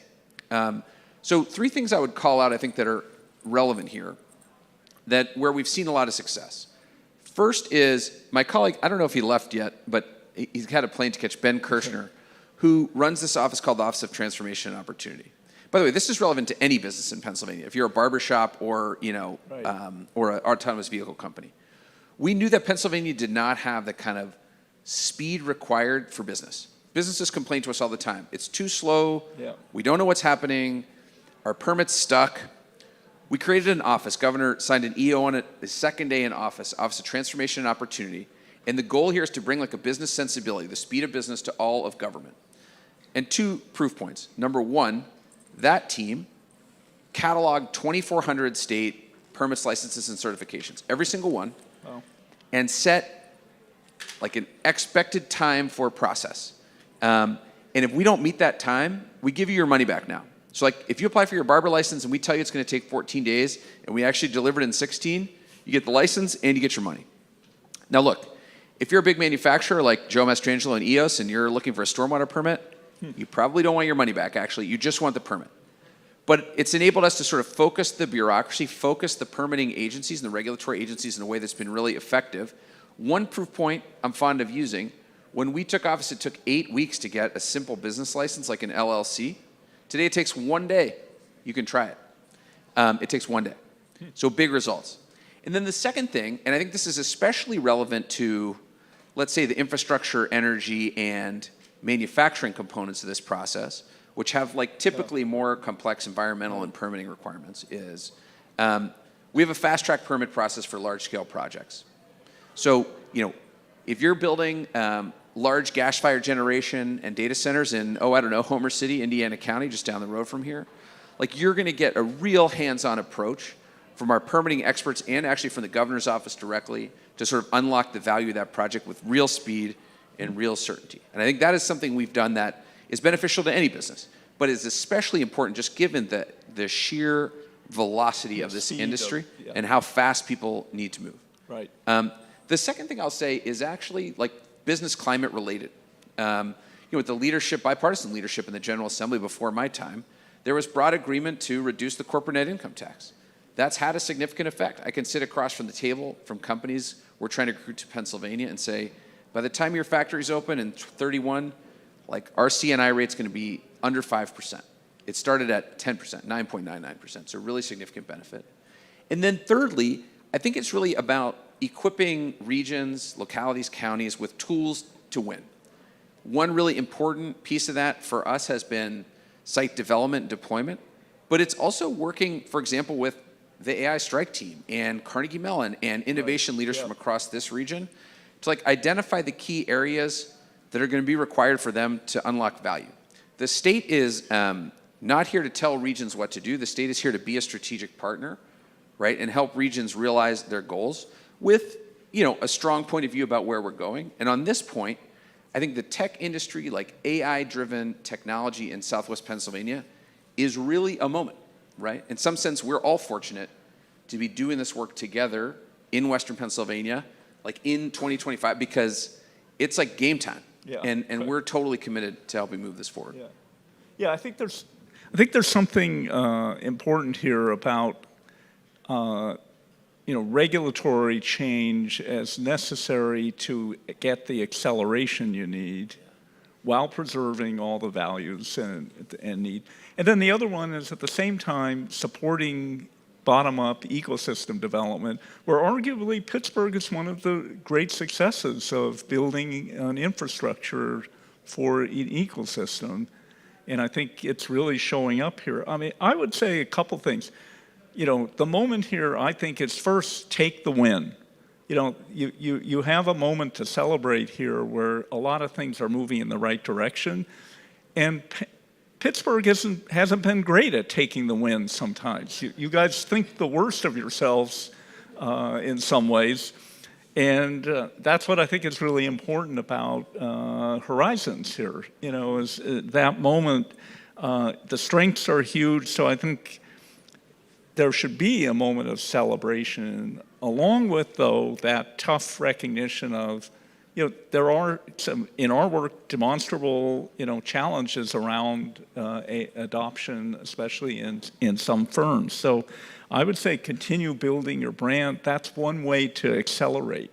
So regulatory reform and, brand acceleration are both ways to mobilize this region, And I think it's clear that the benchmarking, that the crucial next work is to really advance firm adoption, again, as I keep saying, in Southwest Pennsylvania. We're seventh, right? Like, how do we get to the top three? What's the key for you? Yeah, you can't get to one or two. There's sort of lock-in already occurring. I think there's more fluidity, though, very much so. And you guys can move up further. I do think it's about developing strategies for, it's just so clear in our data drill down that, 1, 2, 3, there are 12 of the 14 metrics that look, extremely strong. And then there's a quite anemic, surprising, gap around this actual firm adoption. These are measures like, it's imperfect data, it's survey data, but from the federal government. But it says AI adoption by firms is only okay, not great. Same with cloud readiness of firms, data infrastructure in firms, not great. Now this is based on surveys, but I think it all points in the same way, and that fits with other research that has been done. So the fortunate thing is you know where you need to look. You know, you need to know what you need to work on, at least based on our data, and you should check it out and look at other stuff too. Yeah, I think it's a really good point. And actually, just to harken back to the governor's panel, I'll say two things. One, I mean, he was on a panel with actually two of the oldest companies in Pennsylvania, Right. like BNY Mellon Right, and yeah. Westinghouse. And those are both companies I think that would like fall into the category you're talking about, which is like, hey, there's this sort of set of legacy firms. They haven't accelerated their adoption, and yet they're doing the hard work of putting that forward. You heard, Rob and Vince talk about deploying AI tools across their entire workforce. And Westinghouse, actually learning from their decades of nuclear deployment and testing data, using AI to get faster and add cost certainty to their process. Those are great, particular examples. And the other example I would call out, though, I don't want to take credit for this work, is we're actually doing this at the state too. Every qualified state employee, people that sit at a desk mainly, like me, can now have access to tools like ChatGPT or Copilot as part of the IT suite that were deployed at the state. And I think that's quite fun. I mean, I have experimented with different AI tools in my own workflow, but now to have it kind of part of the core IT stack as a government employee, I think is really interesting, and a place where maybe the state government can demonstrate what's possible. Let me ask you this. Though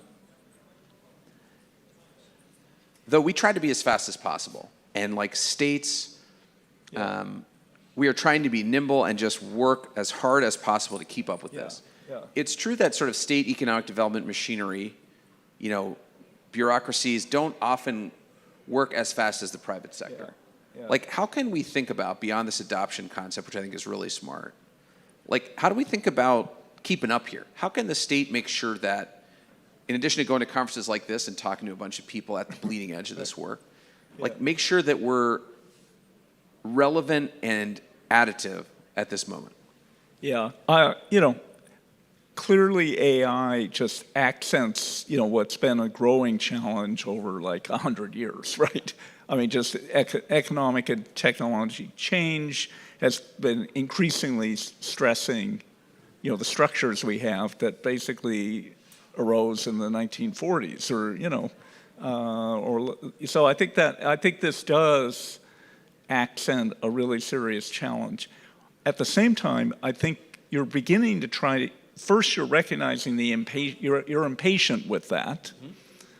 I think this conference and the strike force approach is saying we need to shake things up.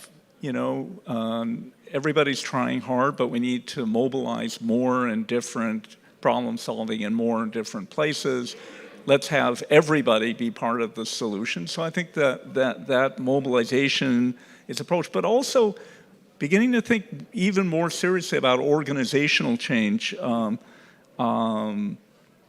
thinking of, we talked about these, many states are beginning, or a number of states, leading states are beginning to create these hub projects, working with industry, working with small firms, big firms, universities, putting things together that way, or having a focal point for all kinds of policy change. And then I mentioned Utah, which I think is interesting, that is created, they have a history of interesting structural changes and a good record of collaboration out there and a pretty formidable innovation operation. They've created, it's an Office of AI Policy in the Commerce Department there that develops data-driven policy. These are bullets from their website. Pursue timely regulatory adjustments. Facilitate links between business and academic institutions and other stakeholders. It feels like that's spiritually kind of moving in the way, you guys have been trying to operate, but I think trying to getting to that, a very clear focus, and I think they have individual point people at the universities. So there's this core way of operating quickly that I think they feel I think it's an interesting model. And the state has a good record on technology policy. So, that's one idea. And then the other one is, as you've been saying, I think AI for government, and pushing transformation even further internally. Yeah, both really interesting ideas. Maybe I'll say something about workforce development, because I feel like, we've talked a lot about different opportunities. And I would say maybe workforce development is one way to attack the speed problem. Yeah, I do think, this is a really interesting and really important issue. And, I was thinking about what to say today. It sort of occurred to me that when I think an average person on the street thinks about like the AI workforce, they probably think about something like you, right? Like us sitting in this room. People that are starting companies or working at companies that are using AI. And that is true, right? We're so proud. I worked at CMU for many years, worked alongside colleagues at the University of Pittsburgh, universities all across Pennsylvania, of just the deep excellence and concentration of talent that is here in Pittsburgh and that has stayed in Pittsburgh. It's a huge benefit to the region. And as you heard in the sort of rankings nationally, that's where we come up really, really strong. So it is that. Right. But I would also sort of posit that it's much more than that. And actually, if we're doing our job right at the state, we've got to make sure we take advantage of the AI revolution to sort of support workers all across Pennsylvania at all different skill levels. And so I think that's where actually Governor Shapiro's focus on, career and technical education, apprenticeship type education is really important here. Again, to go back to that sort of three-part piece, like when you're talking about infrastructure and energy, a lot of times that's about, the state building trades.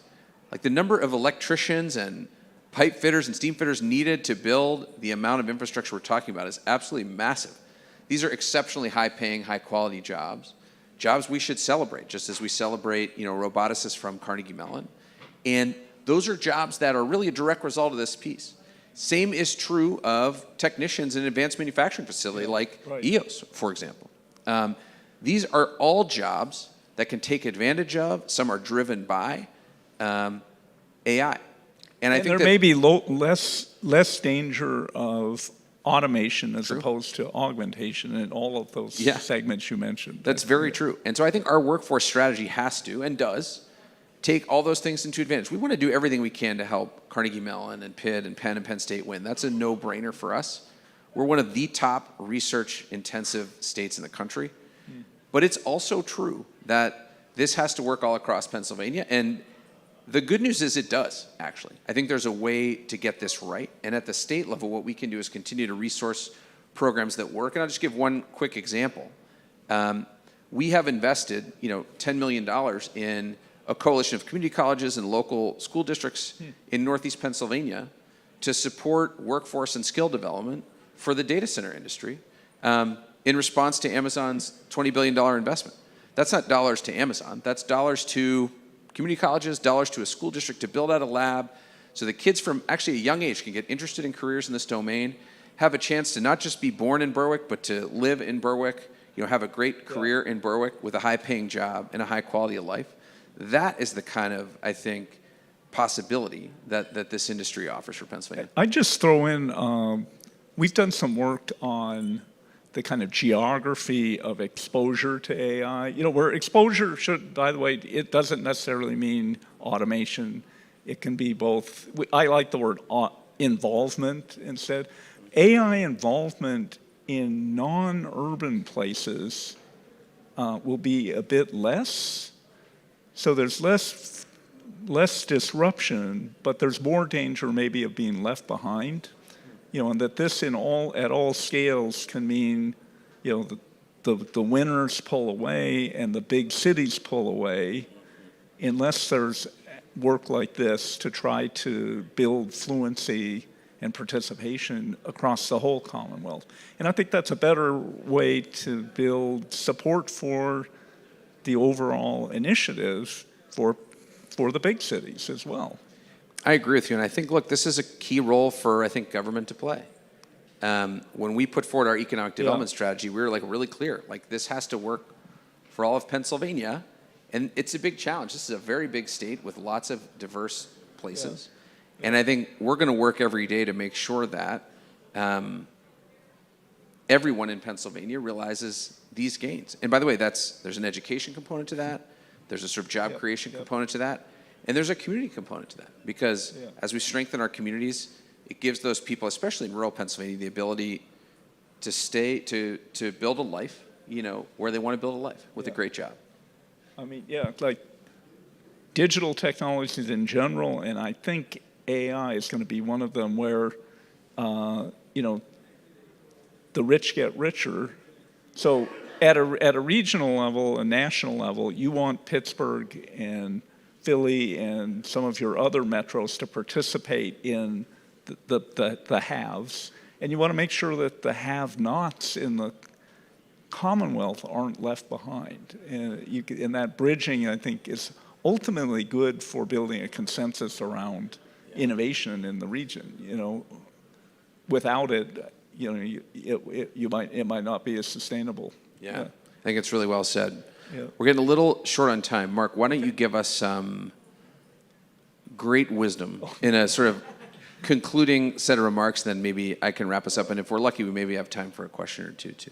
I would just say, the mobilization you're bringing is I think, one way to attack the speed issue. It's a way to attack the need to spread adoption further.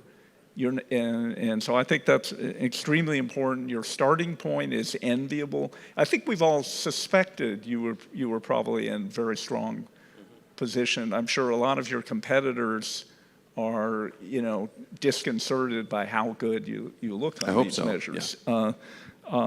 And I think you're right to pile on and should, given this winner-take-all or winner-take-most dynamic here, right now you're in a position to be one of the winners of this technology, and you want to make sure you are because it is extremely powerful. And, there is the possibility of disruption. So, I think it's a really exciting moment. I think, Governor Shapiro and you have an important role and are really shouldering that. So, thanks for having me. Yeah. Thanks very much, Mark. Let me just add a couple of thoughts. Number one, just to say again, thank you. This is an incredible gathering of folks. I've seen a lot of people that I hadn't seen in a long time who I've known, but I've also met, a ton of new people who are interested in Pennsylvania, some for the very first time. So thanks for your interest. Thanks for, if you're a company working here, thanks for your investment. If you're a venture investor, thanks for your next investment. We couldn't be more excited to have you here. And maybe I want to close with a little bit of a call to action here. We've got real momentum. We have real assets. And we have a community that's really galvanized, to your point, Mark, to create not just an event like this, but a sort of energy to catalyze activity in this domain. So let's work together. And by the way, you have our full partnership. Half the people in this room have my cell phone number already anyway, I'm pretty sure, to get this done. Let's work together to take this energy and turn it into results. How many jobs do we want to create? What kind of firms do we want to recruit? What kind of industrial sites do we need to recruit those firms? How do we make sure that the next 20 startups that come out of our universities have a place to land and stay here right in this region? We would be delighted and are highly motivated to be a partner with you in that effort. This is my hometown. My house is like a 5-minute walk out that window, literally. So this means this is especially important to me. And I think, luckily, it's especially important to all of Pennsylvania because we're at a critical moment here. Last point, the governor's fond of saying in our administration, we live by kind of 3 letters, get stuff done. I can't wait to work together to get stuff done with you all. So thanks again for having us today.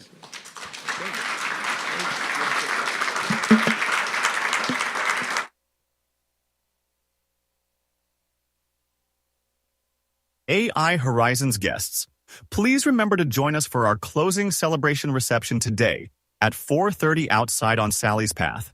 Thank you.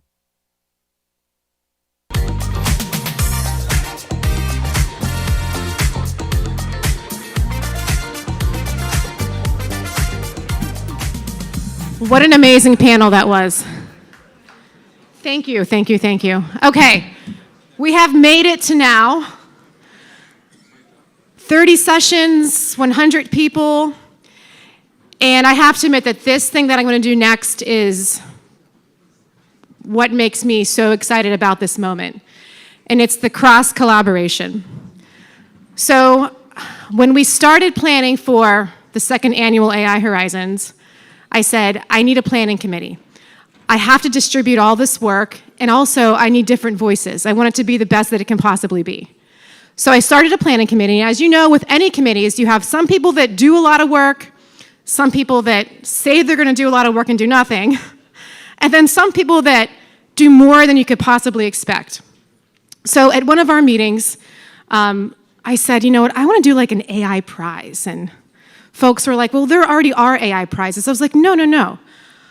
This summit and this moment is all about deployment, commercialization. I want to do a prize that analyzes the AIs that are deployable right now. And let's do it statewide. And there was a woman named Lindsay Fairman on my board. Where are you? Stand up. Lindsay works for Blue Tree Venture Partners. Oh, you need to come closer. There's seats over here. And Lindsay, and of course, not just Lindsay, but I'm just going to call you out because you got everyone moving. Lindsay and a few other folks took the idea and they ran with it. Amazing support from, I'll let other folks thank our sponsors of it, but we had support from the state, we had support from private capital and from the county, and 77 applicants. I'm going to introduce people to talk about this more. We are going to award the inaugural Forge AI Prize, $100,000, and free office space on AI Avenue. Yeah. So to bury the lead, if any of you VC folks are in the crowd today and you're looking for the next AI, there were almost 100 applicants. And I got a call from Natalie from Burnside Group. She said, Joe, they don't want to pick 6. There's too many good applicants. I said, well, this is competition, right? So we had 7 finalists. They pitched on Wednesday, and we're going to announce the winners now. But before I do that, I want to, who am I introducing now? Secretary Seiger, or yes? Sarah. The county executive, Sarah Enamorata. I want to thank the county executive. Her office was, I think, the first to say, hey, we're going to pitch in here. We're going to help fund this prize because we believe in entrepreneurship. And this moment is really important for Sarah and her entire team. So County Executive Sarah Enamorata, please come on up.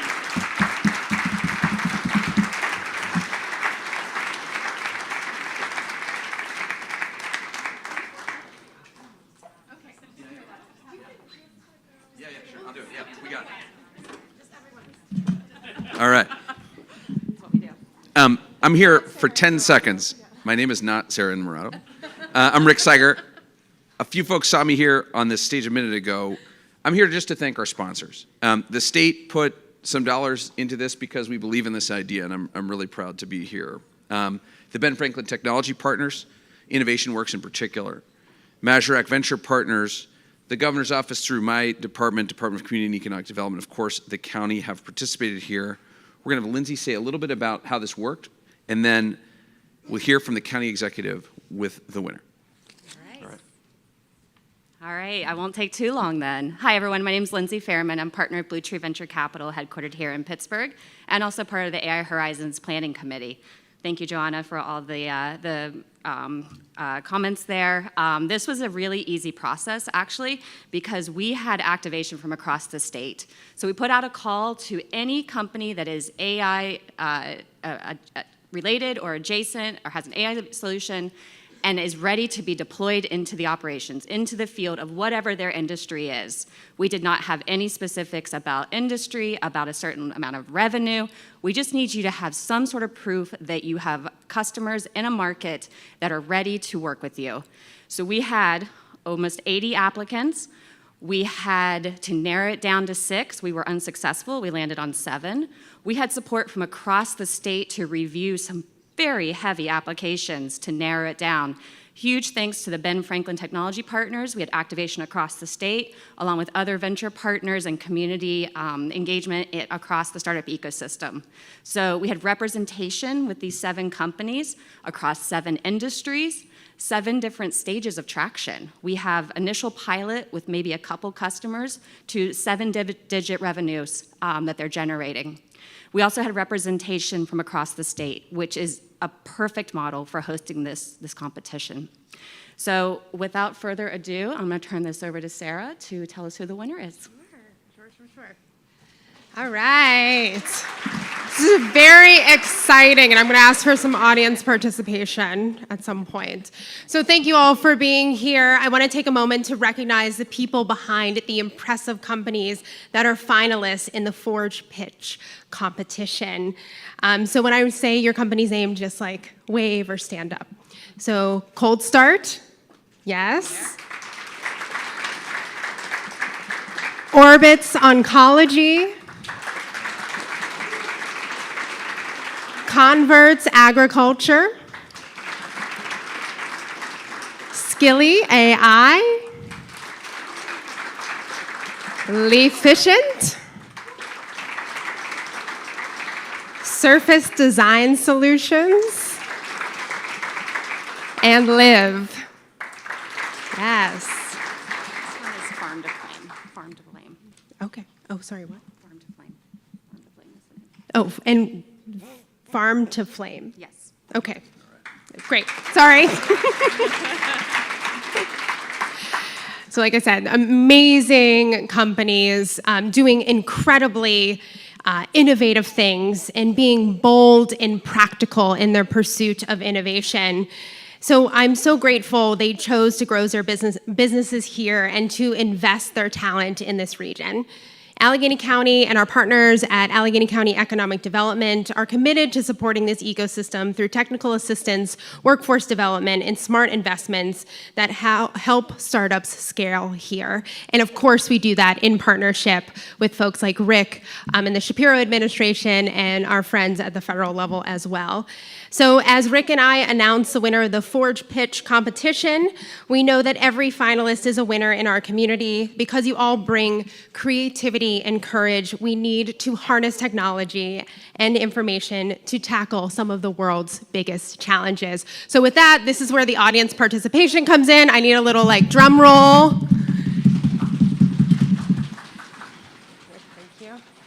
And the winner is Surface Design Solutions. Amazing, amazing. Congratulations, everybody. Yes. Congratulations. It's amazing. Yeah, really good.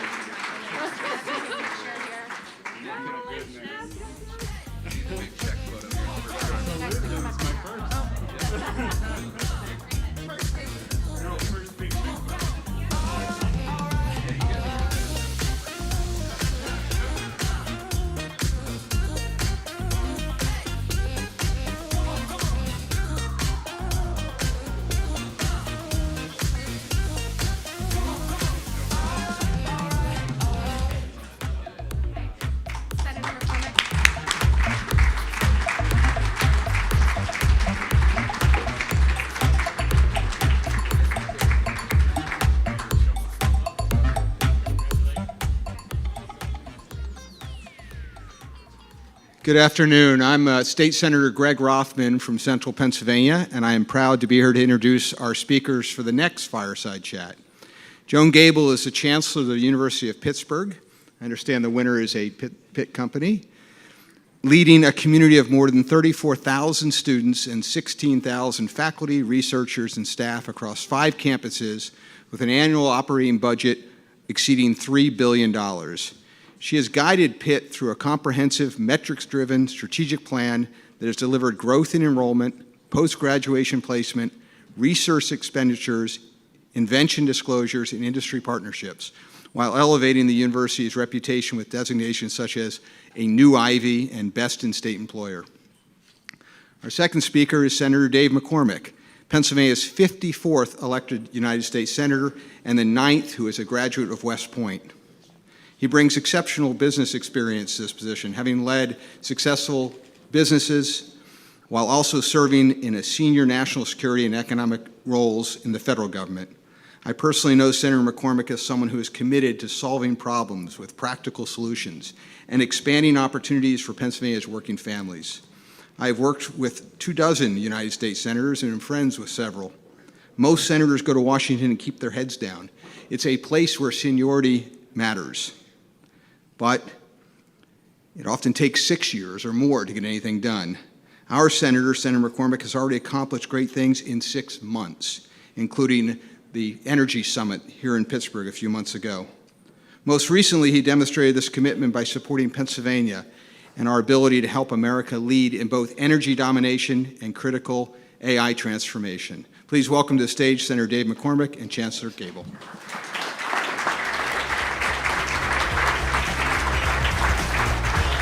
Thanks, you got promoted.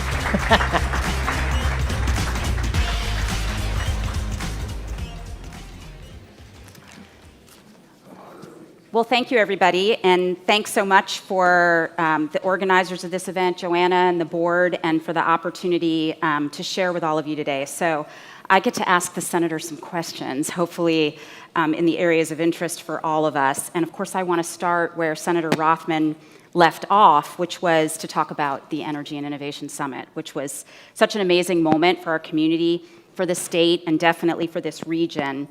And if you could walk us through what you were hoping to achieve when you had this idea. I remember you mentioning it at a group meeting we were at. I think I want to have a summit here. And next thing we knew, or that's how it seemed at least, we had this amazing gathering. What were your goals, and how did it sit with you to put that together? Yeah, well, thank you.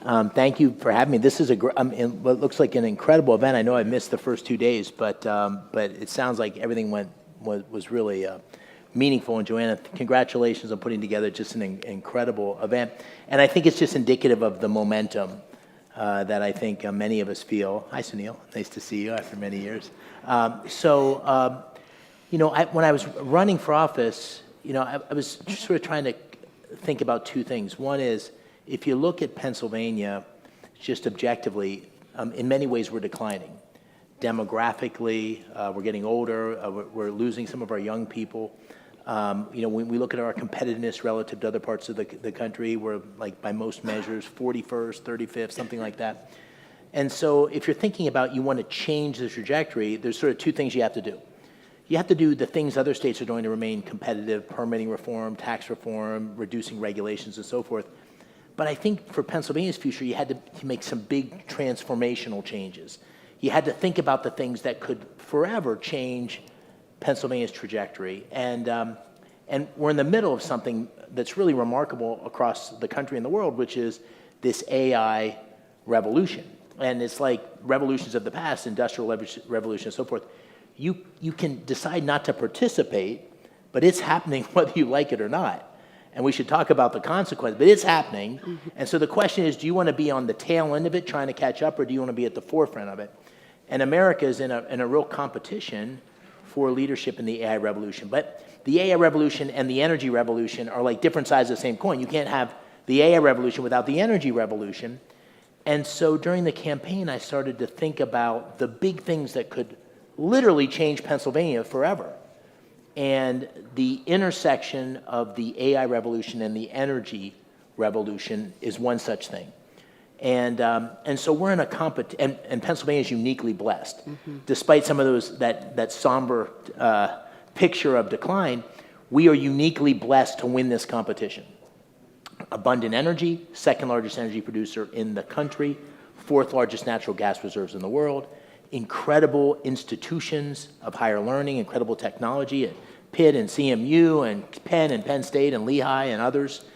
And we have an incredible skilled workforce, which is necessary to build the infrastructure for energy and AI. And so I said, boy, competitive advantage-wise, we're uniquely positioned to win this race.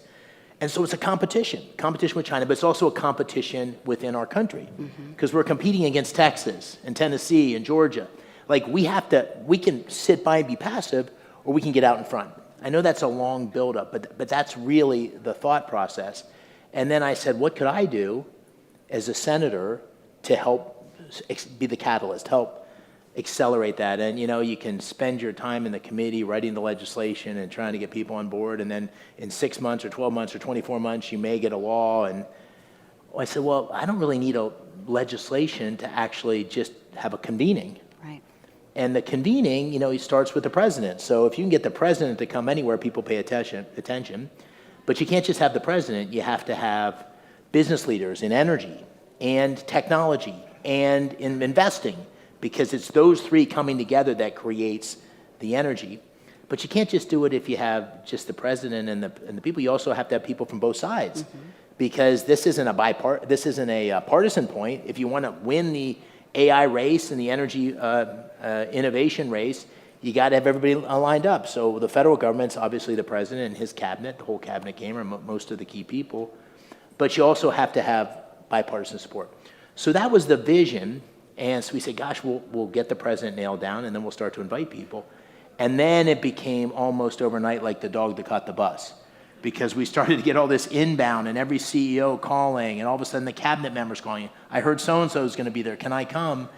And it took on a life of its own. And I'll just say one more final thing, which is, anybody here is in business, that there's like things you're looking at, things in your pipeline, deals and so forth.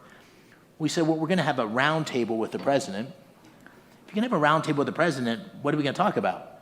Well, let's not talk about what we're going to do, or what we could do. Let's talk about what we're going to do. And so if you want to be at that round table and you're thinking about investing, let's use this as a catalyst to firm up those commitments, and we can announce them.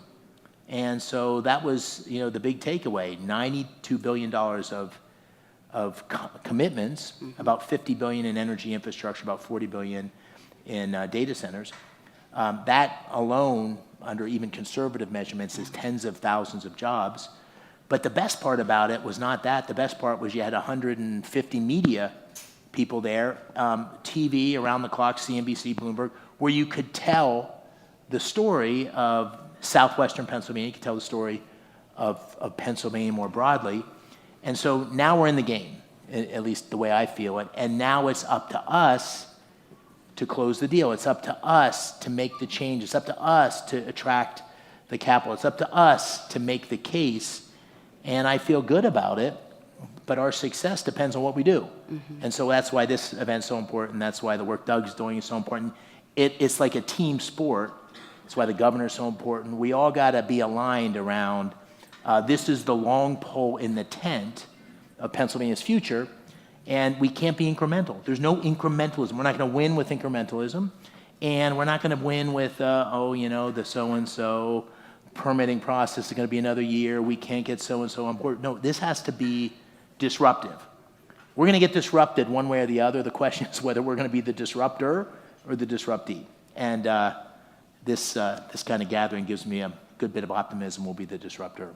Makes me think of the Ann Richards quote that if you're not at the table, you're on the menu. So it's very glad we're all at the table. That's right. So fun fact, friends, the first ever petroleum energy department in the world was at the University of Pittsburgh, founded in 1910. So one of those fun things you learn when you get ready to have this kind of conversation with your senator. So let's talk about the idea of talking about energy in this moment, not only because it's obviously a question of the day, but given the topic that we're here for today, how energy becomes part of the topic of the day because we're entering the AI industrial revolution, the fourth or fifth revolution, depending on which subject matter expert you ask.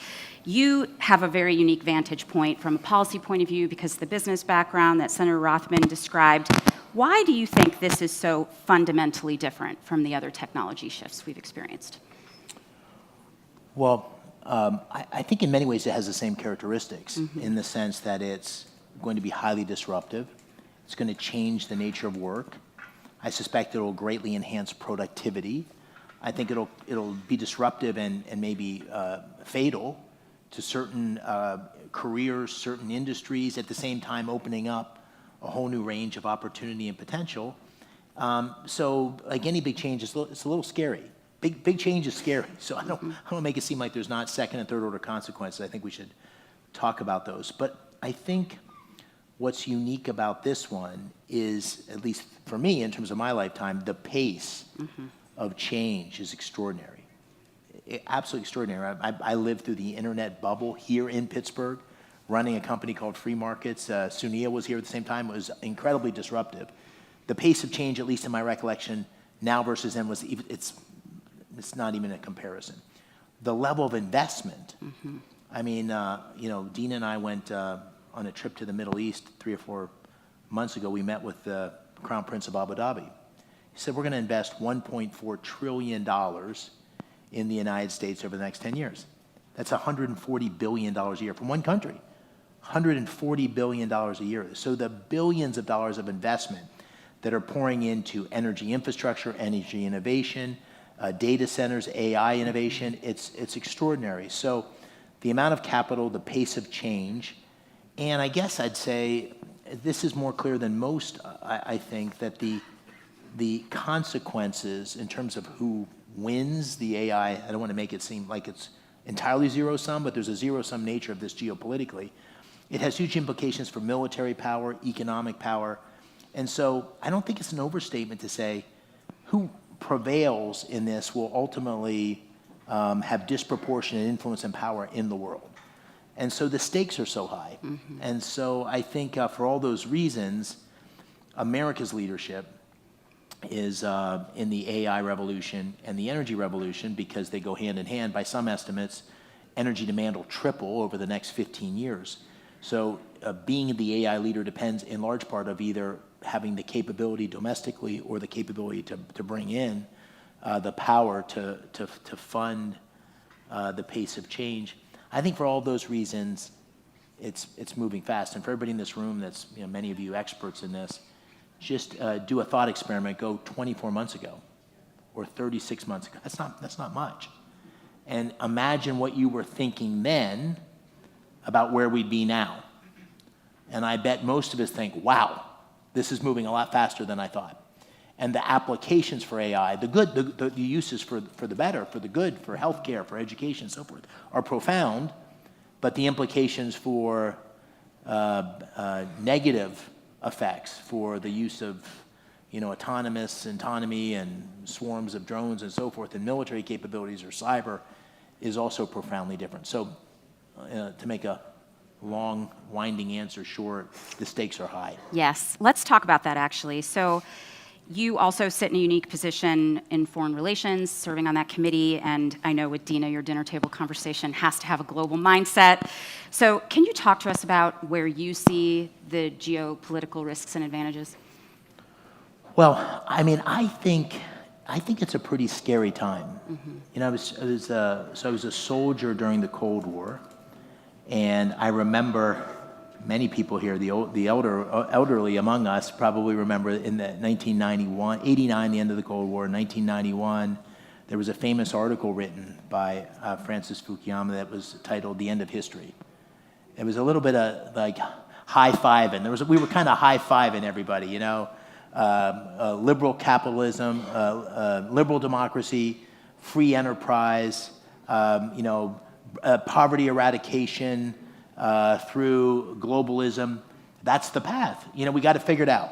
We figured it out. After all this time, we figured it out. That was sort of the sentiment. And from that time forward, for quite some time, there didn't feel like there was a true risk to America's leadership in the world, militarily or economically, for decades. And now we're at a moment where we certainly are being challenged and tested economically by China and other countries. But more than that, we've got this burst of technology innovation. And we used to talk about economic power and military power like they were sort of two cousins, closely located, but different. They're one and the same now.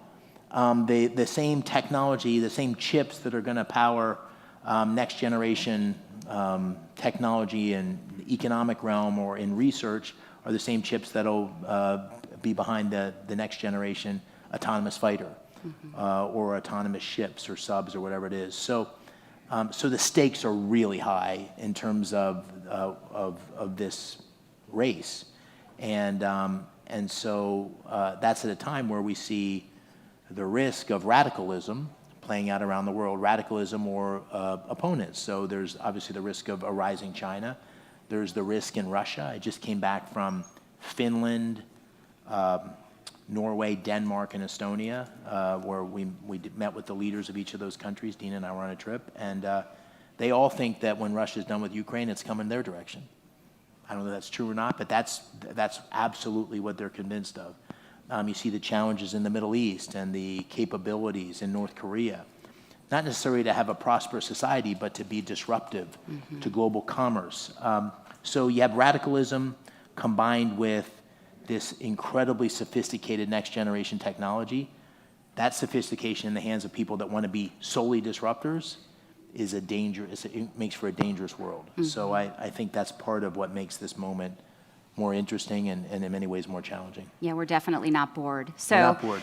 when we think at the universities about disruption on the bad side of the coin, like you described, we also think on the good side of the coin about innovation and creativity and how we look around corners. I mean, I don't know anyone in my seat who isn't changing the way they're educating their students, what they're educating their students to be able to do. All of the research is being reframed and retailored. I mean, you saw one of our esteemed engineering professors come up on stage a moment ago, and there's several of them in the room who are doing amazing things. If we were to look around corners, I mean, you spent many, many years looking around corners. What would you think is the best way to prepare for the impact of this as a society, as a community that is increasing its innovation appetite and is really educating a strong pipeline of new talent? The best way for us, our community, to embrace it?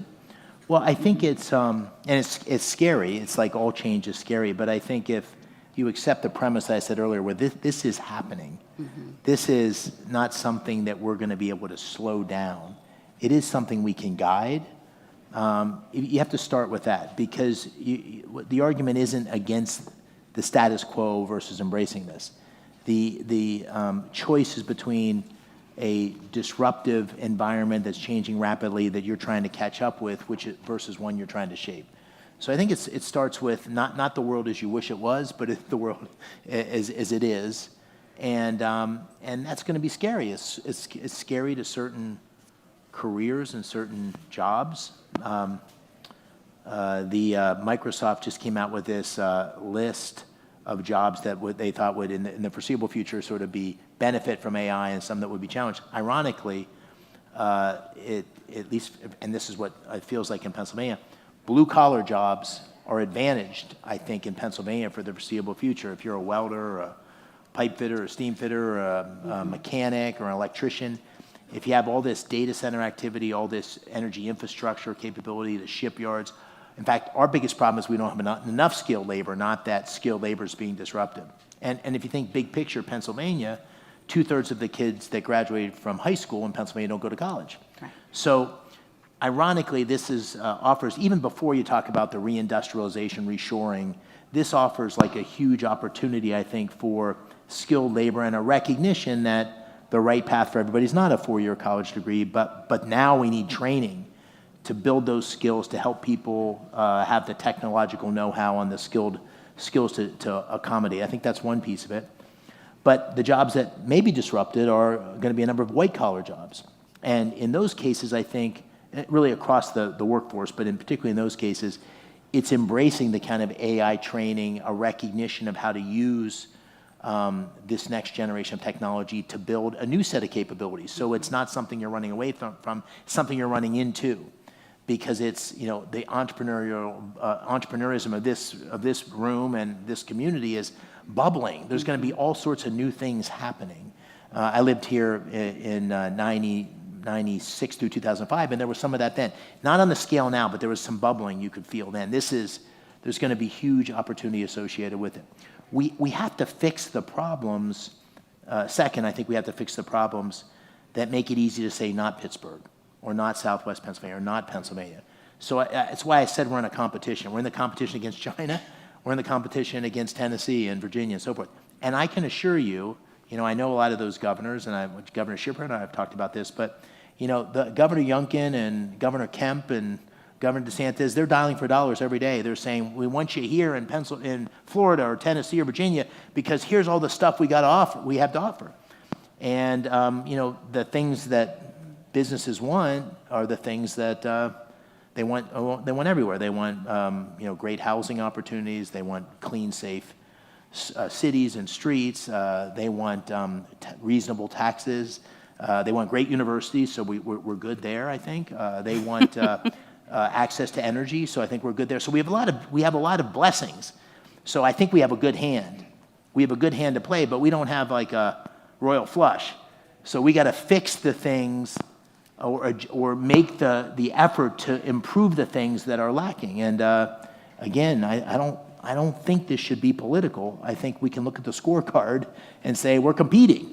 What do we need to do to compete to make this place more and more attractive, both to keep what we've got. We got great assets, great companies, but also to build on that with new investments and new leadership. We want to be the place that our kids not only stay or come back to, but other people's kids come to. That's the balancing act. So I think just embrace the change and just a very tough-minded look at where we still falling short. We got a lot of wind at our back, but we still have some real issues we got to overcome. And I guess the final point is those are not Republican issues or Democratic issues. Those are everybody issues. And we should be able to build a coalition of people that can make progress on those things. So when you think about what it takes to attract people in, we also think, especially in my biased mindset at the university, about what it takes to cultivate what we have here and create that support. And a lot of that comes through federal partnership. So where do you see the federal partnership in this ecosystem going? Yeah, so we've talked about this in a number of ways, and let me start by saying what I really believe, which is higher education in Pennsylvania and our country is a gem. Mm-hmm. It's like a special thing that we have that makes us more attractive to the world, makes us the place people want to come. It's the bright, shiny city on the hill.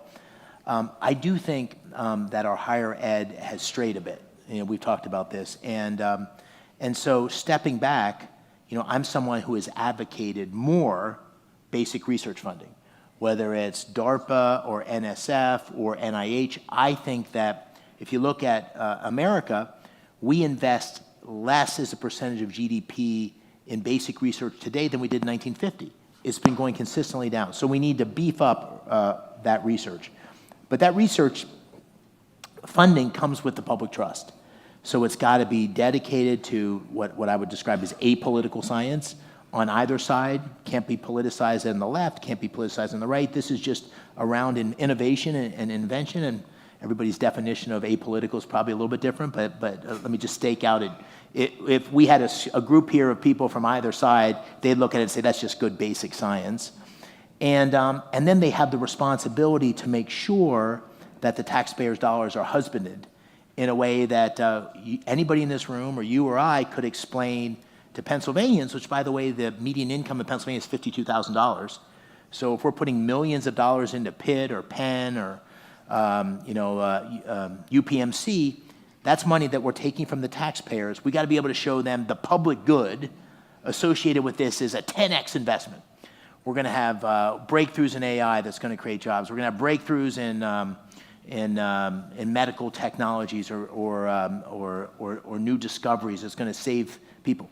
We have the blessing of these incredible institutions that can do that, but I think in a moment where the public distrusts pretty much everything, they distrust institutions, they distrust political figures, they distrust the media, we have to earn the trust back. And so for those public research dollars, which I will be a stalwart defender of more, not less, I'll always stand up for that because I believe it's right for the country. I'll be fighting to make sure Pennsylvania and Pittsburgh gets more than its fair share of that because I think we'll spend it better than most. We also have to have this responsibility to go back and say every dollar of that research is a dollar that we took out of some taxpayer's pocket, and we have to be able to show them over time the 10x return. Mm-hmm. And do you see that the focus areas of research will start to over-index into AI in terms of the agenda for federal support for that innovation and research? I would think so. Mm-hmm. Because the way I think about it, and you you probably have even a clearer framework in mind, but it's almost like it's a matrix because you have AI as a discipline of its own, quantum, computer science. There's disciplines, and AI is a discipline of its own. But then it's like a matrix where AI cuts across everything. So every business person I know is trying to think about how the power of AI can be used to make their businesses more productive, more effective, more profitable, more innovative, so forth and so on. So it's one of these things that is a discipline for the foreseeable future in itself, but a discipline that applies to everything. And so my guess is the proposals, which drive, as you know, a lot of the funding, definitionally and appropriately will be oriented around breakthroughs across a variety of disciplines, but with AI, the discoveries that are possible now with AI to be a central part of what we're trying to do. And I think if you believe this is existential to America's future, to the future of the world, really, then yeah, you want to double down on making sure the public good is influenced by public funding in pursuit of things that are going to make sure the best vision of AI emerges for Americans. Yeah, well, obviously the universities in partnership with the whole community want to be right at the epicenter of that. So earlier you asked us to reflect back on 24 to 36 months ago and how different things are now. If we were to look ahead 24 to 36 months, I mean, we would all love to have the crystal ball that will allow us to see exactly where this is going. But in a bigger picture sense, from 30,000 feet, what would make you feel like it was working, like we were taking this in the right direction if we were trying to measure that we got this incredible moment right? For Pennsylvania? Yes. Yeah. Well, I think if we step back, there's first of all, our actual delivery on the promises we're making. So there's a bunch of companies in here that are, have been able to raise money. There's a bunch of existing companies, substantial companies that are incorporating AI into their future. So those experiments, by and large, would have been successful. So we're seeing good progress. And if you went through that, the display area, which I unfortunately came in at the end, but I saw a number of those, that those businesses are prospering based on that development. That Pennsylvania and southwestern Pennsylvania has a brand. I think we have a little bit of that, but I mean a real brand where, man, that's where the action's at. That's where you have not only data center investment, but energy innovation. It's not just data centers, as I was speaking with the Dean of Machine Learning at CMU, but also the most supreme technical talent. So from a business community perspective, people are thinking about, man, this is the place where we need to invest. And the government, we already have huge government investment in here with the Army's AI Center, with the resources devoted, but the federal government and the military is going to continue to devote a lot more attention to this. I would want the brand to be, Pennsylvania is where the action's at. We got to invest there. I want to believe, right now, I'll say two things. I'll say the two areas where I feel like we're undeveloped. I'm undeveloped, let me say it that way. Right now, I am just in execution mode. How do we get the focus here? What's the brand? How do we get people to invest? How do we get new jobs? That's what I'm talking about. There's two things that I'm not talking about, and I think we should be talking about. One is, when we think about disruption, which is coming, how do we mitigate disruption? So the things I'm worried about energy prices, because we're going to have huge demand for energy, and I'm worried we're not going to have the energy infrastructure, the grid, the production to keep up. So how do we make sure that in our pursuit of all the things that AI brings, we don't have prices go up on energy in a way that's going to make it hard for people that are living paycheck to paycheck, which is the majority of people, right, in our Commonwealth. So energy prices, how do you mitigate that? How do you put policies in place that expect that demand to show up, and how do you deal with it? Disruption in the job market. So how do we think about that? How do we think about training? How do we think about skilled labor? How do we think about making sure we skate in front of the puck in terms of helping young people and people who are mid-career and everywhere to be ready for this level of disruption? Ethics. What are the ethics of AI? How do we think about that? I'm still conflicted in thinking about how to manage what I think is an inevitable transformation, but what should the government guidelines be?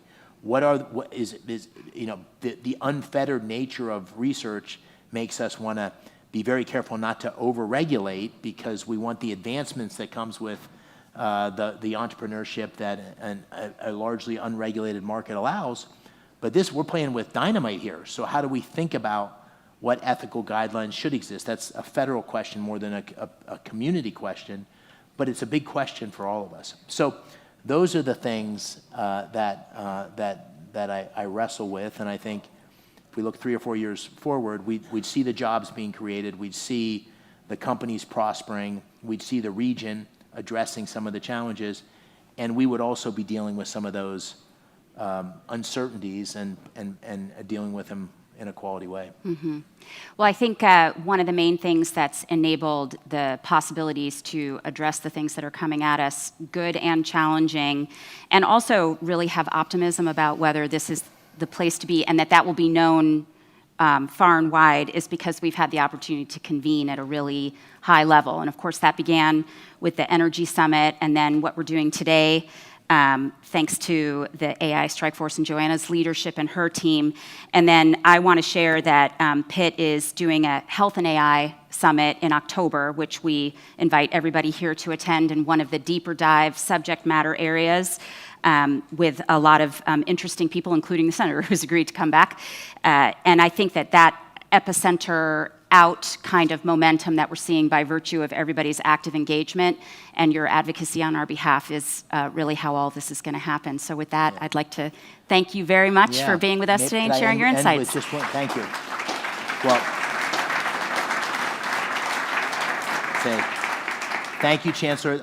As you know, my dad's a Pitt graduate, so we're big fans of you and University of Pittsburgh and all the great work you're doing. And I would just end with sort of 2 very brief sentences. One, we are closer to the beginning of the end. We are closer to the end of the beginning rather than the beginning of the end. In other words, we are in the first inning of what's going to be this incredibly transformational transformative period. So it's incredibly important, the second point, what we do. So in other words, the future will depend literally on the actions we take over the next 12 to 24 months. And it'll be one of those, it's like a business. When you make the right decisions early, you start to see the reaction, and it compounds over time. And if we're slow, we stand in our own way, we're incremental, we're scared of our own shadows, which happens sometimes in this area. I think I can say that as a guy who lived here for a long time. We need to lean into the risk. We need to lean into the leadership. There's nothing to fear except not doing something. And what should give us all optimism, I think, is convenings like today. So thank you all. Thanks for your leadership. Thank you for being here.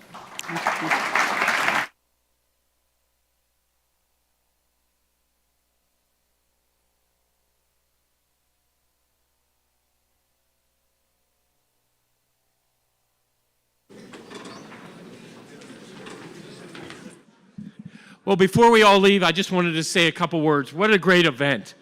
It's hard to believe we packed so much into 2 days, and I want to thank Senator McCormick and Chancellor Gabel for finishing it out for us today.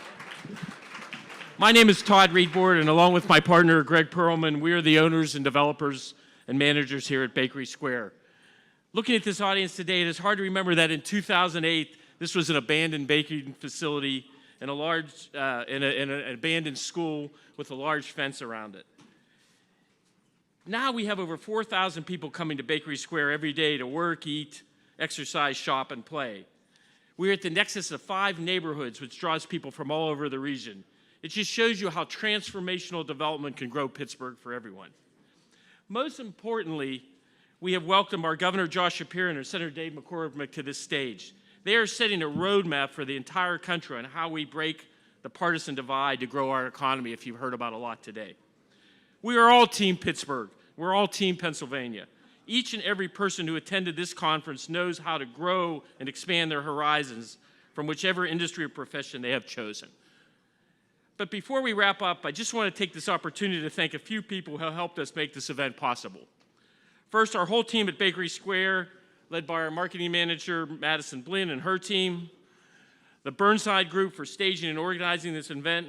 But most importantly, and I know she's been thanked a number of times, but I want to thank her again one more time, our fearless leader and the only person I know with the unlimited drive and energy, Joanna Dovin.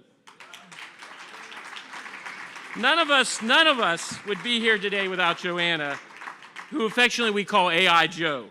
She has single-handedly changed the narrative for our city as a center for AI excellence.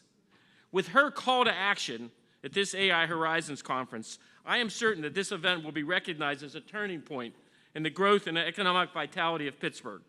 So all, let's give a big thanks to Joanna, and thank you, and a round of applause. Thank you.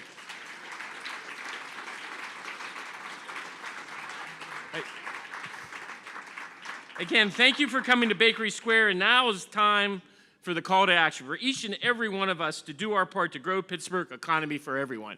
And the way we're going to start that is we invite everybody to our reception and cocktail party down outside with our beautiful day on the first floor on Sally's Path. I'm sure the folks around here will help you show you the way. But again, thank you all for coming, and we look forward to next year.